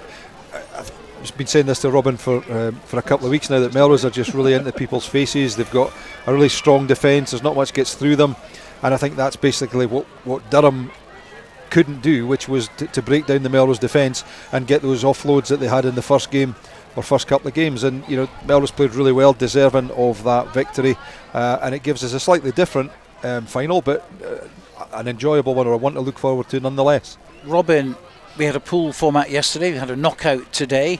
Any particular favourite for you? Yes, knockout, clear favourite for me. I'm traditionalist in that regard, while I completely accept why clubs need to have a pool tournament, because you need 12 teams rather than 16, and it's enough of a job to get 12. Nowadays, you know, seldom do we arrive at a tournament and not find there's a president, 7 stepping in, so I completely get it. But yeah, I like it on a day like this, a straight old knockout tournament. Okay, Hugh, knockout or pool for you? Well, do you know, I'm going to go against Robin. I quite like a pool format because it gives the clubs more than one opportunity to get a game. Actually, they at least have a number of games. Particularly if they come from, say, Falkirk or Hamilton or somewhere around there. Absolutely, that's right. They're not just on and off within 14 minutes. So I like a pool format. I think that works. But there's pros and cons from both. I think today has proved that knockout does work well as well. Although Earlston went out in the first tie, of course, against the All-Stars, so the home side knocked out 47-0. So the home fans didn't get to see much of their own team. That's right. And Kelso, we've got a Kelso representative here, Andrew Fleming. We didn't see this coming, did we? Edinburgh University knocking out Kelso in round one. Although, of course, it was Kelso Sevens yesterday, and I believe some of the boys may have been not necessarily in the ice baths. They were in at the bar, possibly. Yeah, could that have that's happened? fair to say, Stuart. No, I think they certainly enjoyed being their home tournament yesterday, but no, I think it's a difficult one. A double weekend. Some teams thrive off the pressure. Other teams, can put a lot into one tournament and not have much left for the next day. And I think that's maybe what Kelso were guilty of today. They put a lot into that, getting to the final yesterday at Poynter, and today they came up against an Edinburgh Uni team that maybe a bit more fresher, and it paid off for the students. And they looked good in their games against Herets as well. And Ian, you'll know yourself, I mean, it's very much a social event, this, and when you've got your own sevens, you can understand why you want to support your own event, etc. But to be serious contenders for Kings of the Sevens, you really have to go one step further. Yeah, it's difficult because they say it's a long season, both with 15s and then 7s, and they've got to sort of let their hair down a little bit. maybe they looked at this and thought Edinburgh University in the first round, they're probably going to, not saying walk that, but they've got a couple of injuries. Melbourne got injured yesterday, so they're starting to get to that stage. A few more influential players, but no, it's good to see different teams getting through. It's good to see different teams coming to play. The fact that we've got what would be considered to be a very junior club here who can attract 16 teams to play in a knockout format on a Sunday says a lot about the tournament itself and says a lot about the club and the way they organise it. It's certainly one of the ones that I always enjoy coming to year in, year out. It's always a great occasion. It's good fun. It's a good social event, and we're going to have a cracking final as well. And Robin, of course, let's mention Langham from last week as well. A very small club in the East League who put on a great tournament. Oh yeah, absolutely, and I agree with Ian. This has been a great occasion here today as well. Yeah, they're permanent fixtures on the circuit. These tournaments, they've been around a long time, and they play their part. But yeah, I agree. This particular one's always been a great social occasion. I remember frequenting this as a younger man in a different capacity, and a fine day out it is, I have to say. Well, this is Rugby Radio on a Sunday afternoon, of course, at the Hawk in Earlston. Coming up right now, the final between Old Stars and Melrose. They're making their way onto the pitch just to do a little bit of warming up, I think, at the moment. Nothing too serious, but a stretching going on, so it's not as if it's your traditional run out for it. So we'll stick with it for a second or two. But Ian, as we've got you here at the moment, talk a little bit about refereeing. The Sevens tournament's a great place to blood the new up-and-coming referees. Oh, absolutely. They talk about players being able to shine and show their prowess on the Sevens circuit. Referees are exactly the same. The one thing that I think is always good from a refereeing point of view is that the decisions that you make should always be that little bit clearer and that little bit easier to make, because it's there's information, the play's right in front of you. It should be nice and clear. It is quicker. You've got to make quicker decisions, and it also makes a big difference, for your decision making in 15s. And a lot of really good 15s referees that have come out of the Borders have been blooded in this area at Sevens, and we've got a good tradition of bringing through some good Sevens referees and putting some as well as Sevens referees onto the Sevens circuit internationally as well. The Earlston Sevens convener is now with Hugh Brown. Mark Stewart, Mark, welcome back again. It has been a really successful day. We chatted to you earlier. If we can hear you over the PA. Yeah, no, look, it has been really successful. Like I said earlier on, we were a bit worried this morning when the bad weather came in, but we've managed to fight off the rain, and the people came through the gates in their hundreds, and we're really happy with how many people we've got through the gate today. I have never seen so many pints of lager and shots in my life. No, neither have I, to be honest. The bar staff, and I'll give credit to the bar staff, because by God, they've been busy today. There's been keg after keg being drank, and it's good for the club, and it's good for the community. They've all come down in their force, and they've seen some wonderful rugby. Now, you predicted, and so did we, I think, Durham University against the Old Stars in the final. Hasn't happened. It's Melrose against the Old Stars. Yeah, I know. Look, Durham Uni seem to have just got pipped with that last kick of the game up against Melrose, but all credit to Melrose. Melrose have they've potentially could go back to back, and to be honest, they probably deserve it, but stiff competition now against the Old Stars. They boys have been class all day. What about the Sevens circuit? Because it's split now into two different parts of the year, and in fact this weekend, of course, we've had Kelso yesterday, Earlston today. Do you think that the calendar for the Sevens works? Hey, look, I don't know if I can fully comment on it, to be honest. I think all the Sevens should be together, in my opinion. I might be wrong, I might be right, but for me, Kings of the Sevens circuit, it's privileged to be a part of it. It's part of Earlston, it's privileged to be a part of it. And I think all the tournaments should be one after the other. There shouldn't be such a big gap, if that makes sense. And I think it's something that needs to be looked at. It's maybe not as easy when the leagues, and next year it'll probably be even harder because the leagues are getting more teams in them. It's probably got to go on longer and longer, but it's something that does need to be looked at by the SRU and the Border League in statute, You're certainly right, and it begs the question, which is more important, Sevens or 15s, or are they equally important? For me, I think they're equally important. We had John DL in there as guest speaker in our hospitality today, and he hit on a good few points. He says that for 5-6 years Melrose were in finals up in Murrayfield, but they also strive to get the strongest teams out in Kings of the Sevens tournaments. He says, because the Sevens tournaments, you've got to keep them going and keep them strong. He says, but we tried our best week in, week out. When we were in finals at Murrayfield, we also tried to get our strongest teams out to even just tick on and then get into quarter-finals so we can keep the Kings of the Sevens points going. And I said, I think that's something that needs to be looked at going forward for the Borders Rugby. But it has to be said that some clubs are really, really struggling. Look at Walkerburn, who nearly folded. Fortunately, they are having their 100th seventh in 3 weeks' time on the 25th of May. But a lot of clubs have gone to the wall. A lot of clubs are struggling to put together teams. I look, it's getting harder and harder. I don't know where we go with it, to be honest. You know, last year as a club, even ourselves, were struggling. We've got a new coaching staff in this season, and look, the results speak for itself. We've finished third in the table. It's the highest we've finished in the last 4 years, and we are probably at the lowest league there is at the minute. And for us as a club at Earlston, we are struggling as well. What way do you go with it? Who knows? It's not for me to decide. It's for people higher up than me. But you know, something needs to be looked at and something needs to be done. Not for the higher clubs, but for the lower clubs. You know, like the lower clubs is. Without the lower clubs, you don't have the higher clubs, in my opinion, and we need to look at that in depth.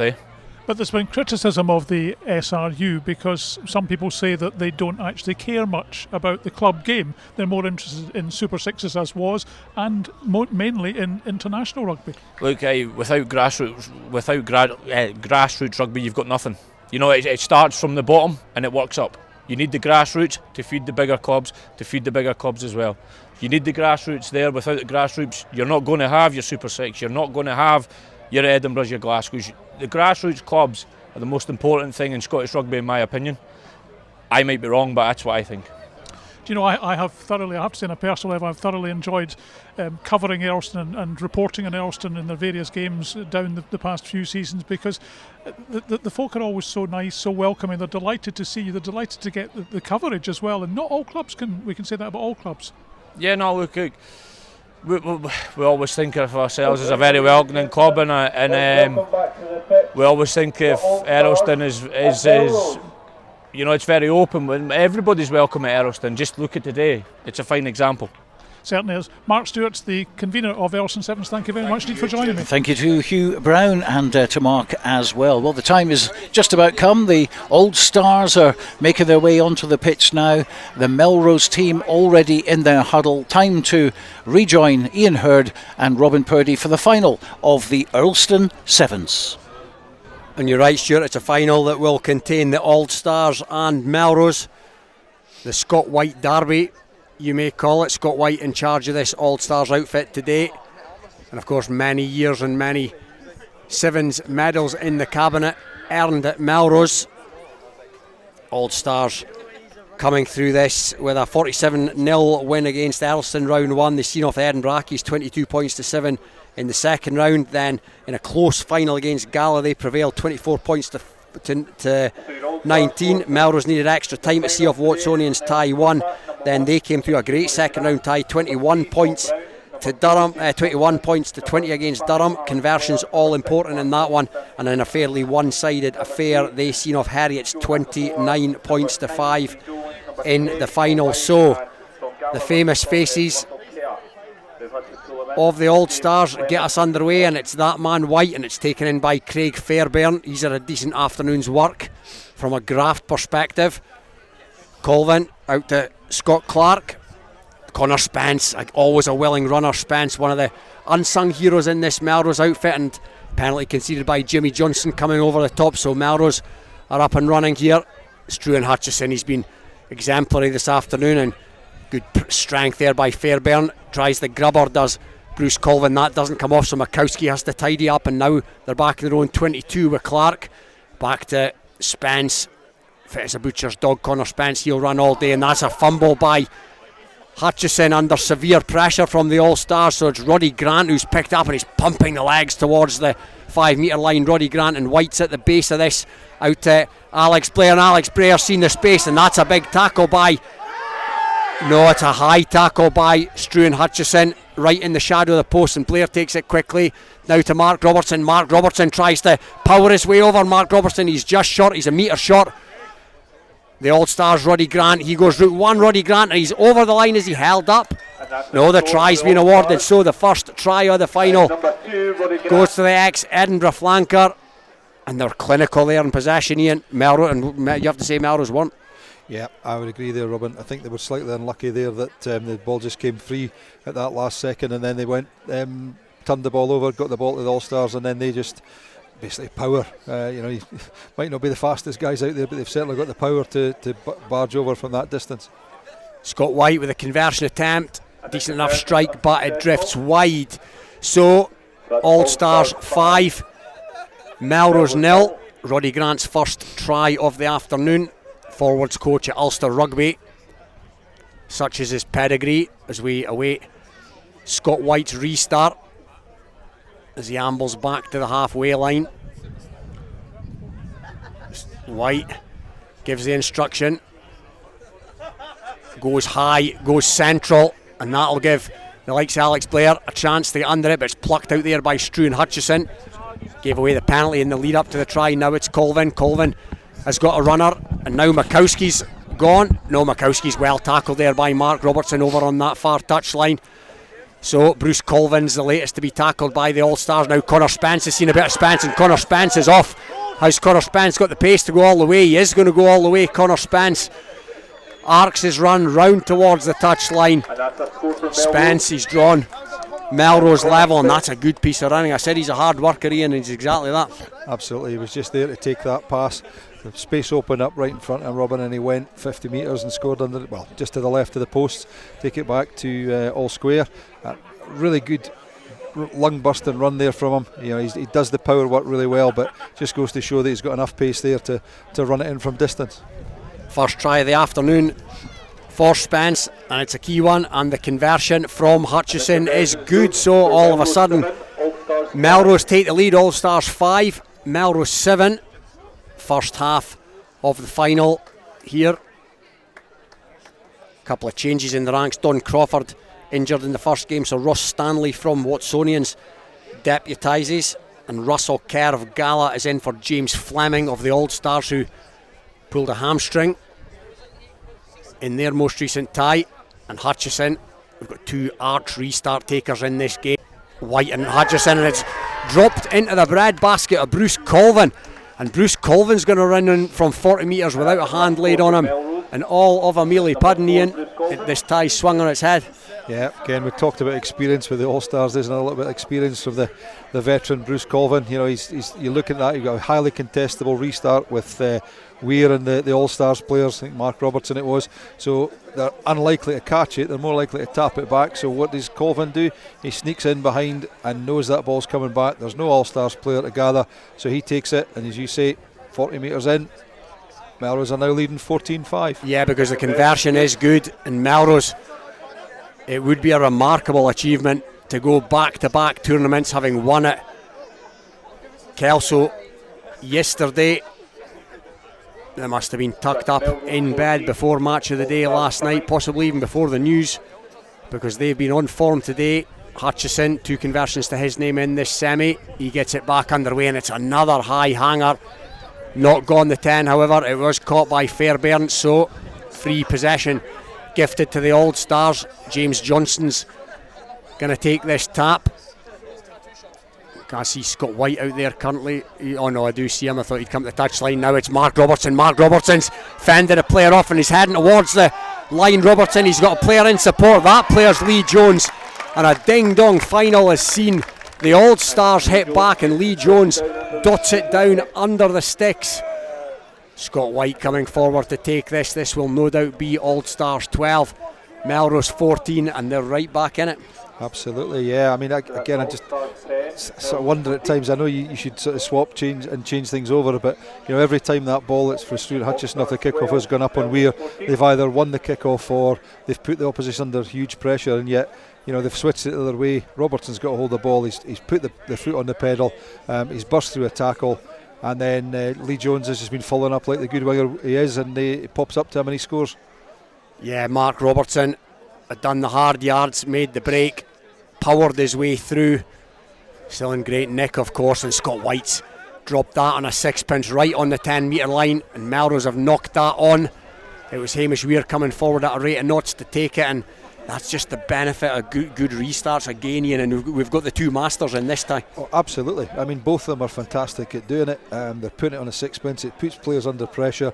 You know, they've got to really get the jump right. They've got to get the tap back right, and then there's got to be somebody there in support. So you know, it's a huge thing nowadays is retaining the kickoff. And as we go on, and Johnson's got the ball as he heads up the wing. Johnson running with it in two hands, but he's getting close to the touchline on this near side, Johnson, but they've kept it in. The Old Stars, and a penalty conceded. That's as clear cut as you like, and Mark Robertson's going to take this quickly.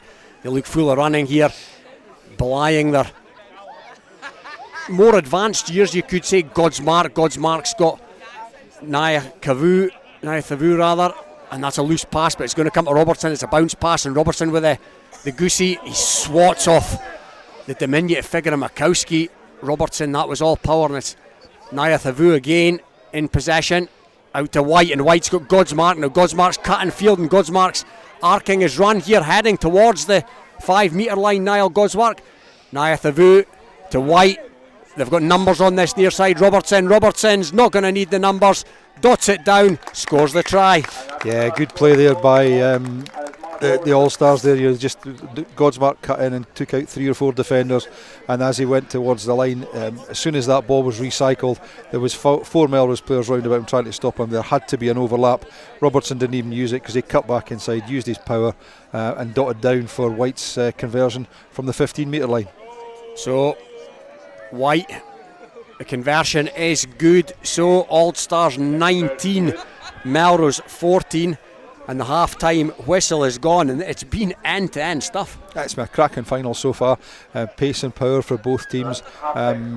It's been really nip and tuck. Both teams are putting it about a bit, and there's a bit of feeling about this. Both teams are obviously wanting to win this. Melrose obviously to get a bit closer than the Kings of the Sevens, and the Old Stars just to prove that they've still got it. But I think we talked about fatigue in the Old Stars earlier on in the tournament, but at the end of Melrose had 4 ties yesterday. They've had 3 ties already today, so they have to be tiring as well. So maybe that's levelled it out, and it'll then come down to skill level and experience. Yeah, I was going to say just about the levelling out. You'd imagine Melrose would have more in the tank if they were both playing their first tournament of the weekend. But let's not forget, Melrose went the full distance and came away with the spoils yesterday, and might that be a key factor in this second half? Yeah, and I mean the ties that they played yesterday haven't been there. They were very physical, so a lot of really physical ties, so it makes a big difference. And there was extra time in their tie against Watsonians earlier on, and again Melrose play a very physical game, and it's got to take its toll on them at some point, and they're not just spring chickens. The Bruce Colvin's in there, Hutchison. I suppose Bruce Colvin will be the age of some of these players. Godsmark's 32 and Tom Brown's 34. And Bruce must be in that age range as well. And there's some big units as well that you're going to have difficulty stopping them, but also they're going to have to keep going for a long time as well. And we're back underway, and a wee bit of indecision there in receipt of the kickoff for the Old Stars, but they've came up with it nonetheless. A couple of players went for it, and a high tackle is in there by Melrose. Straight away, the Old Stars were deep inside their own 22, so they're going to get a chance to release the pressure valve here. Godsmark, he goes to Roddy Grant to Lee Jones, and Lee Jones has pinned ears back, and he's kicked it on here, and he's looking to streak past the defence, but Scott Clark's done well to get back there. The burly, squat little figure of Scott Clark, and they've won a penalty, Melrose. So they're going to go from their own half now, and there was no sweeper at home for Struan Hutchison, and he tried to hack it over, but it was charged down, or they got a hand to it, the Old Stars, and Scott White is in reverse here, taking his time, allowing his support to get back. James Johnson's seen a bit of a gap now. Can he free the hands and get the ball away? He does to Roddy Grant, and Roddy Grant's got White for support. White's in receipt of it now, and he goes to Godsmark to Naya Thavu. Naya Thavu cuts back in field. The British Army Sevens head coach these days, Joe Naya Thavu. Now it's back with Roddy Grant to White. James Johnson, commercial finance broker by day. White, outrageous dummy, and another, and he comes back to Lee Jones to Naya Thavu, still inside their own half here, the Old Stars, but very, very comfortable in possession as you'd expect, and Naya Thavu's got away, but he's hauled down by Hamish Weir. Good defence by Weir. but they're still going to maintain possession again. It's White to Roddy Grant. James Johnson, beautiful footwork by James Johnson, and he's going to run in from 30 odd metres, and that's going to bamboozle any defender. And that was class. That was real class. I mean, that's one of these ones that looks like he stumbled himself, but it's so good. An ankle breaker on yourself. Exactly. Yeah, I mean, they've just done such a good job in that phase of play there. They've just kept hold of the ball. Anytime there's been a contact situation, they've got a player in over the ball, and they're just making Melrose work really hard for it, for everything that they're doing as they go through. They're not getting easy points. They're not getting any easy tackles. They're big units. They know how to work, and there's a lot of good working off the ball as you're watching it here. And the kick is good by Scott White, as you'd expect from bang in front. That takes the All-Stars out to 26 points to 14, and there's daylight now. It's a 2-score game. Melrose with it all to do as the clock ticks down. Scott White, we await the restart.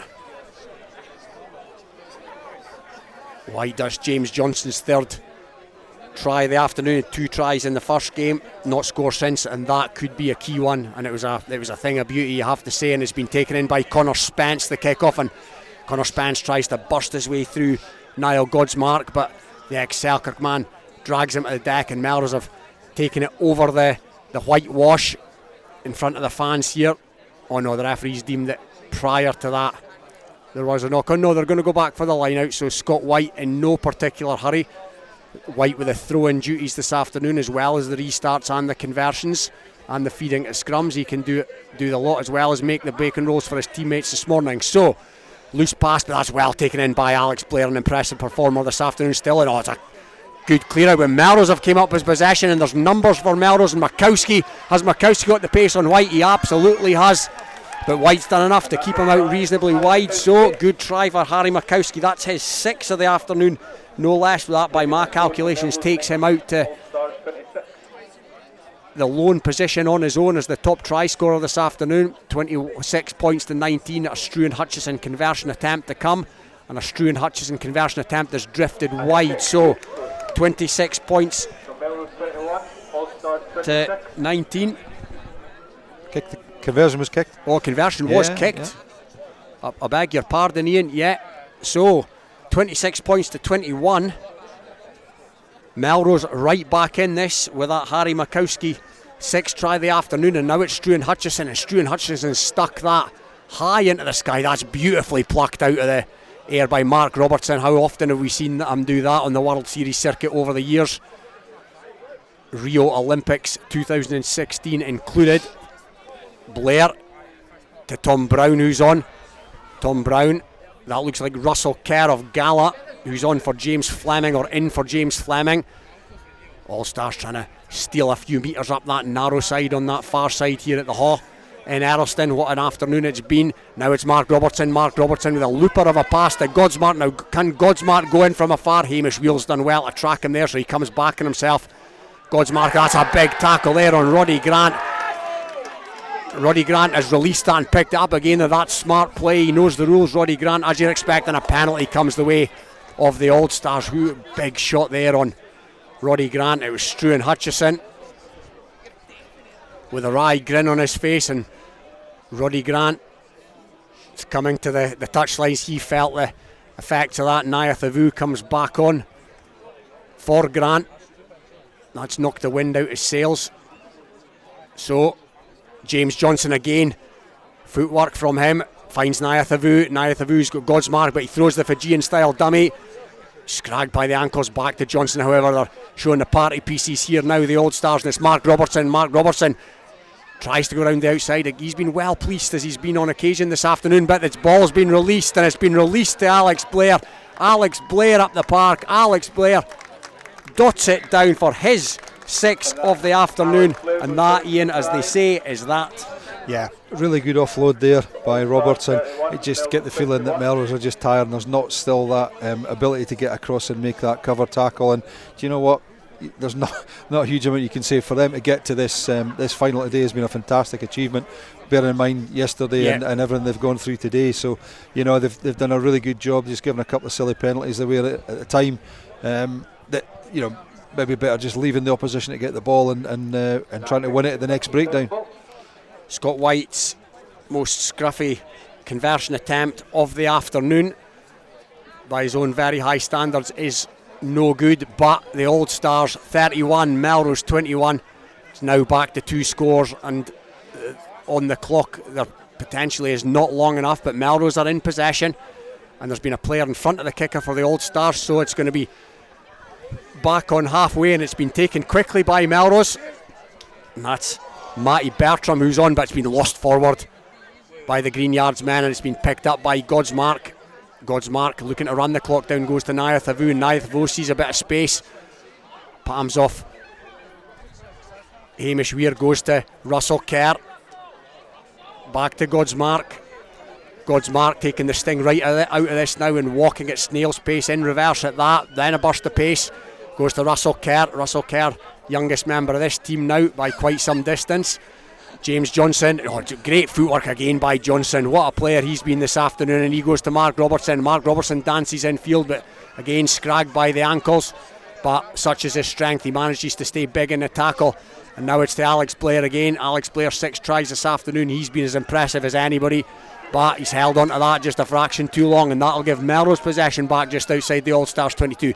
Colvin's still got running in the legs, and he goes to Makowski. Makowski cuts back in field. He's done Robertson on the inside. Oh, and he dots it down just before Nayath Avu pushes him out over the dead ball line, but he did get that down for his 7th of the afternoon, Harry Makowski, so that makes him the afternoon's top scorer once again.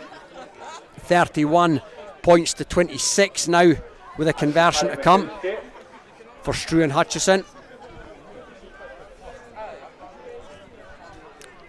It would appear that it's going to be full time given the body language of the players. Struan Hutchison's conversion will be taken, however, and it is successful, but the referee blows for full time, and just as they intended to do, the Old Stars have turned up here not to make up the numbers, Ian Hurd, but to come away with the spoils, and that's what they've done. Absolutely. I mean, their experience, their class shone throughout the tournament. You just had that worry about that little bit of extra pace or that lack of pace that they might have.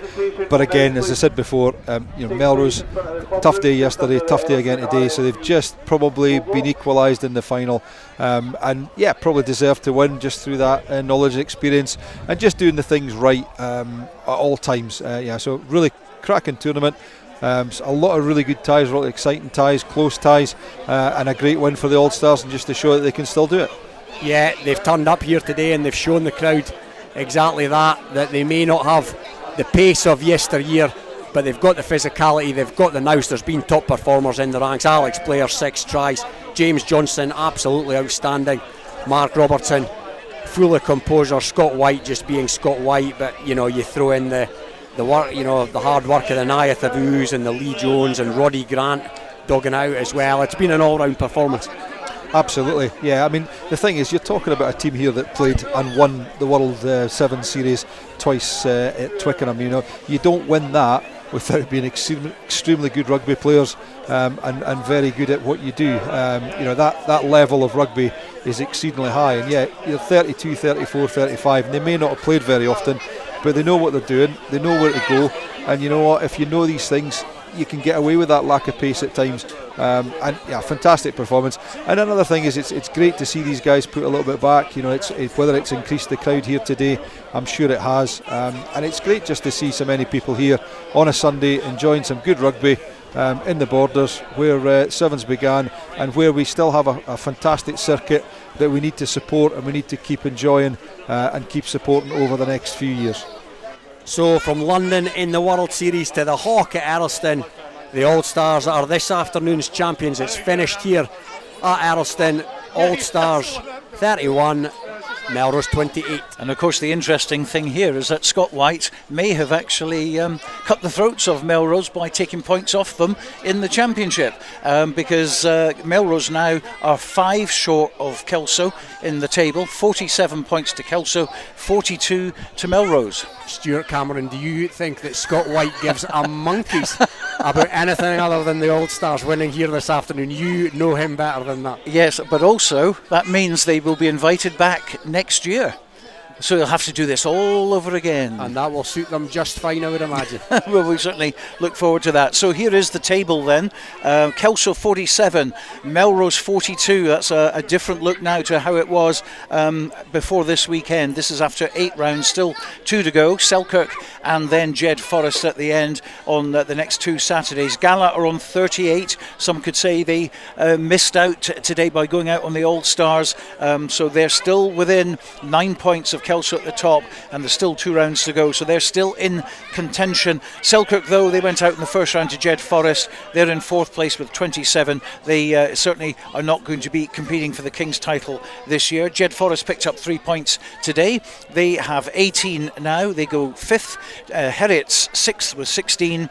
Peebles 7th with 15 points. Joint 8th, Watsonians and Emberakis both picked up 3 points today. They're on 11. And Hawick at the bottom, who obviously haven't been at most of the tournaments, still with those 7 which they won as beaten finalists at Peebles a while ago. Well, the presentation will be happening shortly. Then we'll be talking to Scott White and hopefully Hamish Weir as well.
blame you for the moonlit sky and the dream that died with the eagle eagle's flight. I blame you for the moonlit nights when I wonder why are the seas still dry. Don't blame this little satellite. Did we fly to the moon too soon? Did we squander the chance in the rush of the race? The reason we chase is lost in romance, and still we try to justify the waste for a taste of man's greatest adventure. Whoa. I blame you for the moonlit sky and the dream that died with the eagle's flight. I blame you for the moonlit nights when I wonder why are the seas still dry. Don't blame this sleeping satellite. Have we lost what it takes to advance? Have we peaked too soon? If the world is so green, then why does it scream under a blue moon? We wonder why, if the earth sacrificed for a price of its greatest treasure. Whoa. I blame you for the moonlit sky and the dream that died with the eagle's flight. I blame you for the moonlit nights when I wonder why are the seas still dry. Don't blame this sleeping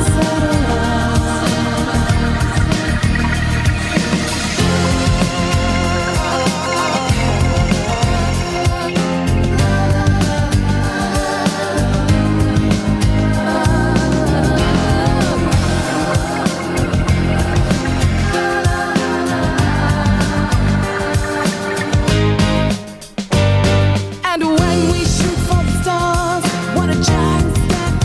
Have we got what it takes to carry the weight of this concept? Or pass it by like a shot in the darkness, a mark with a sense of adventure.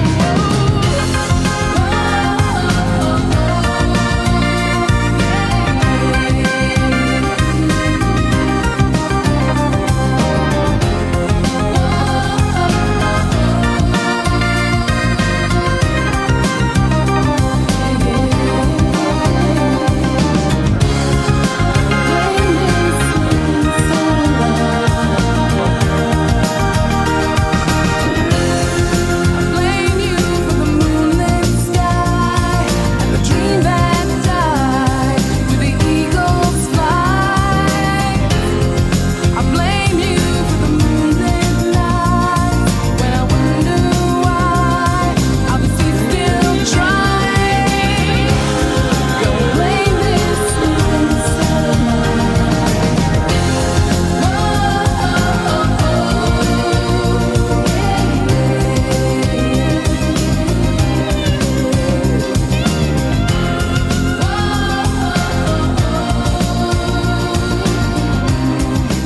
Rugby Radio on a very rare Sunday evening, just past 9 minutes past 6. We're here at the Hawk. We've been here for the last 4 or 5 hours, and what a competition it has been. The Old Stars coming out on top, just 31 points to 28 from Melrose, and representing Melrose is Hamish Weir. He's talking to you, Brown. Well, Hamish, it was so close yet so far, wasn't it? Oh, desperately close, you know. It's been a long kind of weekend for us at Kelsey yesterday and coming back, but we're very keen to kind of close that gap at the top of the Kings of the Sevens, and unfortunately it was just a wee stretch too far for us today. You're not too many points behind. I think it's 5 points behind. Yes, it is. So you're just 5 behind Kelso now, and the surprise of the day was perhaps Kelso going out in the first round. Certainly, but you know Kelso have been a class act all year, and they're rightfully probably at the top of the table. So it's been nice for us to kind of chase them and see how we get on. But they're certainly kind of where we're aspiring to be, at the top of the table, and hopefully come Jed reclaim that crown that we had from last year. Yes, absolutely, because you're the defending champions. We certainly are, and as a club we take our sevens very seriously. It's something that we're very passionate about, and so we're trying very hard to claim that. But as I say, Kelso top of the pile at the minute, and they're number one really. How did it feel to play against the Old Stars? Because these guys are legends. Oh, certainly, without a doubt, and you can kind of see that class coming through today, can't you? They put on a show, but at the end of the day, kind of before we went out, they're the same as us, the rugby players, and we really backed ourselves. Unfortunately, we were beaten in the end, but they were a class act. They certainly were, and they deserved to win. I wonder if they'll come back next year to defend the trophy. Certainly, I hope so. Hopefully we'll maybe get another crack at them. They'll be a year older, so it might be a little bit easier for us.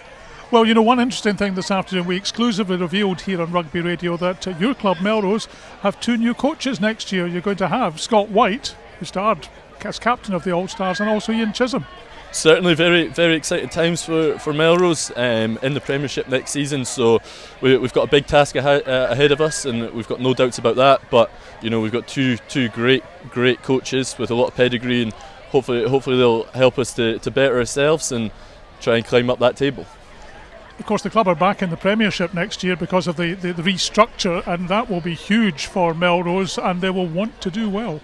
Yeah, it's a real personal challenge, if I'm being totally honest, and I think the players have really taken it on themselves that I think we didn't meet the expectations in the league this year, but we aspire to try and challenge ourselves week in, week out, and I've got no doubts about it. That's what we'll get in the Premiership, and it's going to be incredibly difficult, but as a playing group and a playing core, we want to challenge ourselves day in, day out, and no doubts we'll get that. Which do you prefer then, Hamish? Do you prefer 7s or 15s? That's a great question. After this weekend, it might be 15s. It's been a lot of tough graft. I love the openness of the 7s and kind of getting a wee bit of a canter, but we've got a really tight-knit squad in the 7s, and that makes it brilliant. But it's the same with the 15s game, and you're playing with boys week in, week out that you really enjoy being with, and I think that brings it, kind of that camaraderie we have. Kind of avoiding your question, but I think 7s is probably the one, but I love 15s as well. It's just a rugby boy at heart.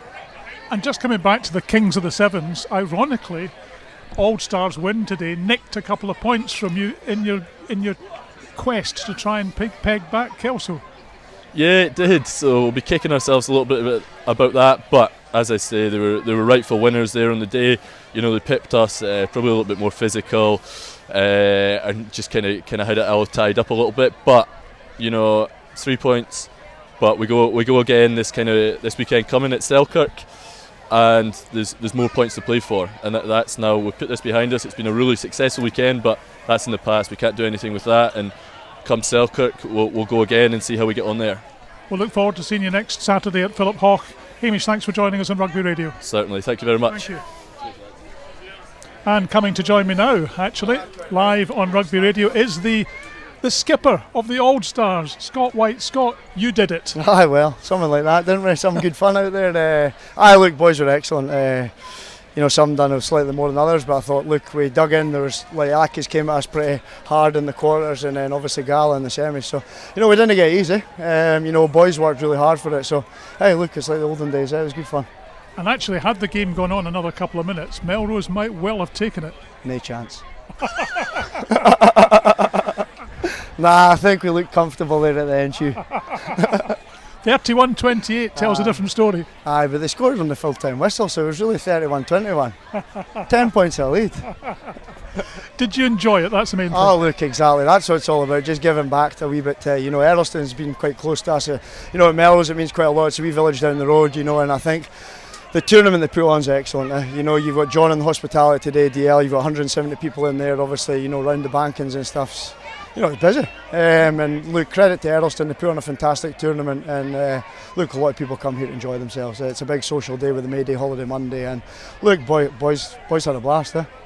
I was saying to Hamish Weir there, the ironic thing is that by winning, you actually nicked a couple of points from Melrose in their quest to win the Kings of the Sevens. No, terrible, isn't it? Look, but then the thing is, then the whole cliche goes that then, you sat down for Melrose, and and the thing is, look, we're men.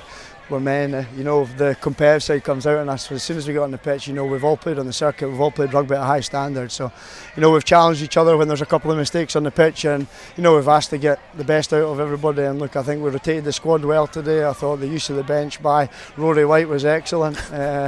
You know, his tactical management on the touchline was superb. And the big question is, are the lads going to come back next year to defend the trophy? No, I told Mugger it was a one-off. Definitely. Well, I never say never.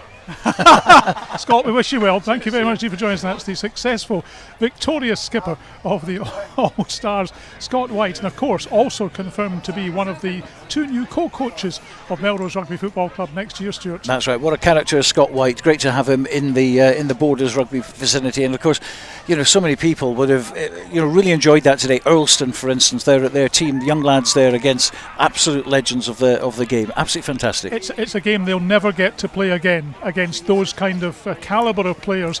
I do hope the lads come back next year, the All Stars, because they were very entertaining.